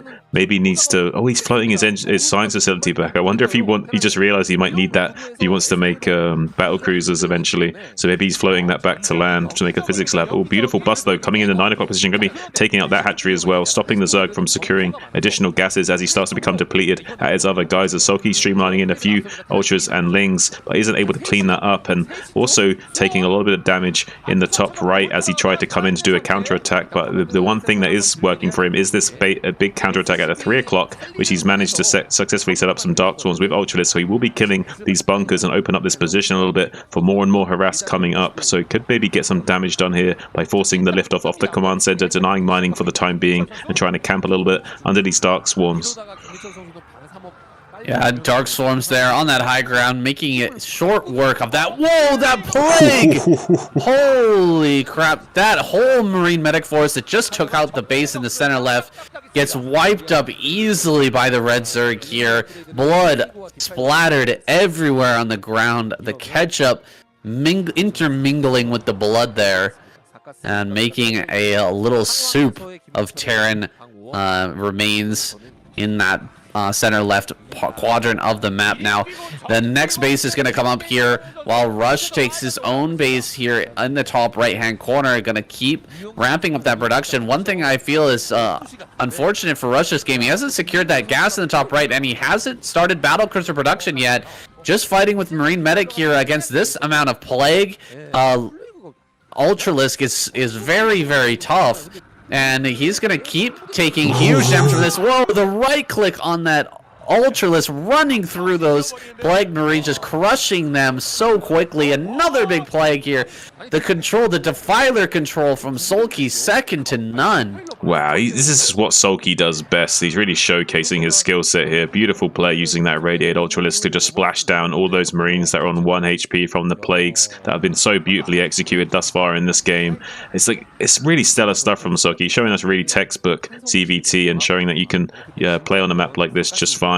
if you can just turtle up, get this 4th base for free online early, it's going to be more than enough to give you that production that you need. Fighting this huge Terran SK style. There's another dropship out for Rush. Going to be trying to put on a little bit more pressure of these expansions of his own. But Soulke's ready to launch some assaults right here, right now. As the Defilers making their way into the natural expansion in the top right quadrant of the map, there's still enough here that Soulke can get a lot done. And he also sent back a few units to try and defending this drop in the top left. One thing that's annoying though, it's a little bit tricky for Ultras to get back here to defend in some of these positions, so it's a little bit annoying for Soulke to have to keep coming back and dealing with this. And now another follow-up attack coming in here with from the south ramp and trying to get the pick on the hatchery here. You might be able to get quite a few drones and the hatchery. Could be a good trade for Rush. Yeah, if he focuses down the hatchery here, that would be probably the best case scenario, although there are more hatches in the center left. And the Dark Swarm is about to come down. He finishes that off, kills that hatchery, and denies the 5th gas here for Soulke. Critical damage there for him. He definitely needs to prevent further gases from going down. As these gases in the main and natural dry up, that'll allow him to kind of spark ahead here. Science Vessel 2 throwing down some irradiates on drones. You rarely see that. Much more likely to see the eraser trick. Where are all the mutas when you need them? Okay, there's one muta out on the map. He needs to kill these science vessels. There's like 8 science vessels with no HP. Now 6 right there, 5 right there, excuse me. And another one over by his natural. Hopefully he can get over here and finish this off before he gets more value out of this. There we go, gonna pick off this science vessel here that's kind of sharking around the outside. More Ultras gonna come up here, and Soulke gets his 5th gas online in the center left. Defiler gonna come up and do another big plague here. No, does not have the energy. Never mind, Dark Swarm gets thrown down, and Soulke pushes Rush off the map once again.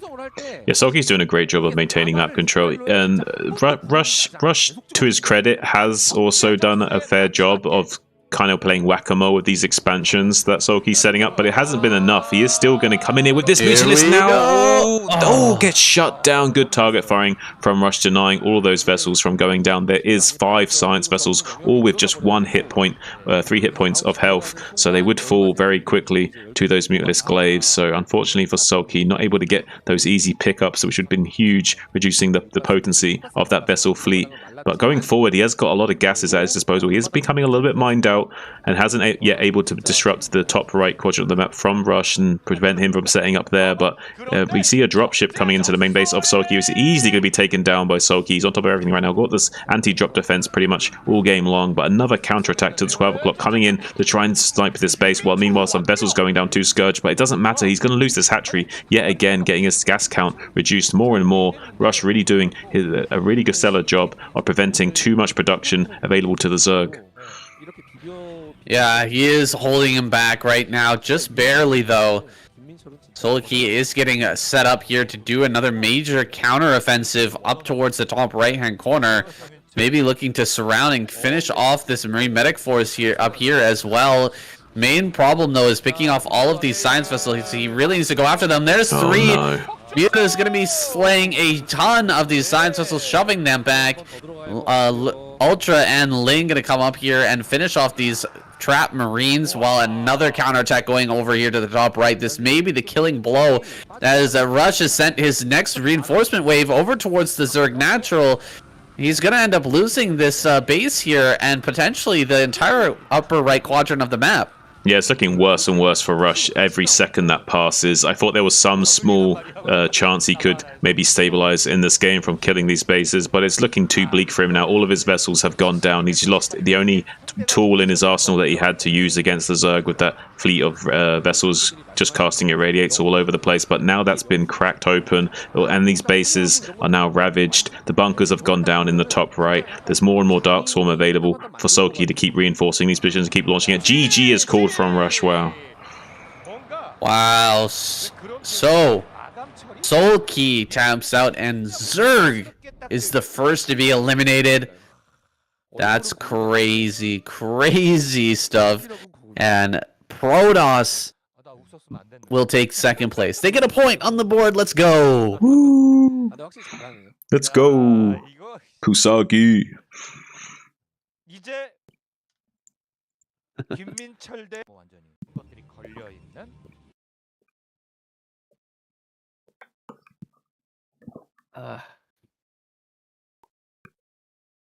Well, GG Best.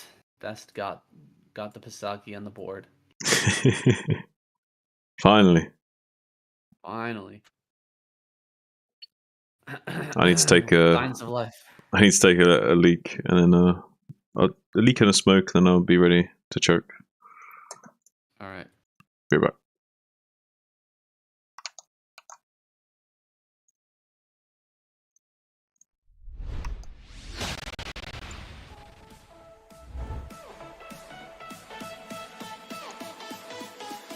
Don't go anywhere, guys. We'll be right back in a couple minutes.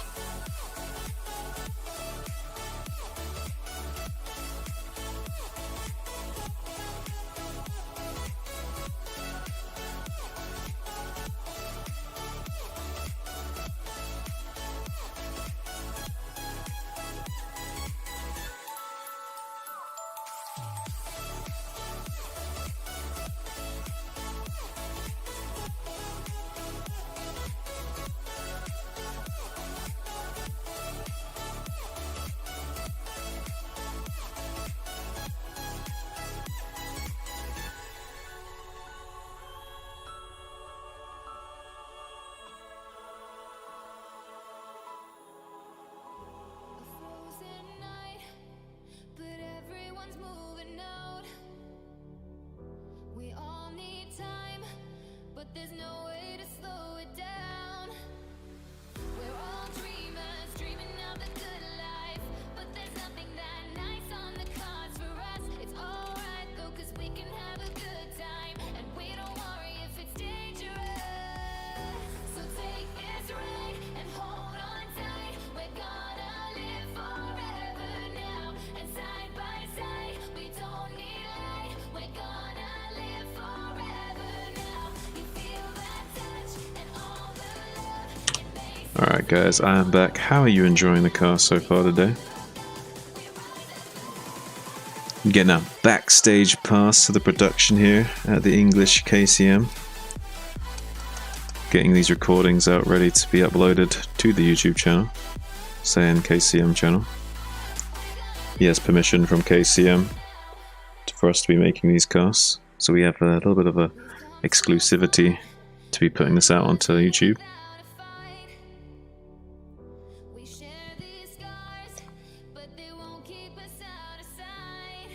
As far as the English cast is concerned. Dreamers, dreaming of the good life, but there's nothing that nice on the cards for us. It's alright though, 'cause we can have a good time, and we don't worry if it's dangerous. So take this ride and hold on tight. We're gonna live forever now, and side by side, we don't need light. We're gonna live forever now. You feel that touch and all the love it makes us live forever now. We don't look up, we rise above. We're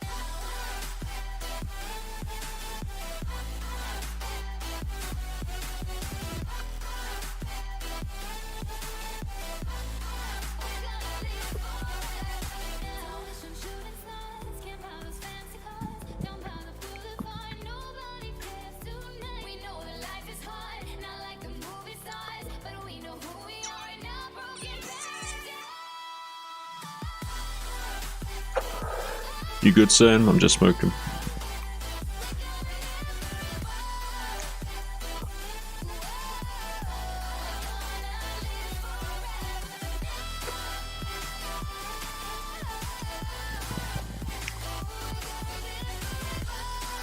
He stepped away.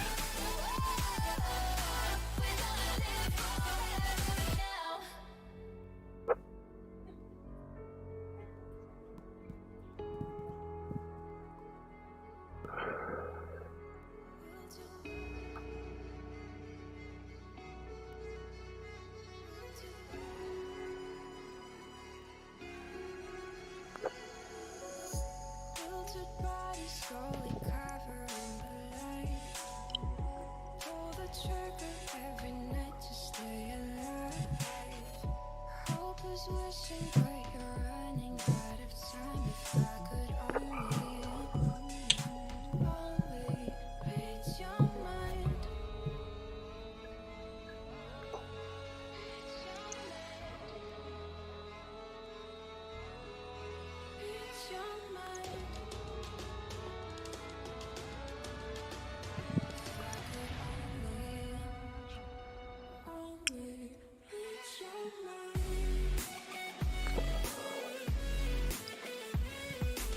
back soon?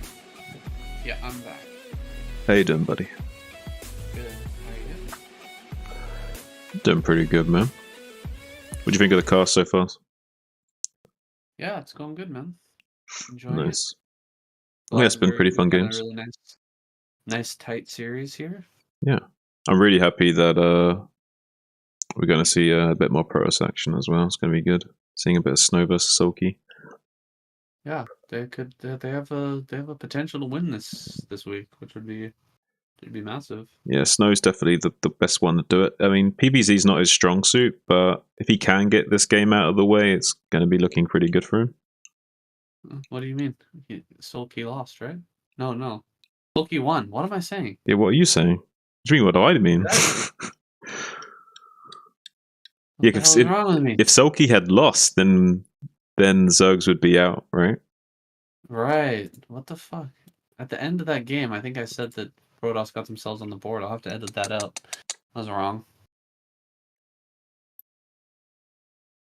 It's okay, man. The fuck? It's right to have What happened? Sausage Monkey, yeah. Mistake. I'll do it too at some point. Have done it in NSL.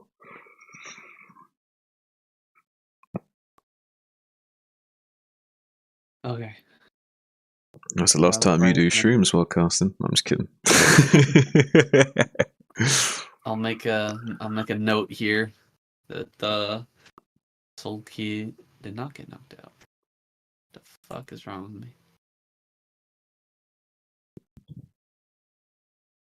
I think I might have really fucked that one up. Let me just check the recording here.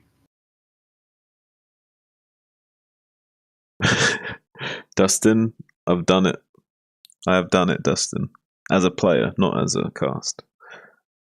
But yeah, you certainly can't play at your best ability, because I mean, it wasn't quite like that. It was a weird experience, but it was obvious that Rush lost, and I just went off saying that Sulky lost. What the fuck? Okay, I'm just gonna cut that part out. Pretend that never happened. Didn't happen. Didn't happen. Did not happen. Yeah, make a note of it. Yeah, I will fix that in post. Okay, you ready? Yep, I'm ready. 오늘의 7번째 경기. 네, 확실히 재밌어요. 네. 매번 짠 것도 아닌데 이렇게 흘러가. A collective sigh rings out in the Protoss community here as Sulky manages to take down Rush in that last game. Not gonna get the win here. Not going to get an instant second place. It's gonna have to be one more game here. Can Snow put Protoss on the map? He has to go through Sulky to get that second place spot here. And then Light will be in the background to prevent him from taking the first place. That would be crazy if Protoss, after all these weeks, managed to grab first place here. I would love to see it, and Snow versus Light would be a pretty epic game, right? I mean, Snow is in his element when he's playing PvT, and Light himself just in his element, generally speaking, so that would definitely be a stellar game between those two players. Would love to see it. As much as I would love to see Zerg win this game, I'm kind of like a little bit, part of me is wanting Snow to win here, just so we can see that Snow versus Light showdown. Yeah, I'm definitely no fan of Protoss in general, but I have to cheer for the underdog here. Snow, your team has been failing every week this season. You have to pull out a win here, buddy. Let's see what he's got for us on cross map here. Polypoid. What's going to be the strategy from Snow that can actually take down Sulky? It's going to be forward gate, Zealot, Nexus, I believe. And a 3 base from Sulky before gas, looks like. Gonna go ahead and snag that third hatchery in just a moment. Then go ahead and grab that gas as well. I doubt that we'll be able to see Snow take down Sulky with just a Zealot timing attack here. These positions are pretty easily defendable, and the distance here across the map, it's going to be hard to put that pressure on, but anything can happen. Let's see if Snow's got a sneaky timing here. Snow's being really serious about not letting the Lings in the main base here. He knows that Sulky might be a little bit cheeky and try and sneak in 2 Zerglings into his main base to cause a little bit of disruption. So going to be blocking the ramp with a Zealot and Probe, making sure it doesn't get in. Going to be running around the gateway, doing a little bit of chip damage with his own Zerglings while making more back at home. We haven't seen the Forge go up yet, unless he's making the Forge in his main base currently, because we're going to be seeing that gateway coming online soon for this gateway expand. So if he doesn't make the Forge soon enough, then maybe Sulky can find some damage here at the front. I think we are going to see the Forge in the main, and it may already be on the way here. I think because so. It's a bit of an adaptation that's come along recently, because Zerg players are so apt to go for the Hydra bust these days. Even fake Hydra busting and just killing the wall is very strong. So yeah, he has that Forge in the main base. Cybernetics core as well in the main, and he's just going to build a pylon out here in the front in order to block up and get ready for those cannons to come down here. Yeah, I kind of like this because some Protoss players also make the mistake of instead putting the Cybernetics core in the wall instead of the Forge as a follow-up to protect the Forge, but that also puts your Cybernetics core exposed, which means you then have a phase of the game where maybe you're not able to make Dragoons to bust out of a contain or something. So it actually is really good of him to make the adjustments here to instead use only Pylons and Zealots with this gateway so that he can get anything of critical of importance out of this natural expansion. But it looks like Sulky going to be wanting to do a big Zergling flood to punish this. There's a big hole in this wall, two holes and one big hole. So he's going to be coming in here to try and put some pressure on this gateway, force the Zealots to come out from their little hidey spots, see if he can slip in with the rest of the Lings. And he's kind of hiding the rest of the Zerglings right now. There is the cannon now morphing in. Going to be sending 2 of these speedlings into the main bases. Sulky causing a little bit of harassment. Sees the timing of that Stargate warping in now as well. Going to be putting a little bit of damage and pressure onto these probes. One probe able to get the particle beam connection to kill that Zergling. So right now Sulky not really able to come in here and find the damage that he was looking for. That cannon was just barely in the nick of time. But it looks like Sulky maybe going to try and come in anyway. The gateway's already low. There's a hole in the wall, so he gets on top of the cannon while focusing down the gateway. That's going to prevent any more Zealots coming out in production. So just now 3 Zealots with this one cannon, another one warping in right now. So limited production for Snow, losing that gateway, but wasn't going to be taking any critical damage there. Alright, and Sulky is going to be defending his overlords with just a single spore in the natural. There are ways to punish this. We'll see if Snow goes for something like a DT drop. Can be very, very strong with just a bunch of Corsairs roaming around the map. Forces you to bring all your overlords to this one location, and then a DT drop in the main can deal massive damage. But for now, Sulky going to be able to really power up on drones here, adding on a bunch of hatcheries because he knows that Snow can't do any sort of aggressive attacks with Zealots at this moment. He's forced to rebuild that gateway. He's forced to restart that production of Zealots, and he won't be able to push out here for a little bit. Looks like he is going to come forward, but this is a few too many Lings, I feel, and no +1 here. He should be able to surround and just kill this if he so chose. He probably wants to fall back. He just wants to track the Zealots with the Lings. He'd wait for additional Lings to kill the Zealots because he can control when he engages them as they're so slow. So he'll just keep track of the Zealots with those Zerglings until he needs to make a few additional ones, and then we'll finally maybe clean them up. But they will be getting +1. Yeah, +1 just finished up for them right now. So definitely doesn't want to engage them at this present time. We'll instead just be using these Zerglings to buy a little bit of time, getting the exact amount of the units he needs in production to be able to defend this efficiently. So trying to engage at the last possible second, but he is going to give enough time for these Zealots to come into the back of this mineral line here. So a little bit of a precarious situation. Does try and get the drone drill on 2 of those Zealots, does trap 1 and gets on some surface area on the rest of them. Starting to focus down these Zealots one at a time is Sulky. One of the Zerglings managing to get on top of the other Zealots. Had good surface area, now catching the reinforcing Zealot on the right hand side. So it's going to be cleaning up this attack fairly efficiently. Pretty good play from Sulky, delaying that till the last possible second, but did lose 1 drone there and an Overlord. Yeah, he lost, I think, 2 drones actually, and an Overlord there in the natural. Yeah. We're supply blocked at this moment, but the number of hatches is exploding. Production is really starting to ramp up here for Solki.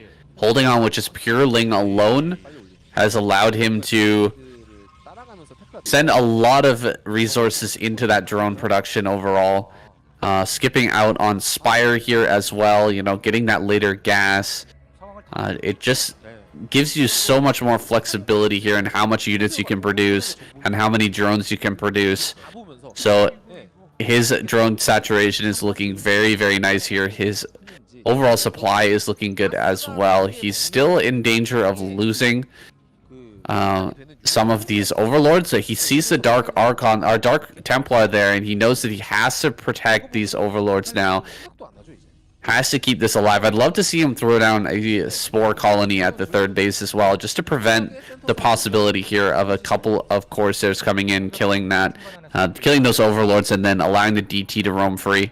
Yeah, just knowing there's a DT out on the map kind of keeps these Hydras pinned down, defending these locations. It's going to be coming into natural location and getting on top of a High Templar that's exposed with these Zerglings, and the Zealots almost body block it enough to not allow it to be saved, but Solki just barely not committing to it enough. Maybe could have left 1 or 2 Lings clicked onto it to finish it off as it got body blocked by those Zealots, but unfortunately not going to be getting the kill on that. It is now going to be very easy to snipe later on, but did not crucially get the kill on that. Would have been a really nice pickup, denying that early storm.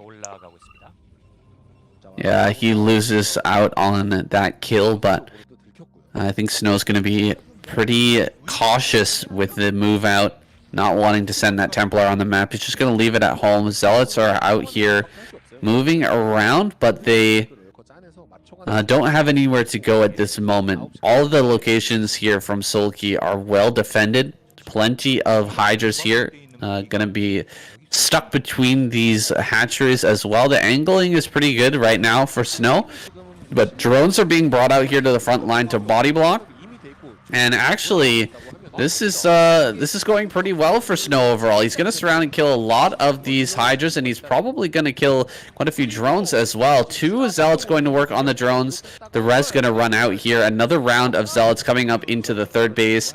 Can he surround and kill these Hydras, or will he be driven back here? Yeah, he's kind of outmaneuvering Solki just a little bit by using this other auxiliary force of Zealots coming in from the south, but Solki doing a good job of multitasking as well, doing his best to not let too much of his units get caught out, but a few more Hydras do get caught by those Zealots, so really well played from Snow, really stretching Solki to his limits, and has been reduced now down to 70 supply to Snow's 110, so looking pretty good. Observatory also on the way for Snow, so he's kind of on curb with his tech as well. 2 Forges in the main base getting those upgrades. We'll have his 2-1 timing soon, hopefully. Oh, the other Forge isn't yet spinning currently. Oh, okay, there it is. There's a 2-1 because the other one just finished. Okay, there's the 2-1 timing that I was looking for, and only +1 for Solki for just the time being, with +2 probably on the way. So Snow's upgrades looking a little bit healthier in this, with taking this mineral only as well. I would slightly favor Snow in this game, though it's still Solki's game going forward if he can start to expand and get his explosive account of hatcheries going into the hive tech with 10 hatchery production. With plagues and swarms, I think he can still take Snow here, but it's going to be a little bit of an uphill climb for him. I don't think he's going to have the production that he needs to kill Snow anytime soon. I don't know if we're going to see a hive this game. I feel like the way that Solki is playing, especially with these mutas popping out, I feel that he's going to go for just a layer tech bust here, try to shut down Snow before he gets that massive army. He's going to come in here, fly in with a ton of Muta Scourge, try to just snipe these Templar, and then go forward with a whole bunch of Hydra. I don't even see a single lurker in this army yet. So the transition point is very far off for Solki at this moment. Now, sharking around the outside here, he hasn't caught on to where the Templar are at this moment. He sees it with the Zergling now, so he's gonna come back here and try to jump upon this, but this is a lot of army for Snow. Here we go. Here comes the Mutas going for the Templar. Oh, dodges that storm perfectly. He kills the Templar that didn't cast the storm as well, so both of those disappear immediately, and now Solki can have a massive counterattack here, potentially take out this third base. Actually, he's hanging back. surprisingly. Yeah, after seeing the Mutalisk, you're right. He is going to be doing a more Battle Zerg style.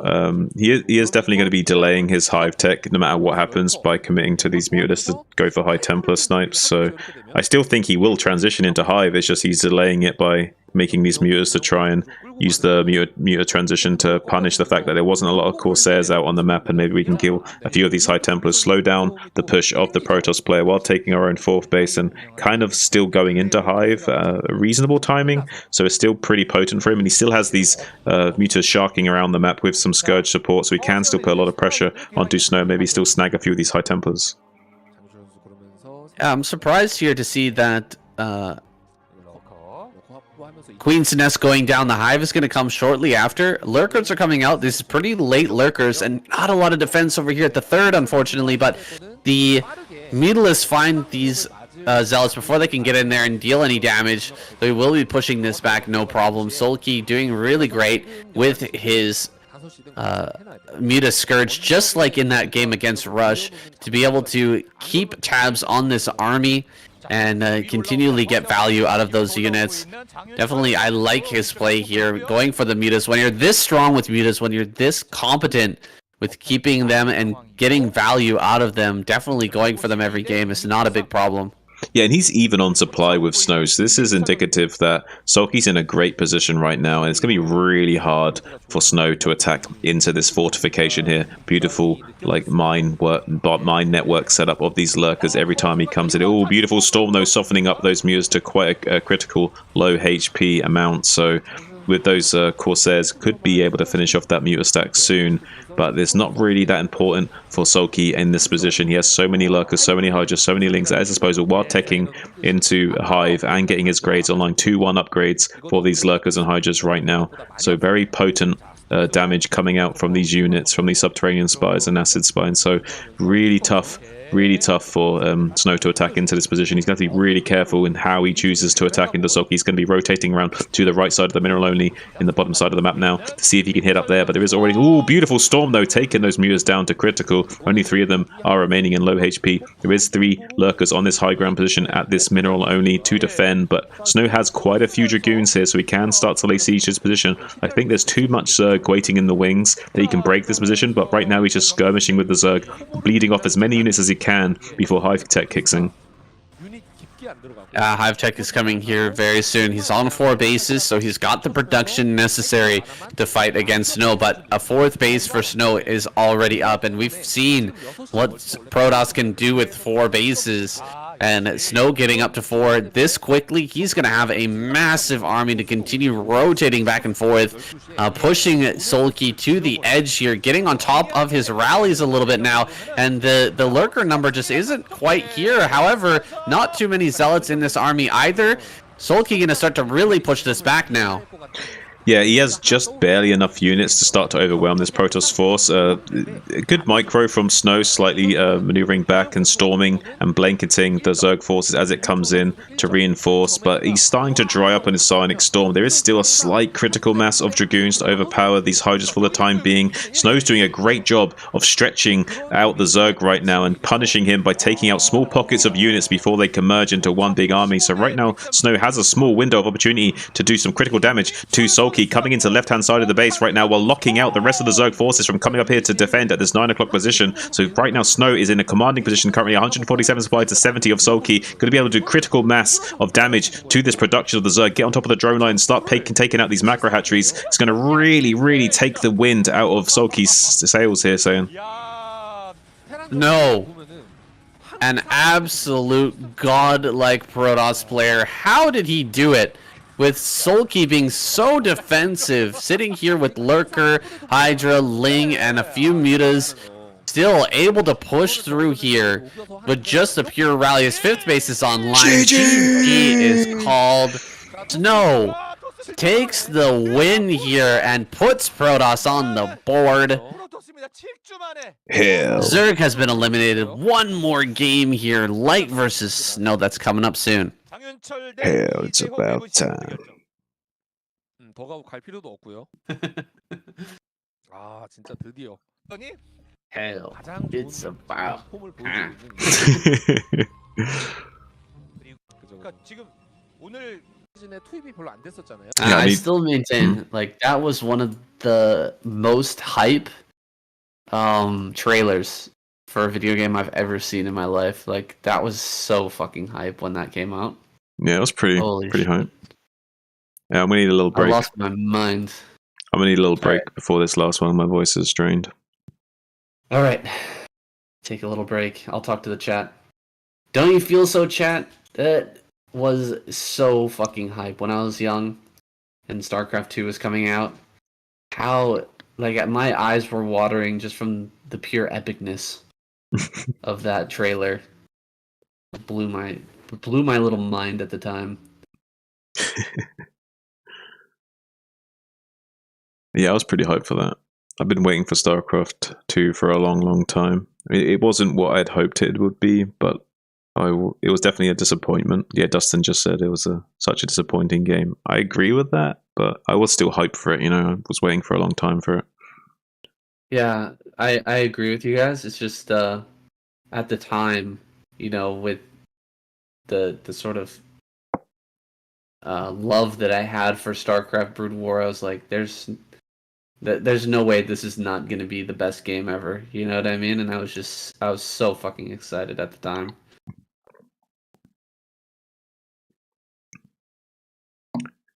But it was very bittersweet with the idea of the Brood War scene coming to an end, or at least we thought it would maybe be coming to an end, but I don't think it will ever die, truly die. I mean, it will still, I think, remain a retro RTS that's played for many years to come. Might not be a big scene for it, but I think it will have a cult following of people playing it as a retro RTS. Yeah, I don't know. It surprised me over and over again coming back over the years, and still being relevant, still being fun, and still being interesting to watch. It's like I didn't think that we'd ever see StarCraft 2 players coming back to play StarCraft 1, but that's like becoming a reality now, right? Mm-hmm. Especially with the StarCraft 2 scene dying off. There's like a lot less money behind it right now, and a lot less motivation. A lot of people were only playing it for the money, so if the money's not there, I mean, why wouldn't they switch back? Yeah, if it's not really your passion, you know, you're not playing it for the love, you're playing it for the money. Mm-hmm. And I mean, I think a lot more. There's definitely a lot more money these days in Brood War. Even streaming Brood War is so popular right now. Yeah, for So sure. I'll be looking as a StarCraft 2 player, looking at that, going like, maybe I got to switch over. Yeah, Azhi says when he was young and SE2 came out, he also shed some tears. I realized my childhood was going to die soon. And then said, and especially with NA League of Legends dying, going to be a huge for Brood War. Dustin says, I don't think I can claim to have been young when SE2 came out. The remaster of Brood War was a huge deal. I think it would be nearly dead without that. Yeah, the remaster was also massive. It was such a good move. I was afraid they were gonna fuck it up, but they actually did a pretty decent job. They're not good, but like by Blizzard standards, they did a good job.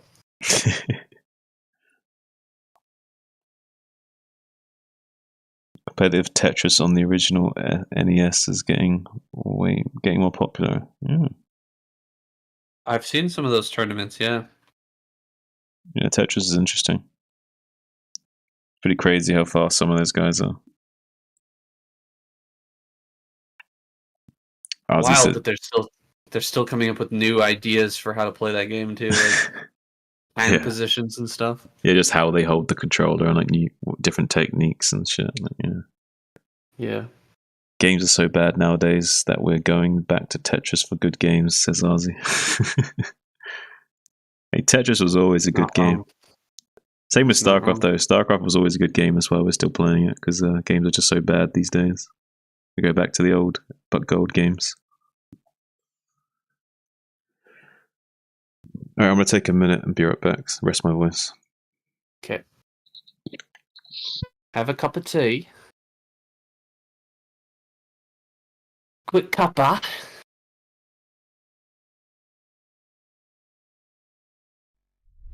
Practice my British accent while Shun's away. I'm always kind of between like Australian. This is like more Australian, right? This let me lean into this a little bit. Australia, but then come back with the British. It's hard. I always go into Australian once I start with British. It just doesn't quite work. Need more practice. Need to focus on Shun's voice, listen carefully, and learn to copy. To steal that. I got really good at the British accent when I was living with a British roommate. That was a long time ago, though. Just talk to him and talk back in his accent. It was pretty funny. Kind of enjoyable. Good memories back then. But it has been quite a while. Have to regain that skill once again. Never had an Australian roommate. I don't know why it goes over to Australian. Maybe it's easier as an accent. I'm not sure. But my British seems to degrade into Australian every single time.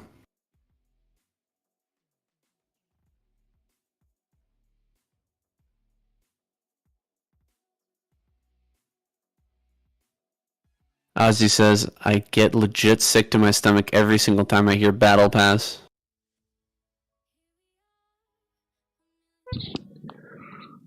Battle Pass. You been making fun of me?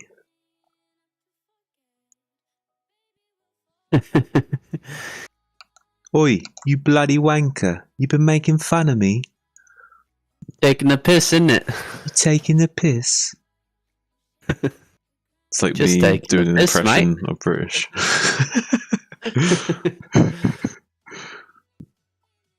Just taking the piss. Doing a little Australian.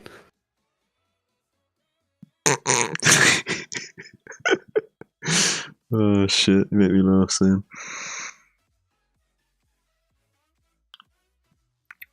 Terrible. Terrible impression, but I'm working on it. Yeah, keep at it. Artie says he gets legit sick to his stomach every time he hears Battle Pass.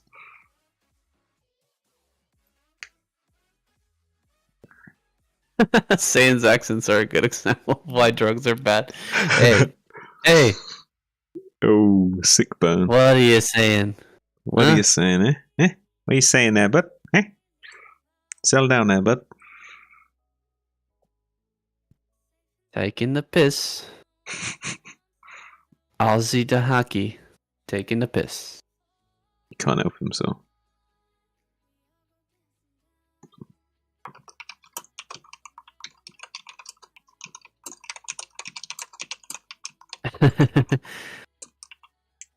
Top shelf, Dustin. You making fun of my Canadian heritage?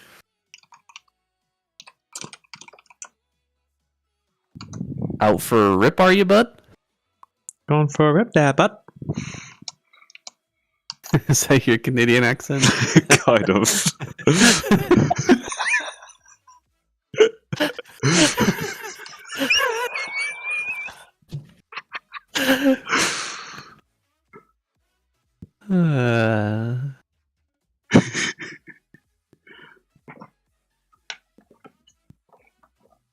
Poor Canadians, man. just get ripped on so hard. Oh, they're so polite.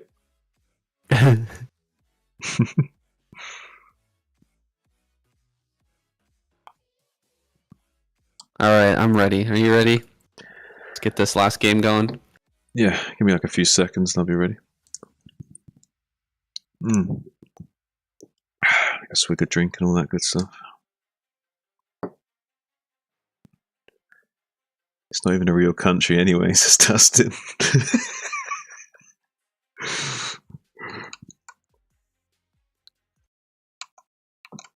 Do you hear that saying? Not even a real country. Doesn't even exist. Like Australia. Australia doesn't exist. It's a psyop. It's a psyop. We've just got a bunch of paid actors to pretend to be Australian.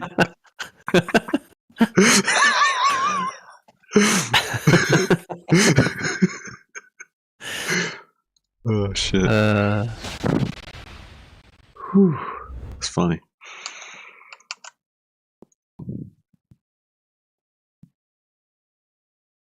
All right, let's go. Yeah, let's get into it. 뭐 신혼여행도 갔다 오고 뭐 제가 알기로는 뭐 일들이 많아서 못 Inbred German heritage king lives there. Yeah, 일단 well, 꼴찌 벗어났어요. you're not wrong. 꼴찌 일단 벗어났고 I mean, especially the German part. All right, I'm sad to say this is our final 일단 얘기가 있는데 game of the night, 하다 보면은 but I am very excited to see this battle between Light and Snow. Couldn't have asked for a better final, to be honest.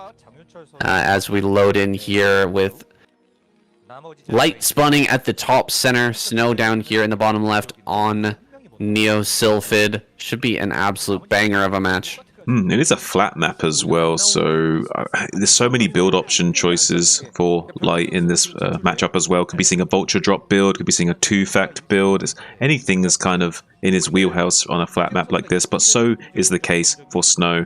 Can be putting on a lot of pressure with some early gateway or proxy robo. Many options available to both players on a map like this.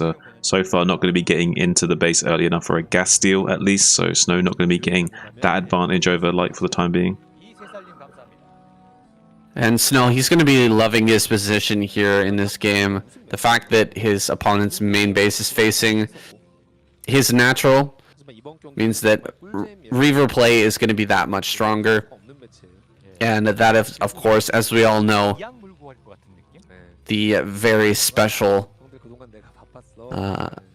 unit for Snow. It's his specialty, 100%. So we'll definitely see Reavers here, and he'll be getting into that main base very, very quick. Yeah, this is actually a really rough positional spawns for Light here because of the way that Snow has direct line of access into the main base of the Terran, as Sane was just saying a moment there. That's a tongue twister. Yeah, we'll be able to get into that base really easily with any kind of tech, so shuttles, Reavers, Arbiters, very strong when you've got this kind of positional advantage over the Terran player with the fact that Light will be expanding away from the Protoss, and we will have this direct line of access into the main base. So one happy camper is Snow going forward in this game, even though he didn't scout him first. Happily grabbing his Dragoon range, not going to skip that upgrade here to get the earlier Robo, and that has been spotted by Light, so he knows exactly what's coming here, the timing that that Robo can come, and the timing that that Reaver can arrive. All knowledge here gained by that scouting SCV. And it looks like Snow actually skipping his first Zealot, right? Did he actually pop out a Zealot? Is that a Zealot coming over towards the natural? Am I going to be proven wrong here in just a second? Let's see. Dragoon. Oh, Dragoon. Aw. It's going to be a Dragoon, but that's okay. Going to be putting a little bit of pressure on the front, but not only in the way of diving in, shaving off a few shield hit points, just to confirm that there is in fact a command center there. Just wanting to poke in a little bit, seeing if there is that command center, making sure that there's no 2-factory play coming out from Light here. If it was going to be a 2-factory play, I would imagine the bunker would be a little bit further forward as well to deny that Goon from coming in there, or at least having to risk losing a lot of its hit points to do so. Who's going to be denying this scout from getting in with this Dragoon popping out as well? So Snow going to be really happy about that. The timing on that Dragoon popping out, absolutely perfect. But, you know, he still has to keep one back at home. Make sure that that SCV doesn't turn around and come on back in and scout out once again. Looks like he's hiding it down in the bottom left, so maybe gonna wait for a better timing here to send that SCV in and get more scouting information here without the Dragoon sitting in the wall-in. Looks like the Dragons haven't pushed back for now, but as the range finishes up, they're going to be able to come forward and deal some damage. Ooh, just in range of this bunker here, and the tank is out already, so not going to be able to force much of a repair. And this is kind of the reason why a lot of Protosses have been skipping that early range and going into a faster Reaver. It does make you a bit weaker against a push out like this FD push that's coming, but it allows you to get that Reaver out faster, and you're not going to be getting that much damage onto the bunker anyway.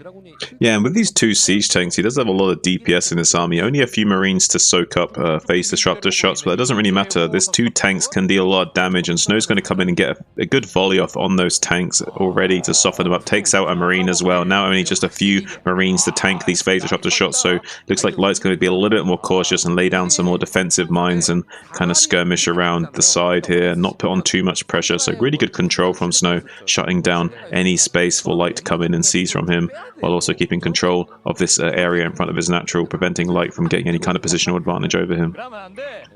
Expertly done there by Snow, jumping forward and just getting those 3 disruptor shots on that first tank, putting the fear of God in Light, making him second guess his push there towards the natural.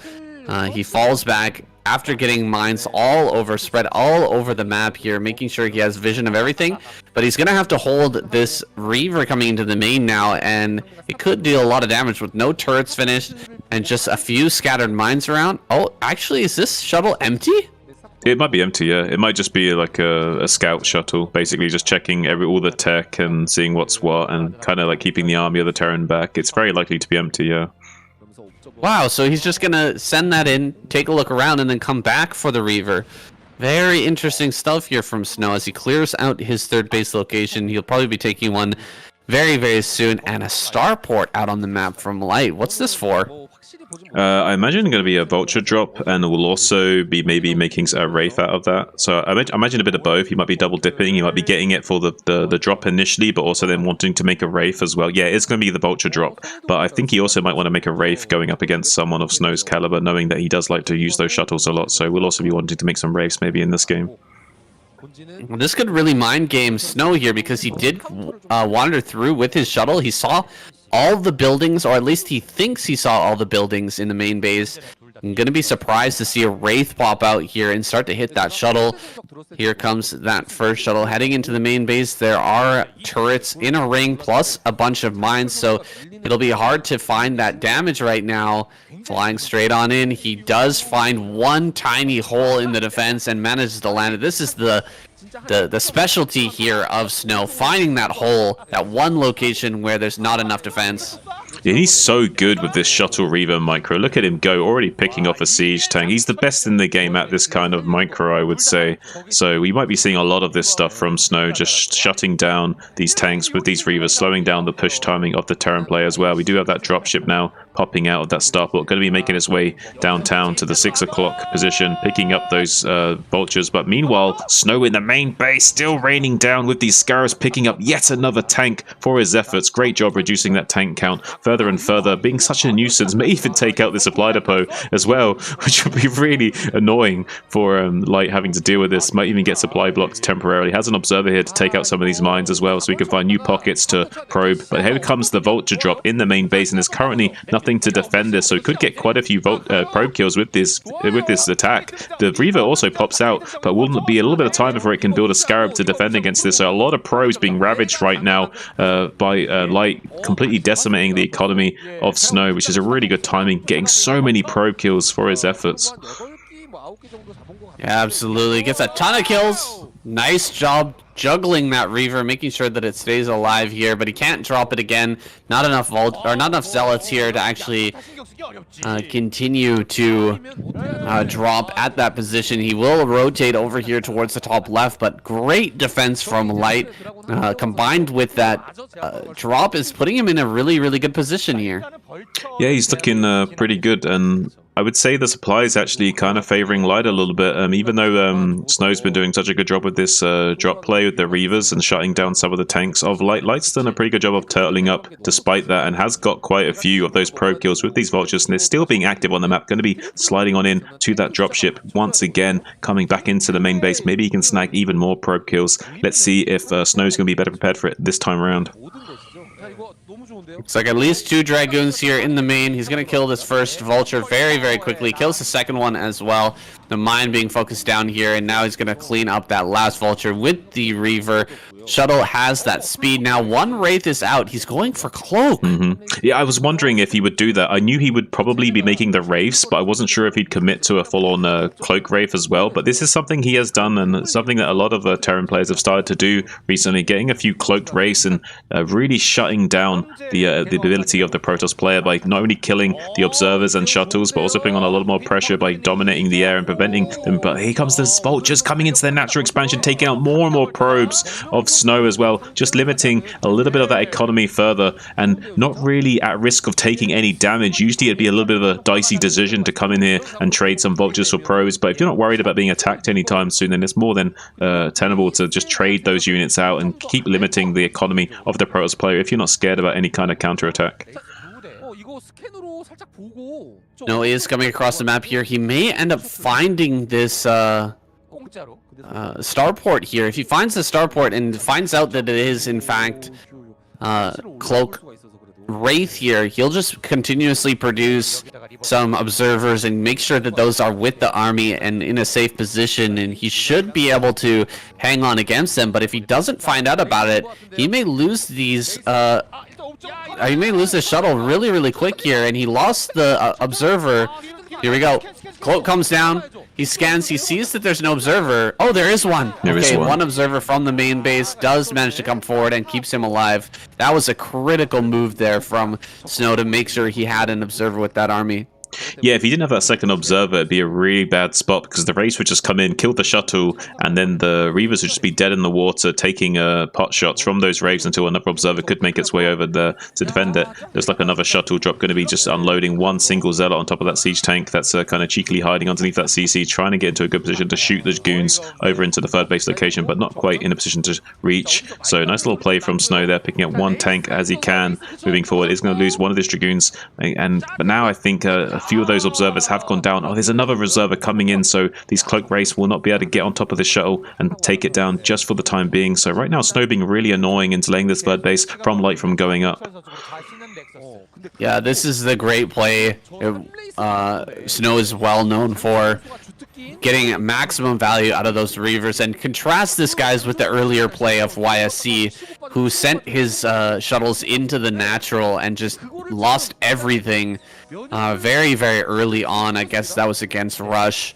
Oh god, shuttle coming in here. It is going to get picked off very quickly though by those Wraiths. So not really getting a lot of work done with that Zealot bomb.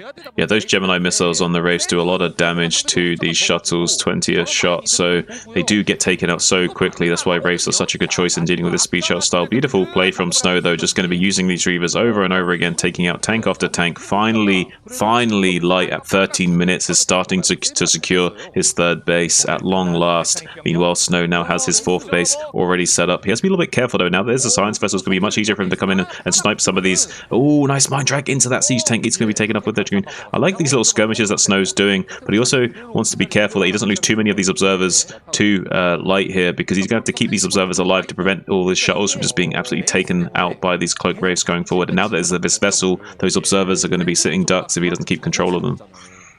Yeah, and without many observers being produced and constantly being picked off here, he's going to start to lose units to mines around the map, and we just saw a few Dragoons go down there. Now with double Robo, I think that Snow is getting the correct response to deal with this style, making sure that he has a ton of observers popping out here, and he will find this starport now finally. May be able to deny that, may be able to pick that off.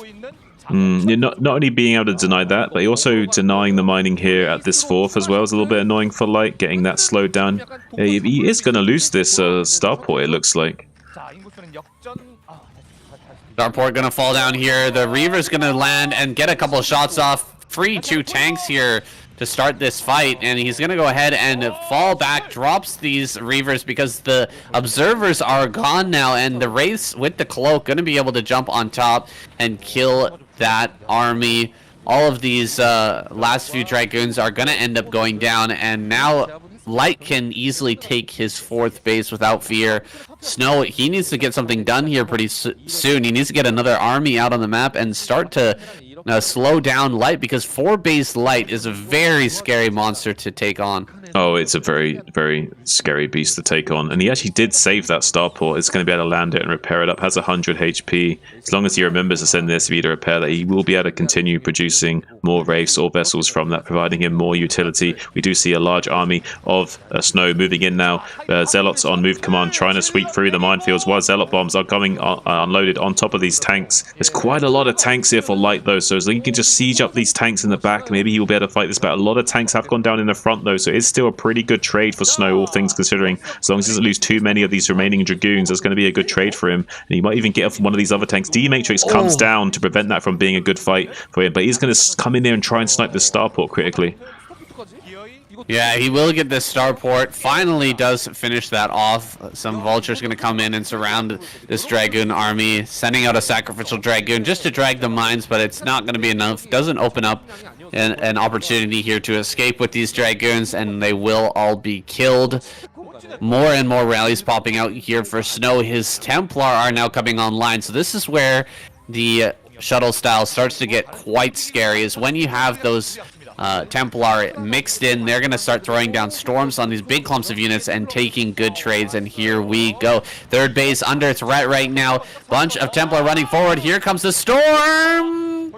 No storm. There's the storm. Finally throws one down. He is going to pick off these tanks now with the follow-up and back away with the remainder of the Dragoons.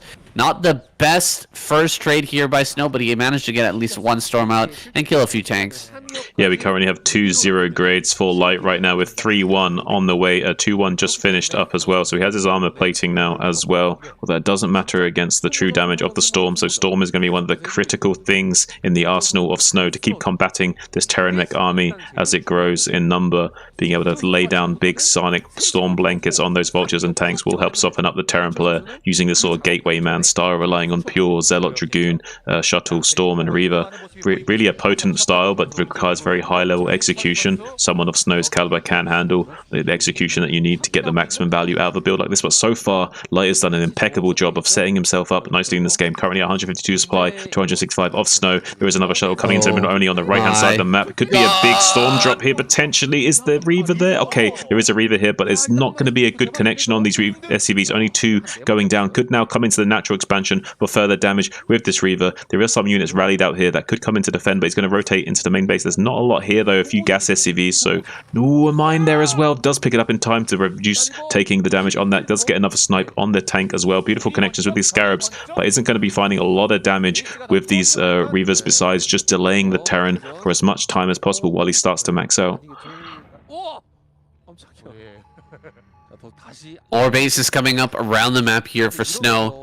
Is really starting to expand, but he has not yet secured a main base location where he can start to throw down more gateways, so that could become a problem here going forward. Light is reaching that supply, that critical supply of 160, where he can really start to move across the map and take the fights to the Protoss player. Moving forward here, he's going to find a few Dragoons out on the map and forces them back. Snow smartly falling away from that army the moment that he gets in range of those tanks, and they manage to siege up, dropping some zealots on this army. And actually this play from Snow has really, or from Light has really fallen flat here after the early game. His starport getting picked off was critical, because now these shuttles can jump all over top of the tanks here and keep on mine dragging them, keep on bombing them over and over again, and preventing them from fighting efficiently here. Yeah, what was really interesting about that fight, well, Light's going to get this Nexus up here if he target fires it down. That's actually going to be a really big pick if he kills this. Mine's also detonating on those Dragoons, which is huge. He will be killing this Nexus just barely by the skin of his teeth. That's a great pickup for him. And the dropship falls in the bottom right as well. Beautiful pickup from Snow there, denying any potential harassment from that vulture drop coming up. And some vultures still raiding out on the map, trying to set up some mines, trying to be a little bit annoying. One thing that I thought was quite interesting is that Light was unable to siege his tanks during that, because there were so many mines laid out on the middle of the map that if he'd started to siege up his tanks while retreating from the Dragoons, that he would just get mine dragged to hell. So he was kind of forced to retreat all the way back behind the mines before able to siege up. So Snow really exploited that and took a lot of free damage on. But now going to be doing a poor man's recall into the main base with 4 shuttles, dropping lots of zealots and and Reavers into the main base to start opening up this position, killing all the turrets in the main base so that he can do further damage into the main later on by opening up this position to further and further harass as the game progresses. Nice D-Matrix there, saving that Goliath, and it looks like Light will be able to clean this drop up. He's done a great job of leaving spaces in his main base to allow his units to get through there and actually clean out these type of attacks. But Snow is continuing to expand here. He's continuing to push out on the map.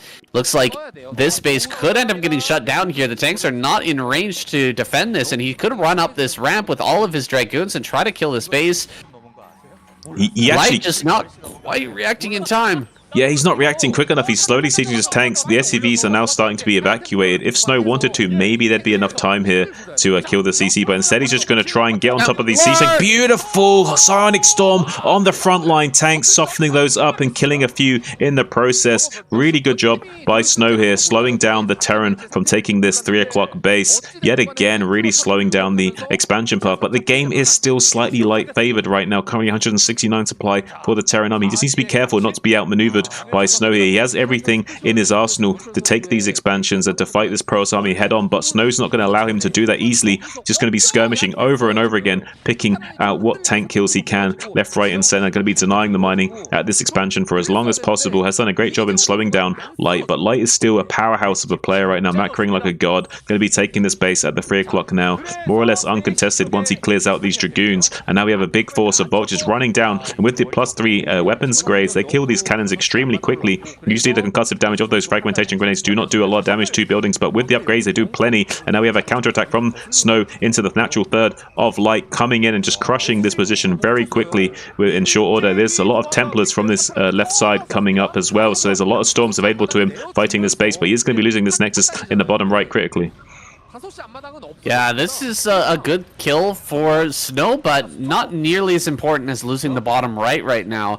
This base is going to mine out very, very soon, and Light can just retreat from that. He's got the base in the center right. He can transfer his workers to that location and be completely fine with the situation.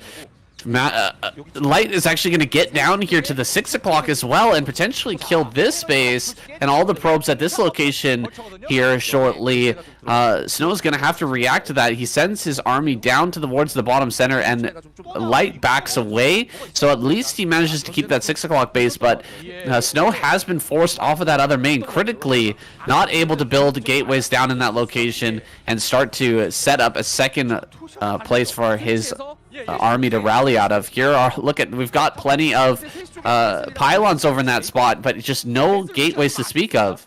Yeah, Light's going to be taking the space to the natural third in the bottom right quadrant. He looks like he wants to kind of expand vertically and attack and defend at the same time. We have a shuttle dropping a Reaver at the 3 o'clock. Does manage to get the Reaver down, but beautiful snipe on that shuttle. Going to be denying too much damage done at that base. So weathering the storm right now is Light. Currently looking okay in supply, 160 to 190 supply. So that's about where Light wants to be in this game anyway. But he did get that base shut down a little bit, so it's going to be some time before he gets his production back online to max out. Again, once he gets these SCVs transferred to these bases in the bottom right, he can start to set up to start maxing out. Snow is almost maxed out now, so he's going to be looking for some pressure, going to be cleaning out these mines and getting his units forward as the Protoss infantry starts to close in on these Terran positions. He can try and outmaneuver Light and stretch him thin, open up a beautiful High Templars being dropped behind the third base, going to be storming over the cliff. It's something you see on Polypoid a lot as well, kind of like exploiting the geometry of the map to storm from awkward locations, making it hard for the Terran to deal with. So really good exploitation of the map design there by Snow, getting a few easy economic damage on Light while he's still trying to take this natural third that's almost mined out anyway, so he's losing a lot of units trying to take that position back from Snow. Yeah, really well done there, stopping Light from mining here, at least for a moment. He can come back in at any time and throw down those storms. If Light has to transfer a lot of SCVs, and he will have to soon, the main and natural are already mined out. It could be huge damage at that location. Still not taking the bottom right yet, but he is going to try and crack this central area here, try to get in on these bases, but great target firing there, killing off everything that pops out of that shuttle immediately and not taking any splash damage. Diving forward here, Snow is taking a pretty good trade, but as the Zealots thin out and the mines start to connect, the Dragoons really splatter all over this area here, and oh no, that Wraith picks off the 2 Templar shuttle, really shutting down any further harassment here from Snow for the time being.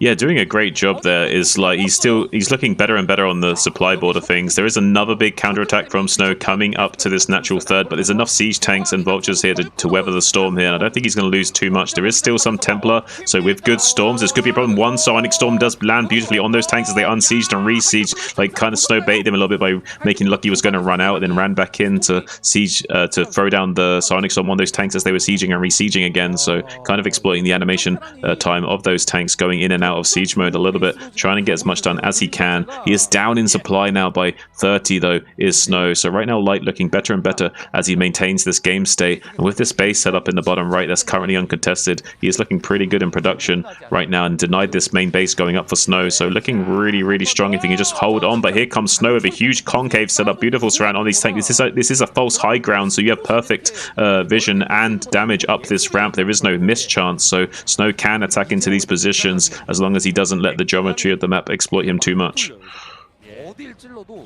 Light's doing a fantastic job spreading his tanks, making sure that he can't get hit in big clumps here by the storms. Also, target firing with the tanks onto the Templar. We saw in one of those last fights there that he was just so on top of picking those off before they could get their big storms off on the clumps of units. A really, really good play here from Light, and Snow is really starting to kind of fizzle out in this game. He's going to go for more drops. He's going to try to shut down the mining here for Light as much as possible, but this is not a great drop. Just one Reaver in here is all the splash damage he's got. He's managing to actually kill all the tanks on this high ground and force the SCVs away, but I don't think Light cares too much. He's gonna come up here and clean out this army. All the shuttles have been killed, so it's not like he can pick this up and leave and come back again later. He's gonna have to remake all those units, and meanwhile Light is gonna get back to mining. Then he's already picking off a base here in the top left. Snow's army is looking very, very pinner right now. 116 supply. Super, super small army here. He's getting some nice picks. Like, these 2 tanks are completely free right now, but he needs more than that in order to win this game. He needs a miracle. Oh, he needs a bit more than a miracle right now. He's looking like he's starting to dry up a bit in this game. Already down 30 odd supply right now. Light's looking stronger and stronger by the minute as Snow is starting to dry up in these expansions. Now currently down to like 2.5 bases of mining, but he's not really mining in the main base with his probes right now. Trying to do these small skirmishes, trying to throw Light off his game by outmaneuvering him, but it's not going to be enough. Light's really been on top of his vessel control this game, always having the vessels at the expansions ready to either D-Matrix if there's Reavers or EMP if there's Templars, and been on top of his anti-drop play all game long. Really stellar stuff from Light in this game going forward. It looks like he's going to be able to take a very convincing win against Snow. Snow's doing a counterattack into this natural third in the bottom left base, getting on top of these tank positions where there is a lot of army coming down to reinforce this still. So even though we see a lot of tanks dying for Light right now, there's just so much more for Light waiting in the wings to get on top of these Protoss army and keep whittling it down more and more to a nub. Currently at a 50 supply deficit, Light at 150 with his big upgrades against the small army of Snow at only 103 supply. It looks like this is going to be a Light game here, they're saying. Yeah, Shun, it's really looking that way at this point. Snow is moving around the map with, like, you know, what we got here on the screen. 3 Dragoons and 5 Zealots against a massive, massive army of vultures and tanks. Like, it's so hard to take a trade here. Even with the storm that's available, you're just never going to be able to break through any of these positions. And Light is going to start to move towards the bottom right. He's not concerned with winning off the bat here. He's not concerned with taking this fight to the Protoss. Instead, just denying more bases, taking more bases. That's all Light's about here, and he's going to continue to do that throughout this game. Now heading down towards that bottom right, he's going to cut off this army, start to pick off the Templar before they even get their storms off. And although he's going to lose a few SCVs here, he's killing a big majority of the army and securing his win here in this game. Yeah, I mean, it's a valiant effort from Snow trying to come in here with these Reavers to try and find some damage at this bottom right base, but it's just his light has been snuffed out by Light, the superior flame in this game. So unfortunate for him, not going to be able to take the win here, I don't think. Light has complete positional and game state advantage over him. He doesn't even need to attack the Protoss to win from this position. Just by maintaining the game state, he would have more than enough to win and has more bases at his disposal to take as expansions. But it looks like he will be pushing for a win soon as these tanks move in for a checkmate situation, as they start laying siege to these expansions while zoning out the Protoss army as it comes in desperately to the east to try and get some economic damage on the 3 o'clock with these Reavers. Does take out a big chunk of these SCVs, 11 kills on that Reaver, 13 now, and a few on the other one as well. So it is getting a lot of SCV kills, but it's going to be tapping out. GG is called from Snow. Not going to be getting too many points on the board this week is Protoss. Wow, Light looking absolutely crazy in this game. Gets the clapper. I think that clap was for Snow for that valiant performance. Big thumbs up as well for the players. That was a great Reaver drop there at the end, but it came way too late in that game. Light's control and his defense was stellar throughout, and although Snow showed really fantastic Reaver control and shuttle micro throughout that, Light's still able to shut him down and take the win. So with that, Protoss has been eliminated. Terran is the final survivor. They're going to take home that $750 prize, the 2 points, and Protoss finally makes their way onto the board. That was perfect timing. Look at that. Went to black screen right then. Wow, it was almost meant to be, Sam. Okay, I'm gonna pop up the score. What do you want to talk about? I want to take a leak while you think of some ideas, and I'll think on the way of taking a leak. You have a think, and I'll have a think. I'll be right back. All right.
Jesus, how much pee does this man have in his body?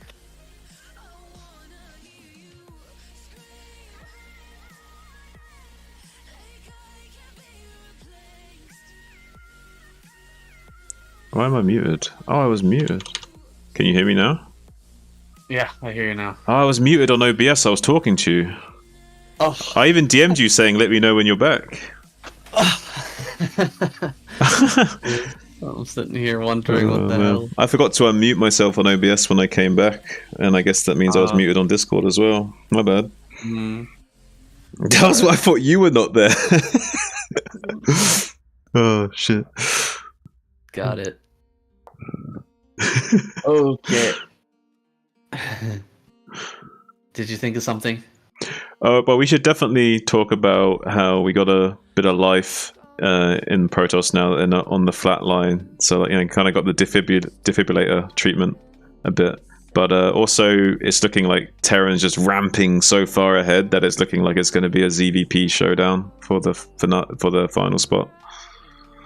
Yeah, and also Terran is like breaking through the point line, like they're Tisagi. they're going outside the limits of where this was even supposed to be. Yeah, they're thinking outside the box to a new level, and also showing that there is no skill ceiling on Terran as they punch through that high point ceiling there. Yeah, there's like a light source here in the top right hand corner. I think it's the moon. That's where Tisagi's going right now. They're shooting for the moon, Sam. Yeah. To the moon, Tisagi, to the moon. Alright, we good? Yeah. Okay. So I've come to that conclusion. I'm just one man amongst Alright, as we wrap up that final game, we're going to be taking a look at the point rankings. As you can see, signs of life here from the Protoss squad. A small heartbeat as we plow through week number 7 here and move on towards the end of this season of KCM. Yeah, and Protoss seems to have getting that little bit of defibrillator treatment, kind of shocking them back into life, getting that point on the board, which is nice to see. We see Terran on that big upward ramp curve, pushing through the scoreboard, even showing that there is no true skill ceiling on the Terran race, and it looking more and more that we're going to be having that Zerg versus Protoss showdown going in for that final spot. You see this light source up here in the top right-hand corner. I think that's the moon, and Terran is headed towards it. To the moon, boys. Tisagi going right up outside the actual settings here for the KCM. You're not even supposed to be able to go that high, all right? But he's breaking through. Gonna be covering up the Zerg icon here next week if they manage to get more points on the board. Yeah, leaving Zerg in their shadow both literally and figuratively in this upward curve. Absolutely. And we have one more week of regular season KCM play, guys. Thank you so much for joining us this week. Week number 8, that's going to be coming up very, very soon. And then we'll have the semifinals and the finals, likely going to be Protoss versus Zerg. Well, I guess now we can say definitively this will be a Protoss versus Zerg semifinals, but I think we may end up seeing a Zerg versus Terran final. What do you think about that? I would be very excited and be very happy about that. I would love to see it. I think we might see it too, unless Protoss have been kind of hiding their power level this entire time, and finally we're going to be seeing all kinds of craziness going forward. Who knows? We'll have to wait and see. I'm excited though, Sam. Yeah, these Protoss players have been going broke, hiding their strategies so far. They haven't been earning any money up until this week of the KCM, but finally taking home a little bit of that prize pool. We'll see what they bring out in the semifinals. Guys, thanks for watching. We'll see you next time. Thanks, guys.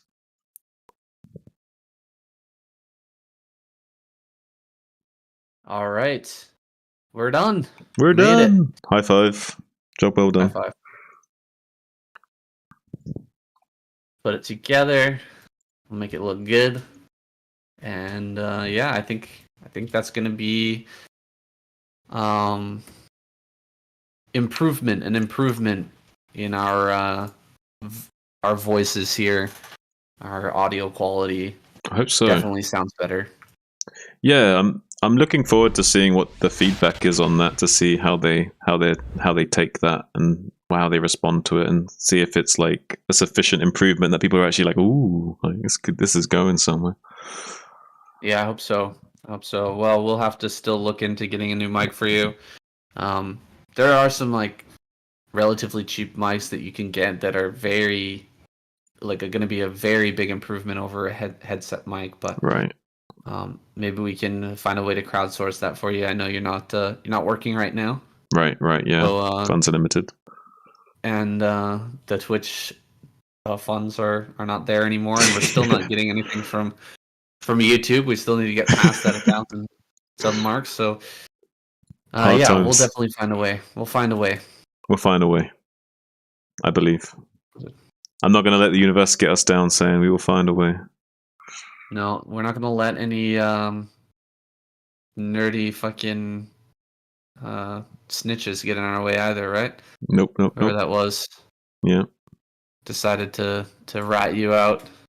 It seems that he hasn't got enough say to stop me from getting asked to do BSL though anymore, because Zero himself was asking me to cast BSL. So I mean, that's a good sign that they've now recognized me enough in the scene to be like, oh, okay, maybe don't listen to this guy so much. You know what I mean? Right. You're starting to get some street cred. Maybe that's a little bit of that coming from the KCM. Who knows? Yeah, a little bit. It's definitely nice to have you on here, man. I hope we can continue to upgrade the stream and make it the best possible experience. That's what I want. Fans. That's what I want. Definitely, they deserve it. Yeah, I'm really passionate about providing a really stellar quality English cast entertainment for the viewers. I mean, we haven't really had that in the StarCraft scene for so long. It would be nice if we can get to a standard that we can not necessarily rival Tastosis, but at least provide that really stellar level content that people are kind of craving. And the likes of Tastosis, you rarely get content from them when it comes to the quality cast. So it'd be nice if we can put out a lot more reliable content at a much more steady pace on time. Would be really good, I think, going forward. Yeah, absolutely. You sound good, Ozzy. Anyone who's a big fan of StarCraft is probably sick of waiting for the next big tournament. You know, waiting for the ASL, waiting, always waiting. Right, like right, literally. If we have something like this that's good quality and is constantly coming out, it's going to be a big boon to the community. People are going to love it, I'm sure. Yeah. It's looking good so far, Sam. Oh, by the way, Azhi wants to play 3s. You down? Or you want to take a break to go do your thing?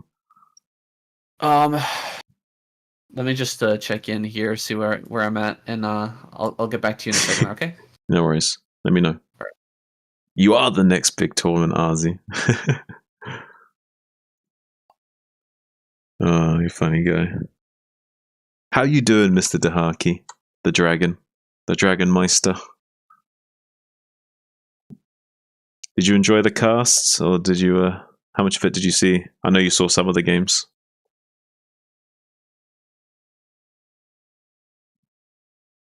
You got something in the works right now that you think will be fun for the real scene? Oh, interesting. Okay.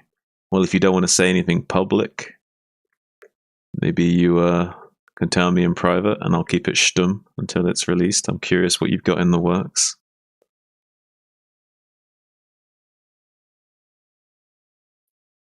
Oh, you can make it public. Okay.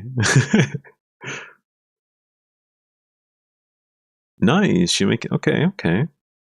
Well, let me know, man. I mean, I want to know what's up. What you got for the Brood War scene, Azhi Dahaki? What you got cooking? Good looking.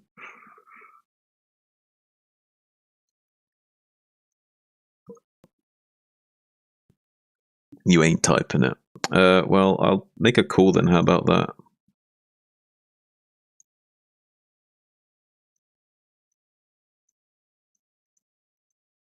There you go. Yeah. Oh, didn't see you over there. Right, you just invited me. What are you talking about? This is what you do.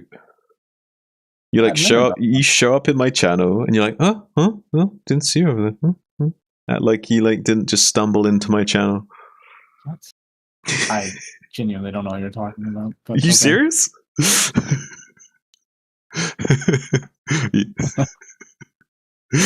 all good. Anyway, how you doing, you little sausage monkey? Alright, I'm tired, but this time it's self-inflicted. Oh, what did you? I was what- up till 5 a.m. streaming Octopath to finish it, and then got up at 6 a.m. for work and never got back to sleep. Oh 'cause shit! I'm kind of antsy about Diablo coming out in an hour and a half. Damn. I'm excited. Well,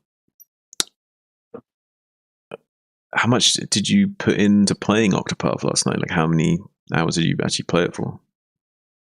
Last night, I think it was 4 hours, maybe. I don't even remember. Right, and how did you get on during those 4 hours? Actually felt fine, surprisingly. Yeah. When I started, I felt pretty tired, and then I just kind of caught a second wind, and yeah, went through it okay. Nice. Okay, that's good to know. But the story actually got a little bit interesting towards the end, so that was a big help for sure. Well, that's nice. Yeah. Yeah, it finally actually was a little bit cool. It only took 60 hours to get through. Only took 60 hours. Well, I guess if you're gonna, it's good to end good at least. You know, even if the middle bit sucks. Yeah, no, it actually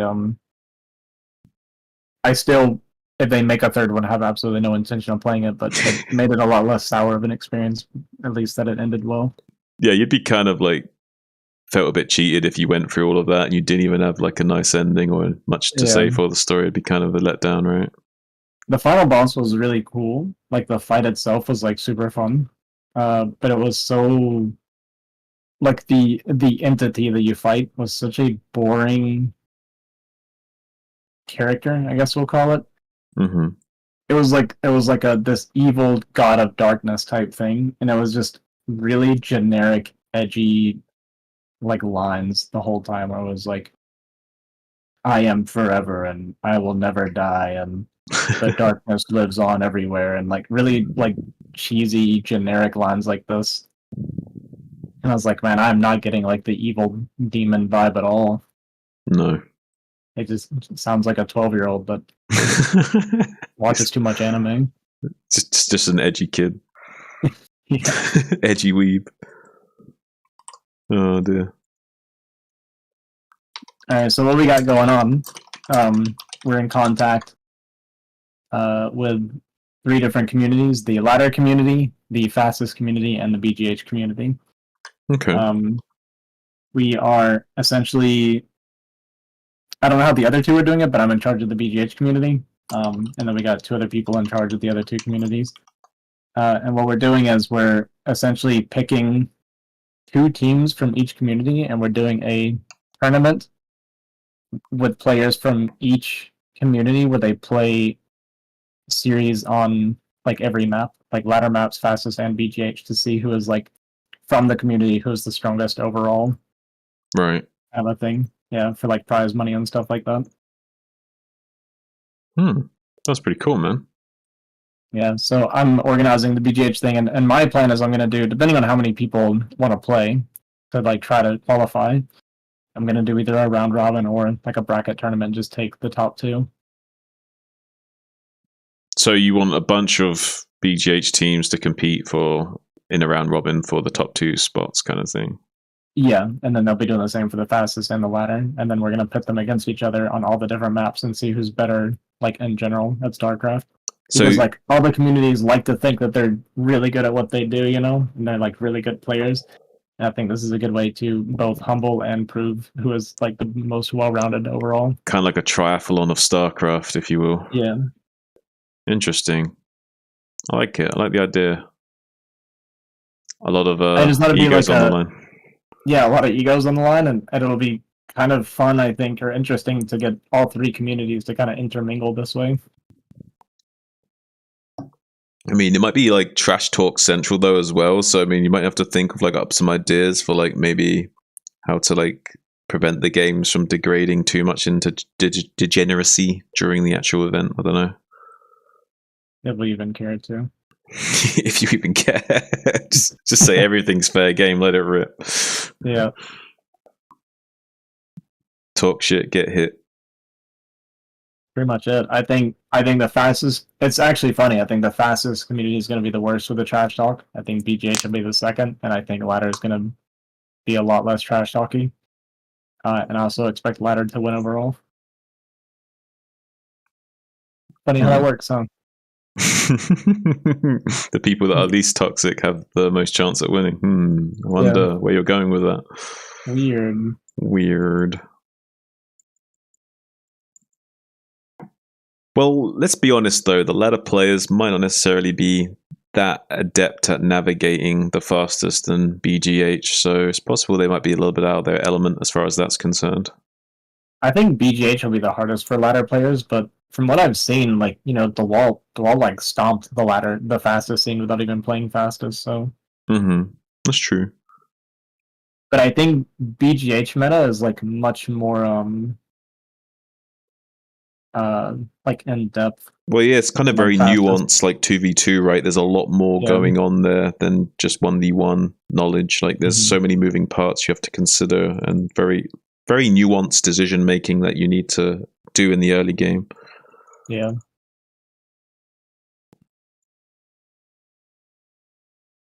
Well, I'm not sure Saiyan is actually coming. He said he would check to see if he will play or not. We haven't heard back from him yet. In the meantime, Minerals, what we're doing, we were waiting for Saiyan SC because we were about to play some 3v3's with Azhi Dahaki over here. If we can't get Saiyan SC, we might have to get someone else in. You want to play a game with us? All right.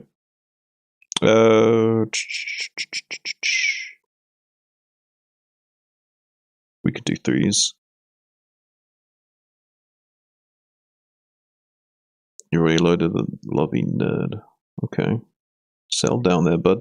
Should we go over to my Discord so we can join the voice over there? Yeah, whatever. I don't care. Okay. I'll see you over there. Hey, Minerals, join my Discord. Sunstream Dream. I'm going to let Saiyan know I'm over there.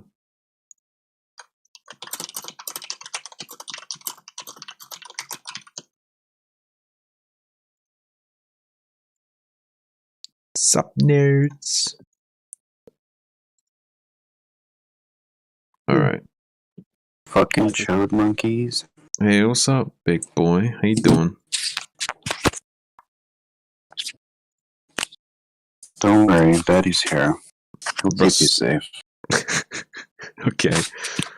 Rustling around with your microphone again. That case makes you sound awful, you know that.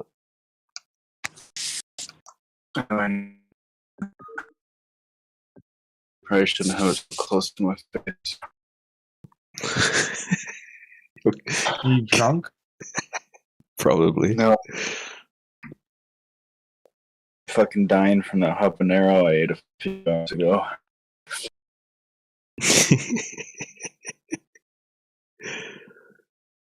How you feeling there, bud?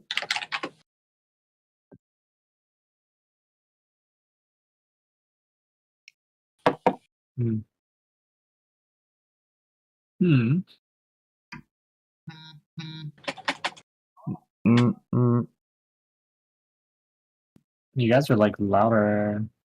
Louder? Actually. No, that's fine.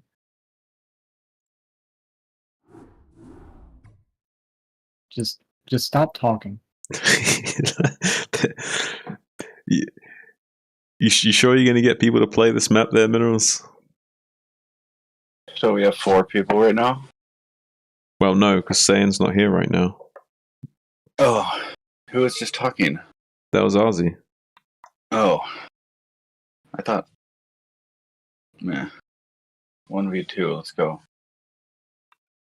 1v2. Just host freeze BGH. Just so the type 2 it. people to qualify so far in CPL for the qualifiers was Exit and Kiko. Exit and Kiko, eh? Bring on the Terrans. I was really let down that Exit just like left the game after June stole the gas. It's just madness to me. You mean Nomad? Nomad, sorry, yeah. We got Wolfix versus June. That was kind of sad. Oh god, it's crazy. Especially since he gave such a good game for game 2. Like, Yeah, that's what I mean. Like he could maybe take that serious, you know? It's like why? yeah. You guys gonna BGH pub or in game? Oh, like in the house? Yeah, we're just gonna pub. Yeah. Us 3 versus pub. I won't be here for very long. I do kind of need to do a pub, like a solo pub stream again. I haven't done one in a long time. But you hosted the map. You called the lobby 3v3 BGH, but he still hosted the same map. No one's gonna play this. do you need me to host? Are we having? No, he has to host. You just host BGH, Minerals. Come join. Let's play 2s. We can play 2s. Ozzy, you and Monkey. Well, I'm here to play 3 BGH. Minerals. You guys are gay. Host 3v3 BGH. No, I don't fucking like that map. I don't spend 40 hours making a map to play a shit map. I'll just go do something else. Okay, well, people in public aren't going to be that fond of playing it. Unless we have in-house. We just had 2 people in the lobby, but whatever.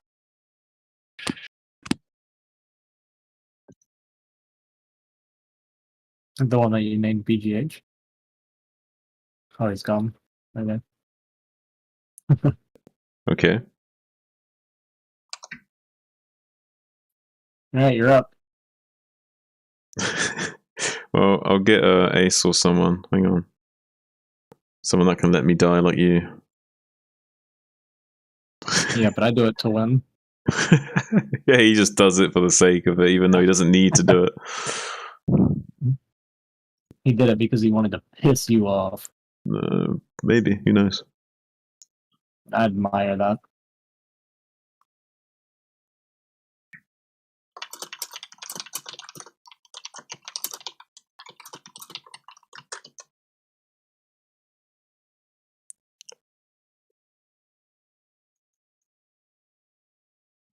Like, kind of overate. I think that's the other reason I'm having trouble sleeping. I was gonna try to take a nap, but I couldn't do it. I ate too much. Yeah.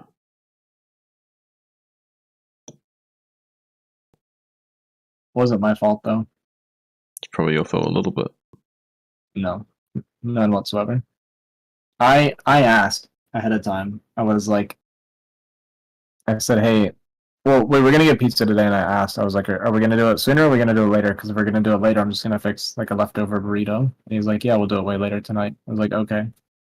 So I fixed a burrito and ate it, and literally, like, as I'm taking the last bite, like an hour later, he knocks on my door and he's like, you can go and order the pizza now. And I was like, dude, this is not what we talked about. Apple cider vinegar helps me not overeat. Really? Really? So really?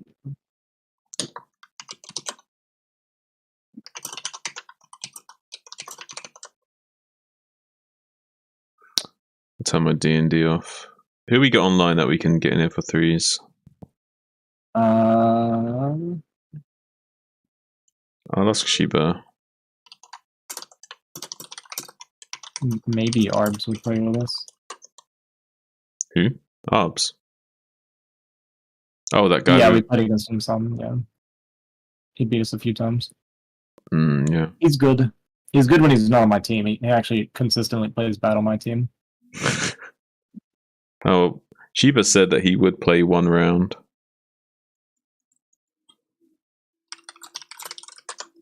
Well, great. Yeah, I am chiseled. As soon as it comes out, I'm basically streaming now to pass time. And then when it comes out, I'm gonna swap channels.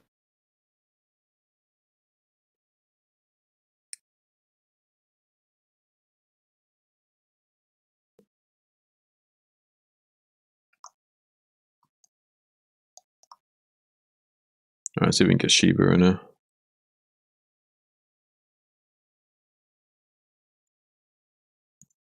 It's probably this guy's confused. I asked him if he was with people. He said no, and I'm just not gonna say anything.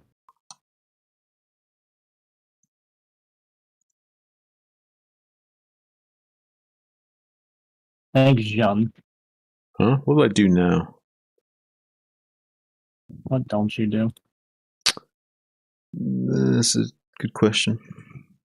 I could also go 1v1 Slayers. Continue to play against A-ranked Zergs.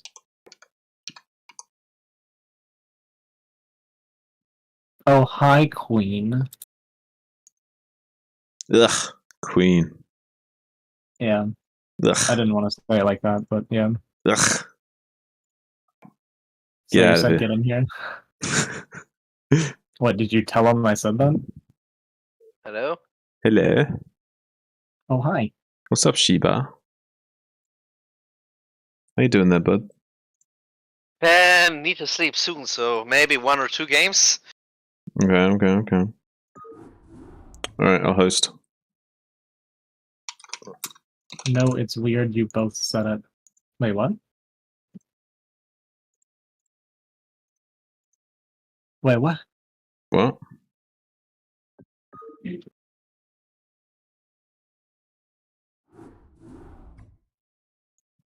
Game's up. Oh, it's BGH. Yeah. Thought about the Hunters.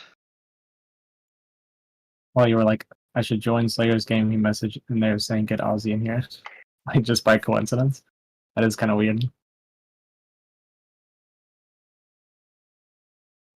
There's Obs. Yeah.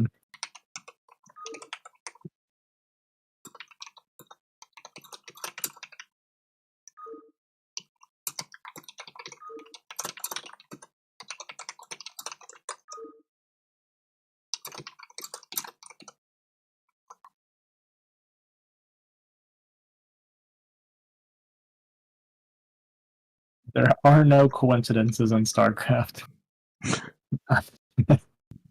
What's up, Einz? Oh, not that guy.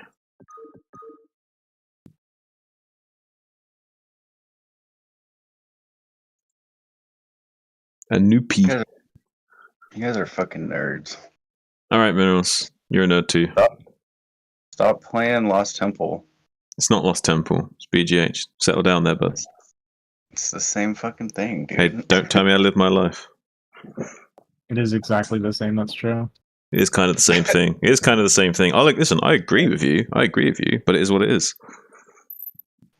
I mean, there's literally people in the lobby and you're complaining. Yeah, Ozzy's being a little bitch and didn't want to play, so what can you do? All right. Yeah, I'll take responsibility. That's fine. I don't mind. I'll be the scapegoat.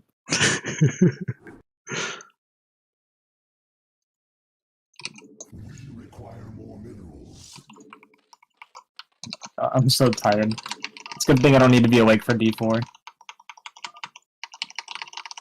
The original plan was to take a nap and then ladder until I came out, but there's like no shot I could play ladder on this like little sleep. Probably not a good idea unless you were like playing on like a different account, just like messing around. Yeah, I thought about maybe making another account for it, but I wouldn't recommend playing that relaxing would account. be better. Yeah, maybe relaxing would be better either way. Yeah.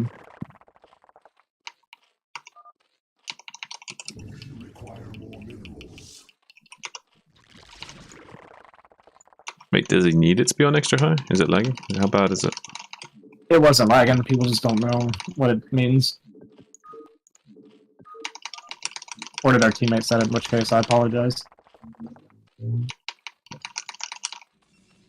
Okay.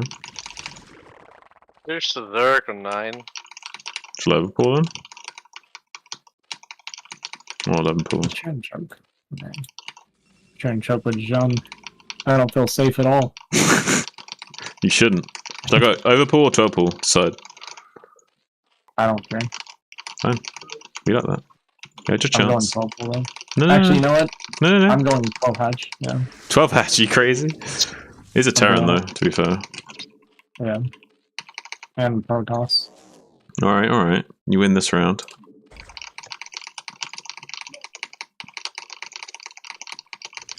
Did you 12 pool? Yeah. If I get 9 pulled, I'll just die. I don't even care. Yeah, I'm well, for the you're a sausage the monkey, you didn't listen to me, but it's okay. Yeah, he blocked my hatchery, so I'm going full first. Oh, Against look. an 9 full. That's actually really funny. So I love it when people do this, by the way. When you try to go hatch and you're getting 9 pulled and they block your hatchery and force you to go pull first. It's like helping you. I know, it's like so stupid. It's like, It's oh, like, well, I guess. Now Okay. now I don't Yeah. die. Thank you for helping me defend against your build.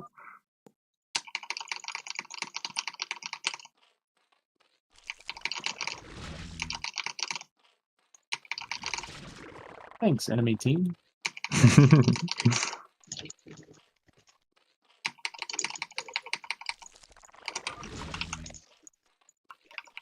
Might still get a little sketchy. Yeah, maybe.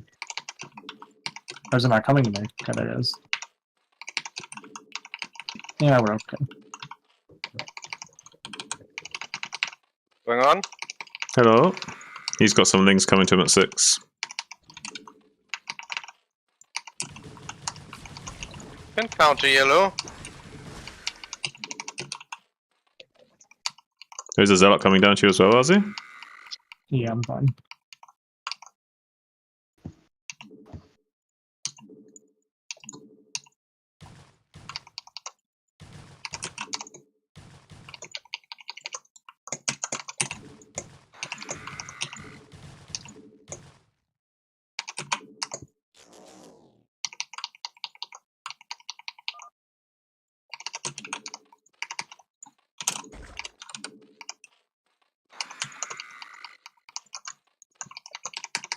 Oh, need help for my zealots.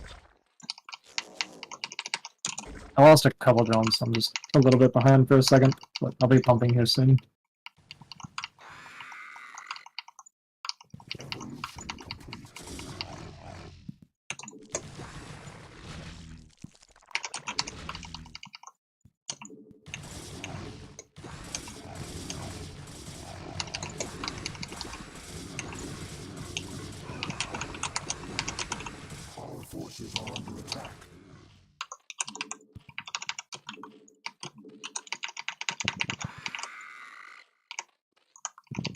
Everything's in my base.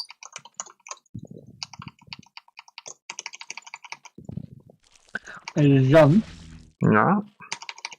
Yo, Queen. Hmm? I said 1,000 bits, Queen. It's got 1,000 bits. Damn, Queen. You didn't tell me you were rich. We don't even have to hit here. We can go back now. I'm back, Marines, zealots. Yeah. Come on.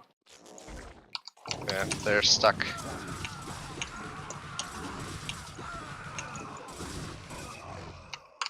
I think black is not very It's good. okay, 6 drone, we forced 2 Sunkens. Yeah. Very great. Yeah, that's fine. Just leave him now. Yeah. Can go some other Protoss maybe? What he's doing?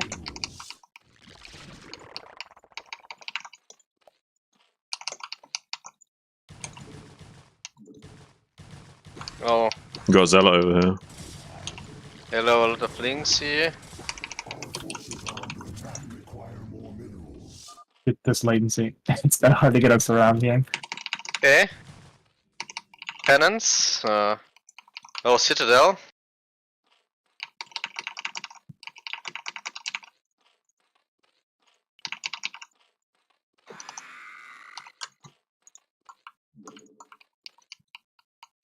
Go back. Failings.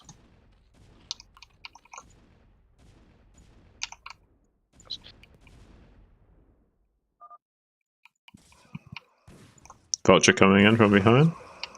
Yeah.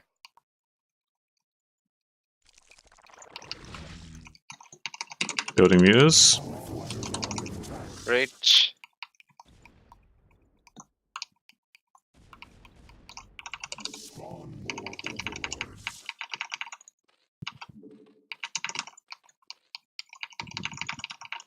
Yeah, thanks a lot, Queen. Again, I really appreciate that. It's very generous, Green. I think that translates to like $200. Oh my god, my core didn't make? What? Fucking god. GG. Oh, it's Vulture.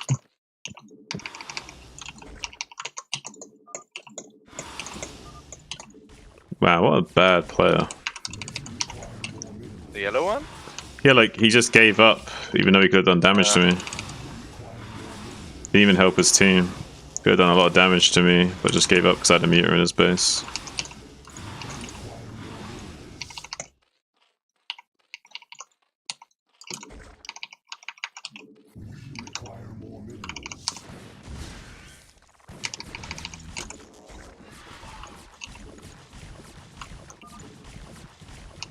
They're leaving yes.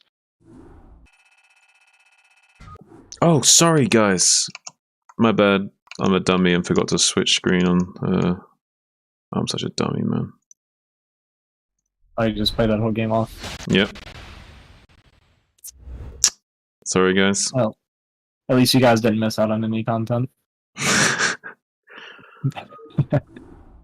Oh man, you missed us schooling them, guys. Shit. I think Arbs left because Black was pretty weak, though. His first Vulture shut up when mutas were already up. He comes in here to ask for 1v1s. Are you kidding me? What a nerd, dude.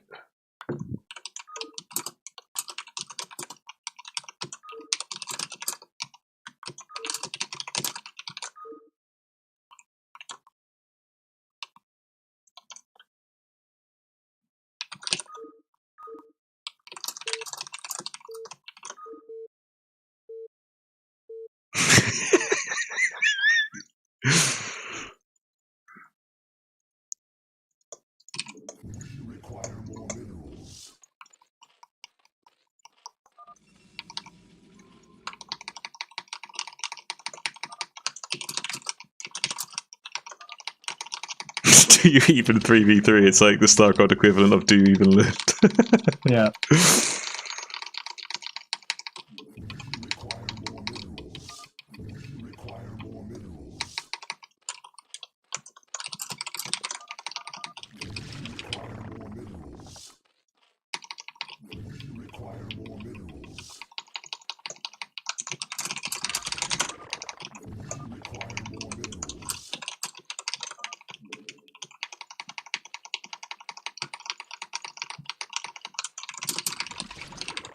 Oh, true.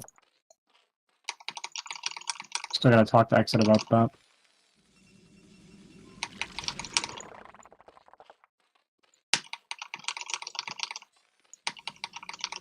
Nine hatch, since it's Terran. Okay. Okay.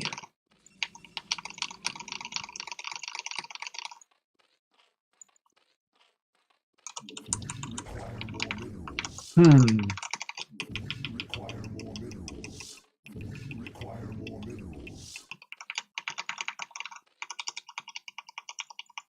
Can I actually... Zerg? Zerg at 9?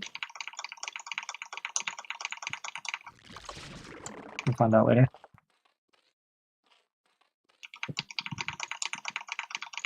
Wait, this is the Zerg we know already. Gotcha. Yeah, it is.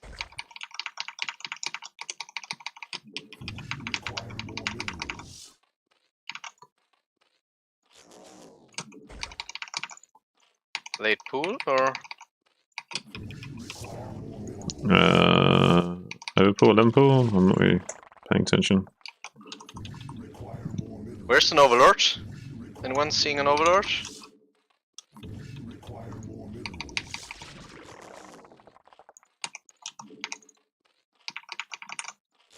Oh, another Zerg?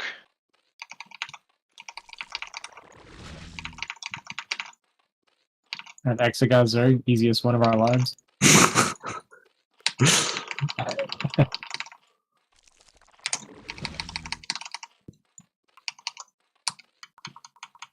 Links out.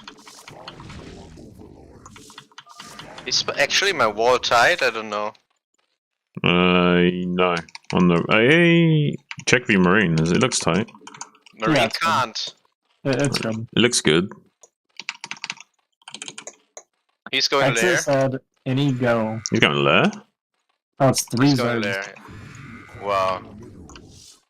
Oh boy. I'm coming. Diggity.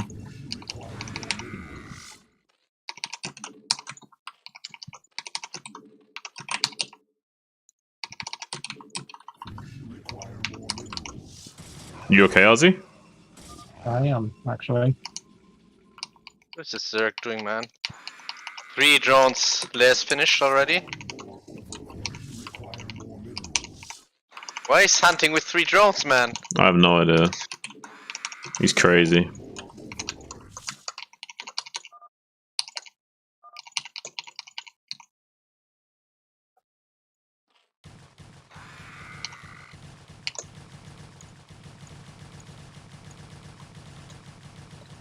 Yeah, 3's really bad. Oh, a lot of links coming from orange.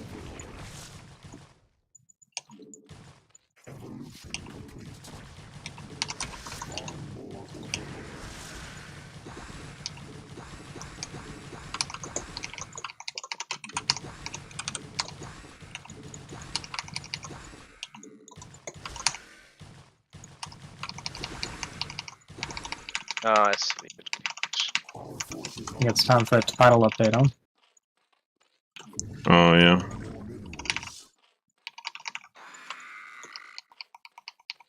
Get off his pool, by the way.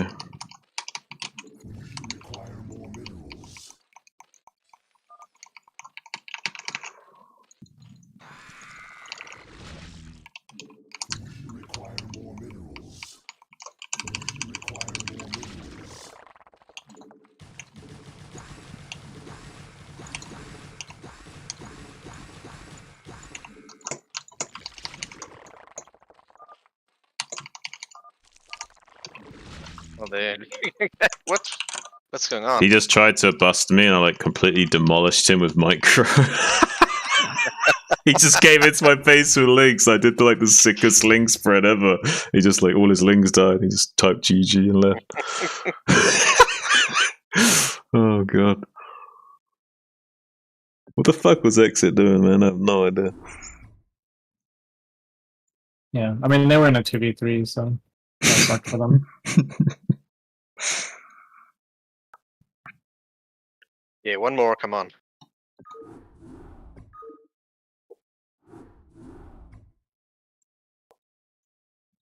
Okay, game up.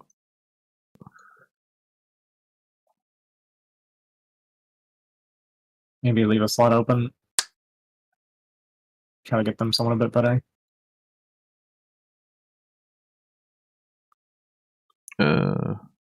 Jin looks decent. That Ramble so guy's got to go though. Yeah, you can get rid of him. Arb's tried joining. The slot's open on Observer as well. Okay.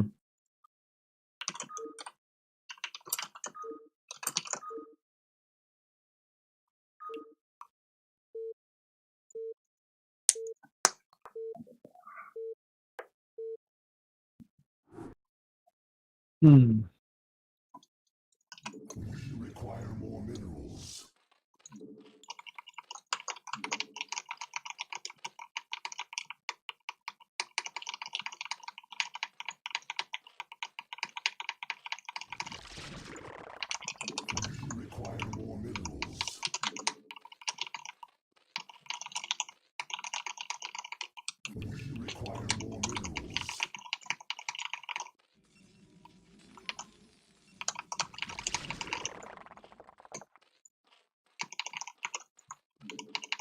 Can go up a bio this time. How dare you? How dare you?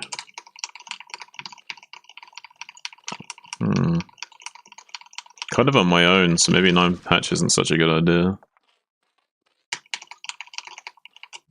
Yeah, they have at least one Zerg. My 11 pool and be a little bit more defensive initially.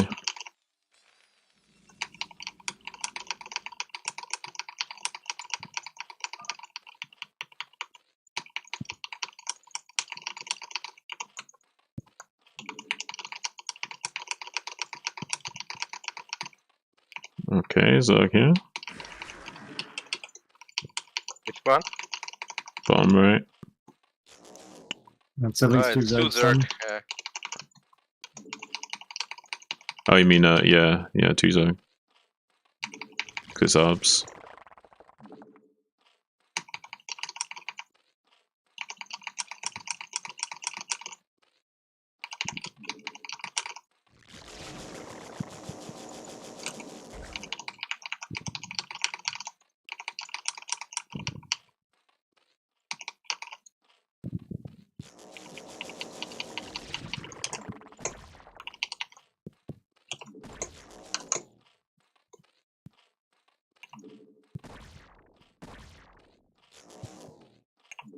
Last one's Terran. Turn. Oh. You tried to sunken rush me, I just blocked the drone. There's probably 2 Zergs coming, so you have to have a sunken, you're gonna die.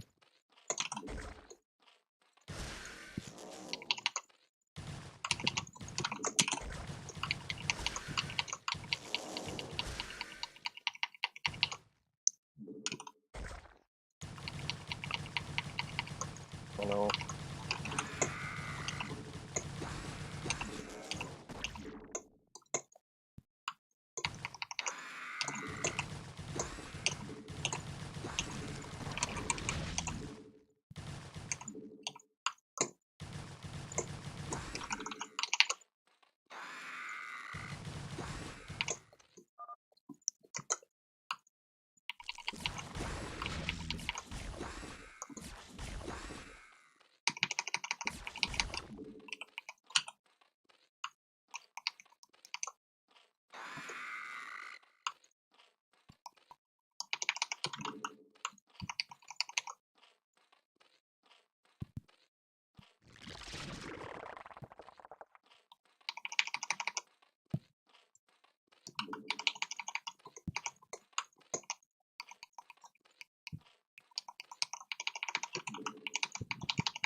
To go for something?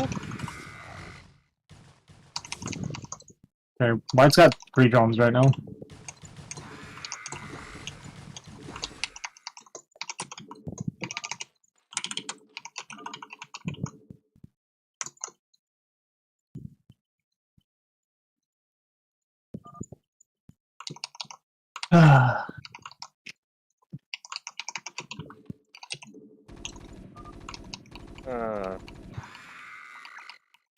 Oh, that was the exit that we were killing.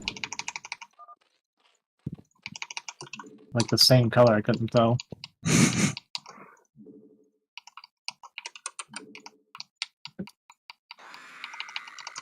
You tried to sunken rush me and I was just blocking the drone with my drone. Yeah.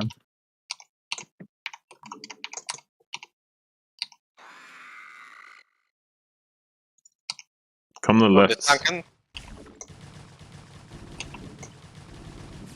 Safety.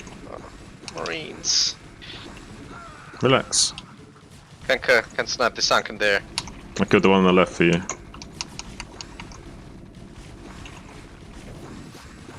You know what, let's just kill the whole guy.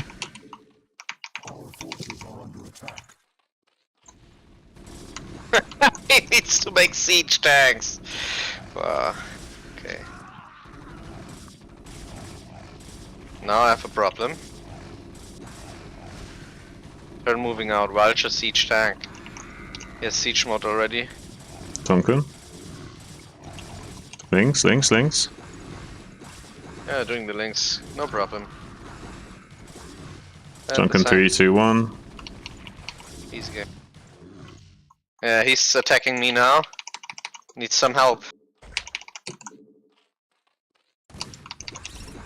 There's some mines on the way to you. I'm gonna move command some links.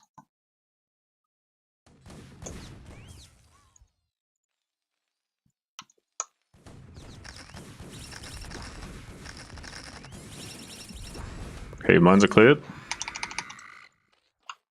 Okay.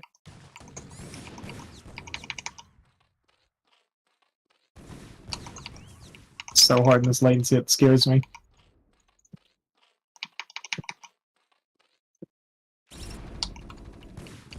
Yeah. Wounds need to micro this, just kill the tanks. Now they're stuck. Nice.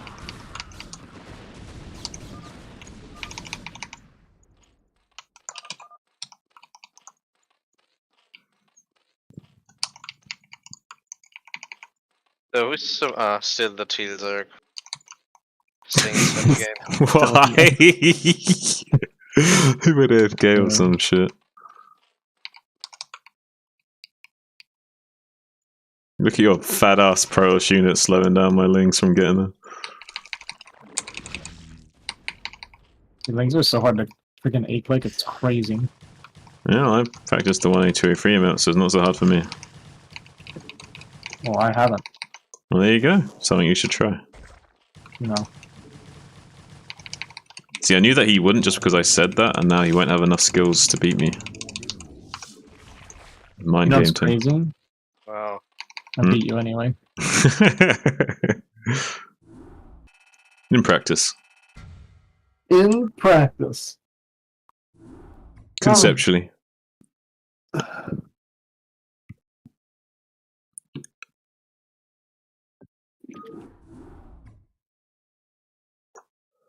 What video editor do you use to make your YouTube videos? I use DaVinci Resolve.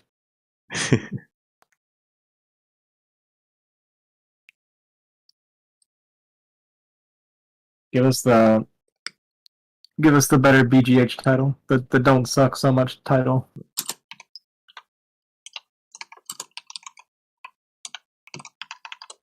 Okay, GG's guys. Need to go to bed. Okay, man. GG's. Thanks for playing. Yeah, bye bye. We will see you the next days. Bye. Bye.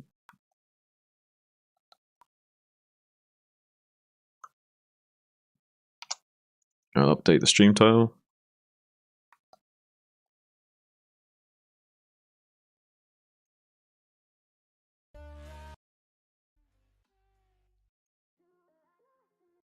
Macho Nacho. Nacho. Wait, what we got then? Player was Everybody's good enough, yeah. Maybe, yeah, they're all good enough.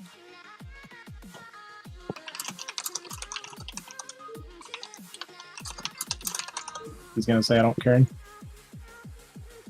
Either or. Doesn't matter to me.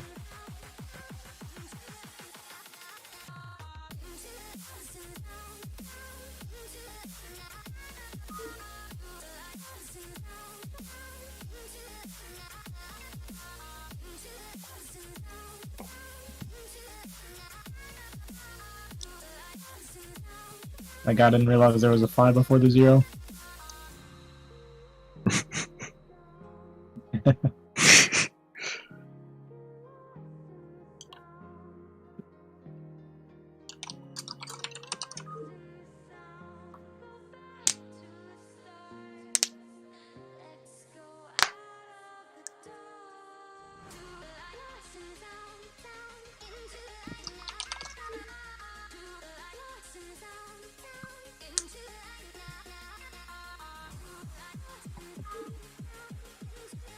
Arn speaking truth right there. What's up, Soviet?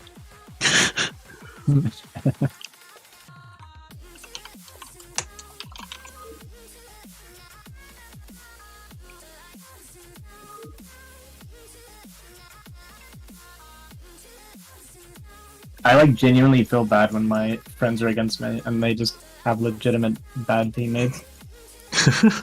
yeah. Yeah, I'm just so guilty like playing the game.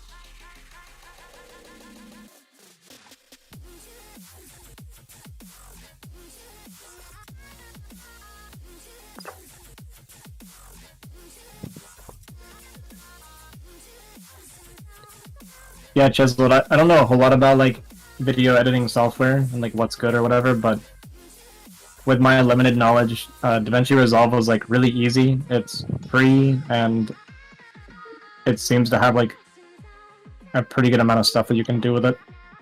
So I've been pretty happy with it. I don't hold it against you. I'll get revenge eventually when I saddle you with mouth breathers. Oh, like, yeah, okay. You have to bear with me. I'm running on 1 hour of sleep. I'm processing things really slow right now. Still more than enough to beat you, though. Azhi will still tear you up. Actually, true. It's a win-win situation. If we play now and I beat you, it's like I beat you in a way where you should just never ask me to play again. And if you lose, if I lose, it just doesn't count because I was only playing. There you go. That's why Azhi's always got these excuses planned, so he's always in a winning position. He's very strategic with these excuses. Well, the crazy thing is I make all these excuses and then I win anyway, so they're wasted. Or just highlighted for what they are, excuses. Yeah. I try to handicap myself so you guys can at least get some semblance of victory, and it still doesn't work.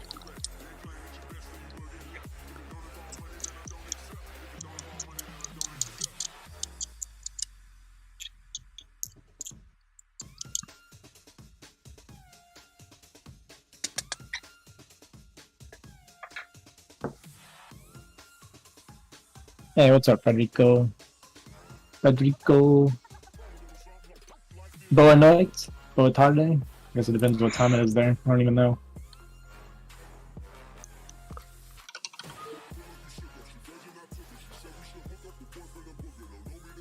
¿Cómo estás?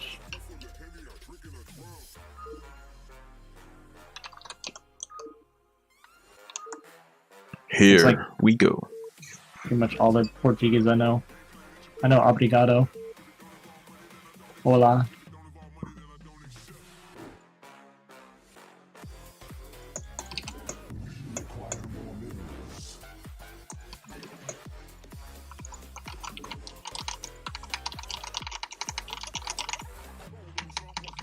There's some guy that I knew was a Brazilian, said hey in somebody's chat, and I said boa noite, and then he just sent me like 3 sentences in Portuguese, and I was like, dude, I don't know Portuguese.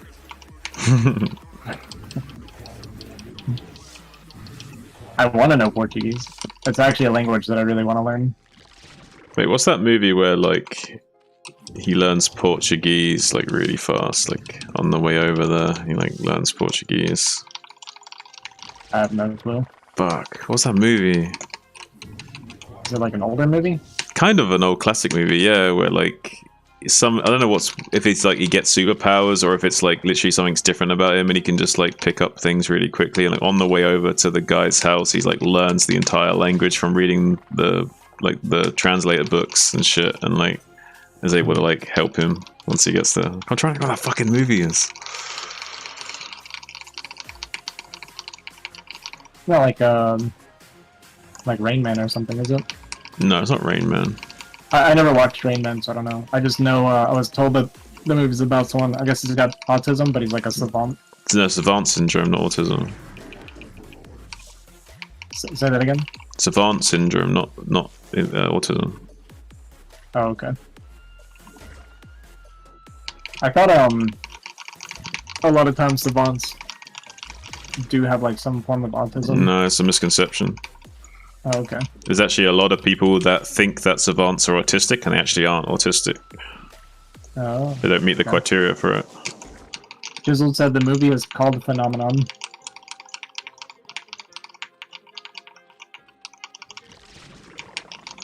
We didn't get a reaction, so I think Jean thinks you're wrong. Huh? What? Sorry? Chiseled said he thinks the movie you're talking about is Phenomenon. Phenomenon?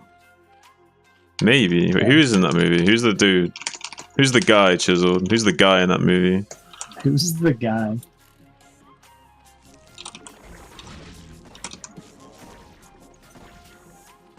John Travolta. Yeah, I think that's the movie. I think that's the movie. I think that's the movie. That's the guy. That's the guy from the movie that we were just talking about. Wow. That is kind of crazy. But that's the guy. That's the guy. Oh, he knew it was the movie.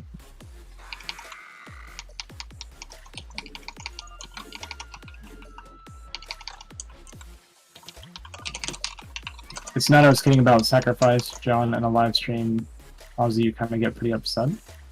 Wait, what?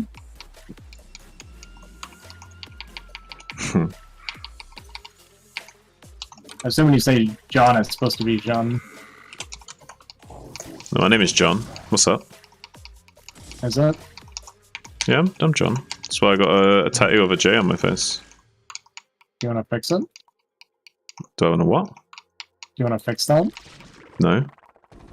Okay.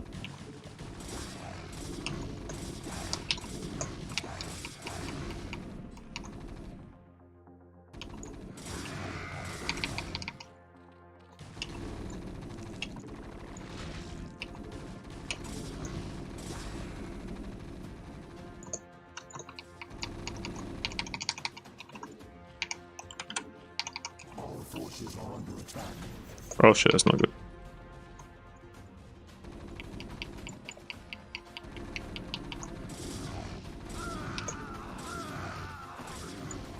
Dude, it is so hard to micro in 12 with Marines against Zealots. That's a filter.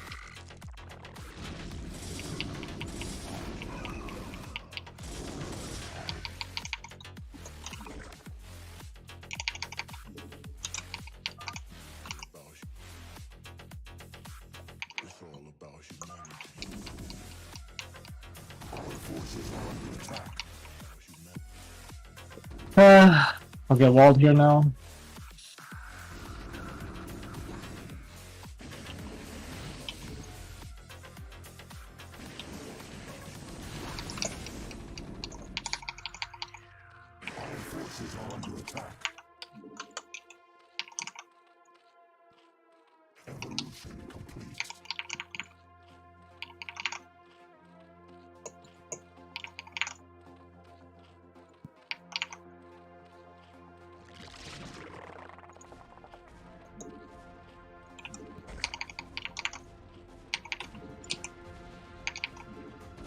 Okay, nice. Not nice.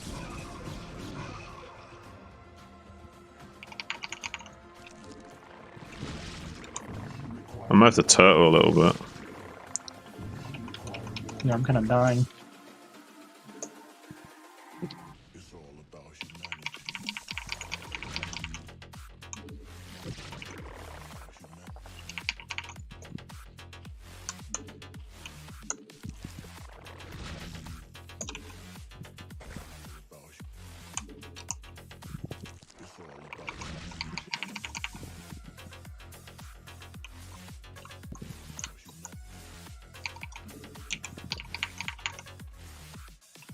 Enough.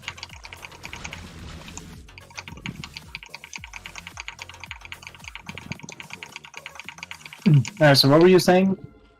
Federico, I get pretty upset. I don't remember getting upset over anything. Dude, you get upset about everything.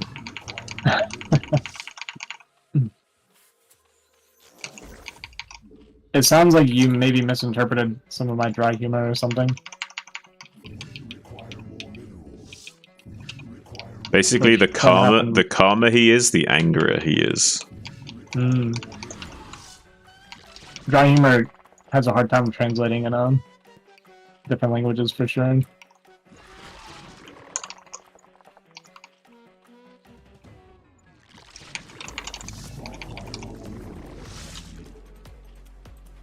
I think I'm second factory.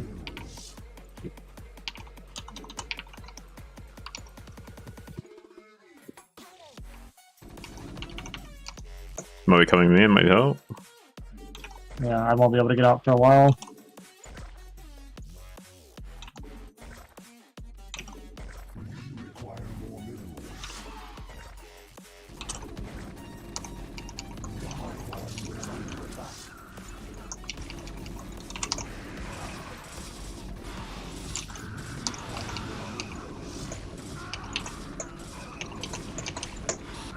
Hey, what's up, Hertz?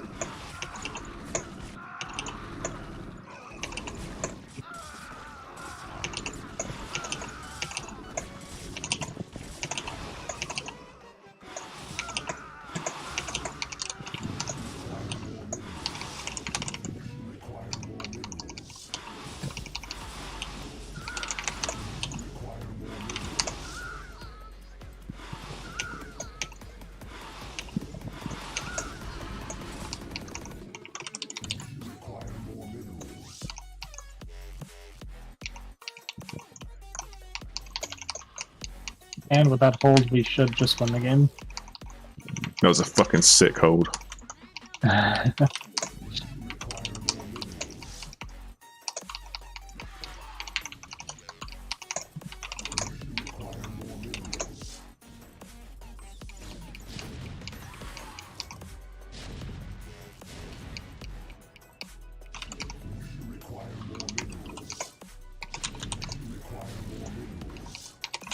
Oops. That's gonna be a long Reaver, my man.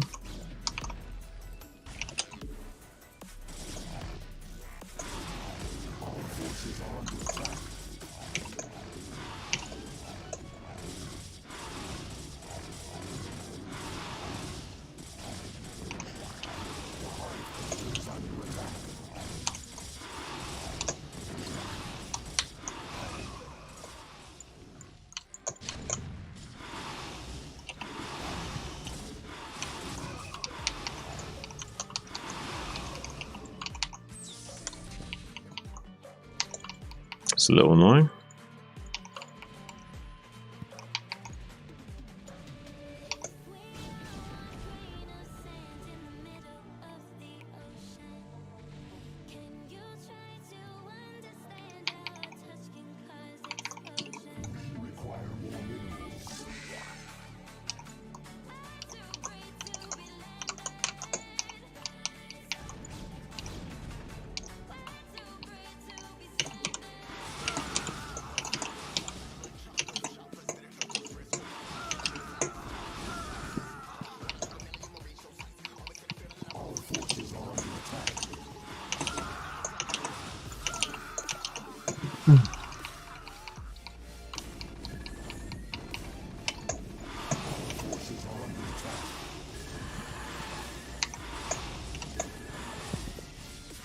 I have such a massive glare, I can't see. I'm like having to squint in my screen to see if there's a blur or not. I really gotta get new curtains, man.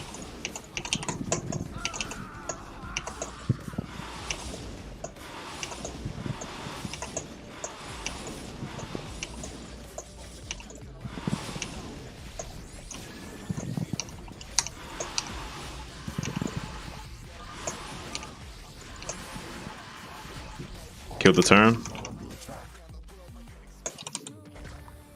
Lost my mutas for it, but you're welcome. Hey, good job. Actually, good job this game.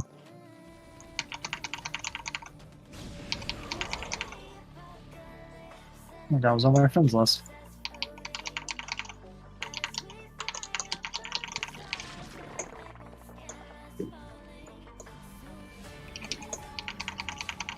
I'm like imagining blurs right now. I gotta get. I have blacked out curtains. I need to put them up. Because like this time of day, the sun is like right in my face.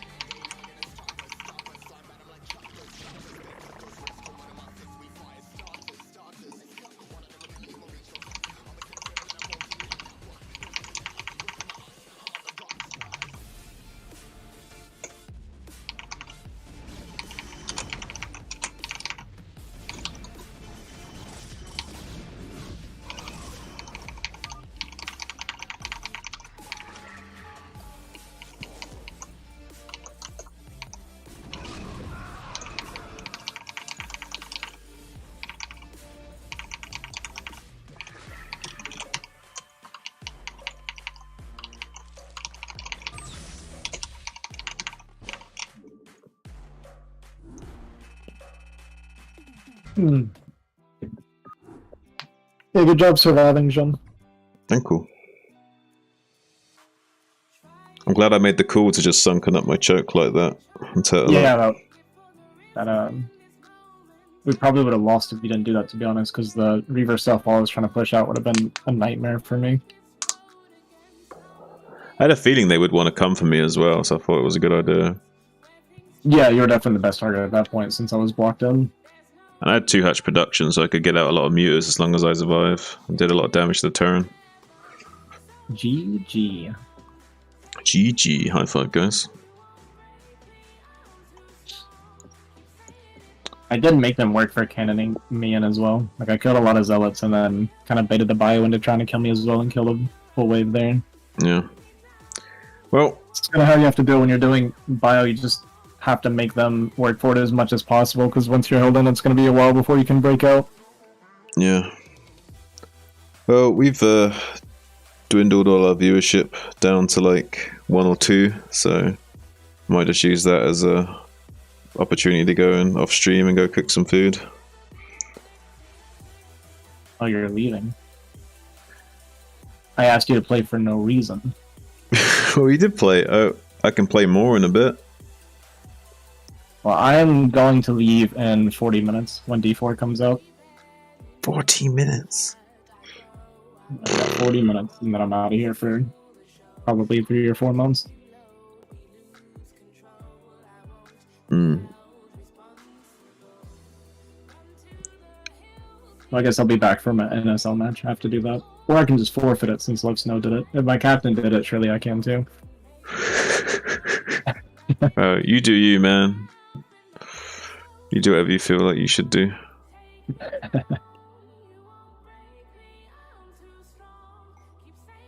Yeah, me personally, I'm gonna go and now as soon as I say like, oh, I haven't got many viewers, I'm gonna go and go eat something. Now I get people watching. It's that push pull effect, man. As soon as you start to show that you're willing to leave, they're like, no, I actually do want you. I swear, YouTube viewership fluctuates in a kind of weird way. I think it's the platform doing it more so than the people coming back and forth. Yeah, maybe. Because like I'll have times where I'll have 3 or 4 people talking to me, and it just says I have 1 viewer for like half an hour. Hmm. Spank that like everyone. Yeah, well, fuck you guys. I don't care if you're coming back. I'm gonna go eat my food because I'm tired of just going the evenings without eating dinner because I'm staying streaming. So I'm gonna go take care of myself, go eat some food, and be back streaming later on. So fuck you guys. See you later. I'm gonna go and apologize on Jean's behalf for being so selfish. Ain't nothing selfish about it, man. Taking care of my health. Deal with it. Yeah, it's selfish. Well, if I take care of myself, I can take care of the stream better in the long run, right? So, in the long run, I'm really helping you guys. So, look at it every way you want to slice it. That's the spirit. Alright, well, take care, guys. Thanks for tuning in. Appreciate you guys. Like and subscribe, all that good stuff. Go show some love to Azhi Dahaki. Tune into his stream. That's Azhi Dahaki at YouTube. He's a cool guy. I'll see you all in a bit, maybe like an hour. Peace.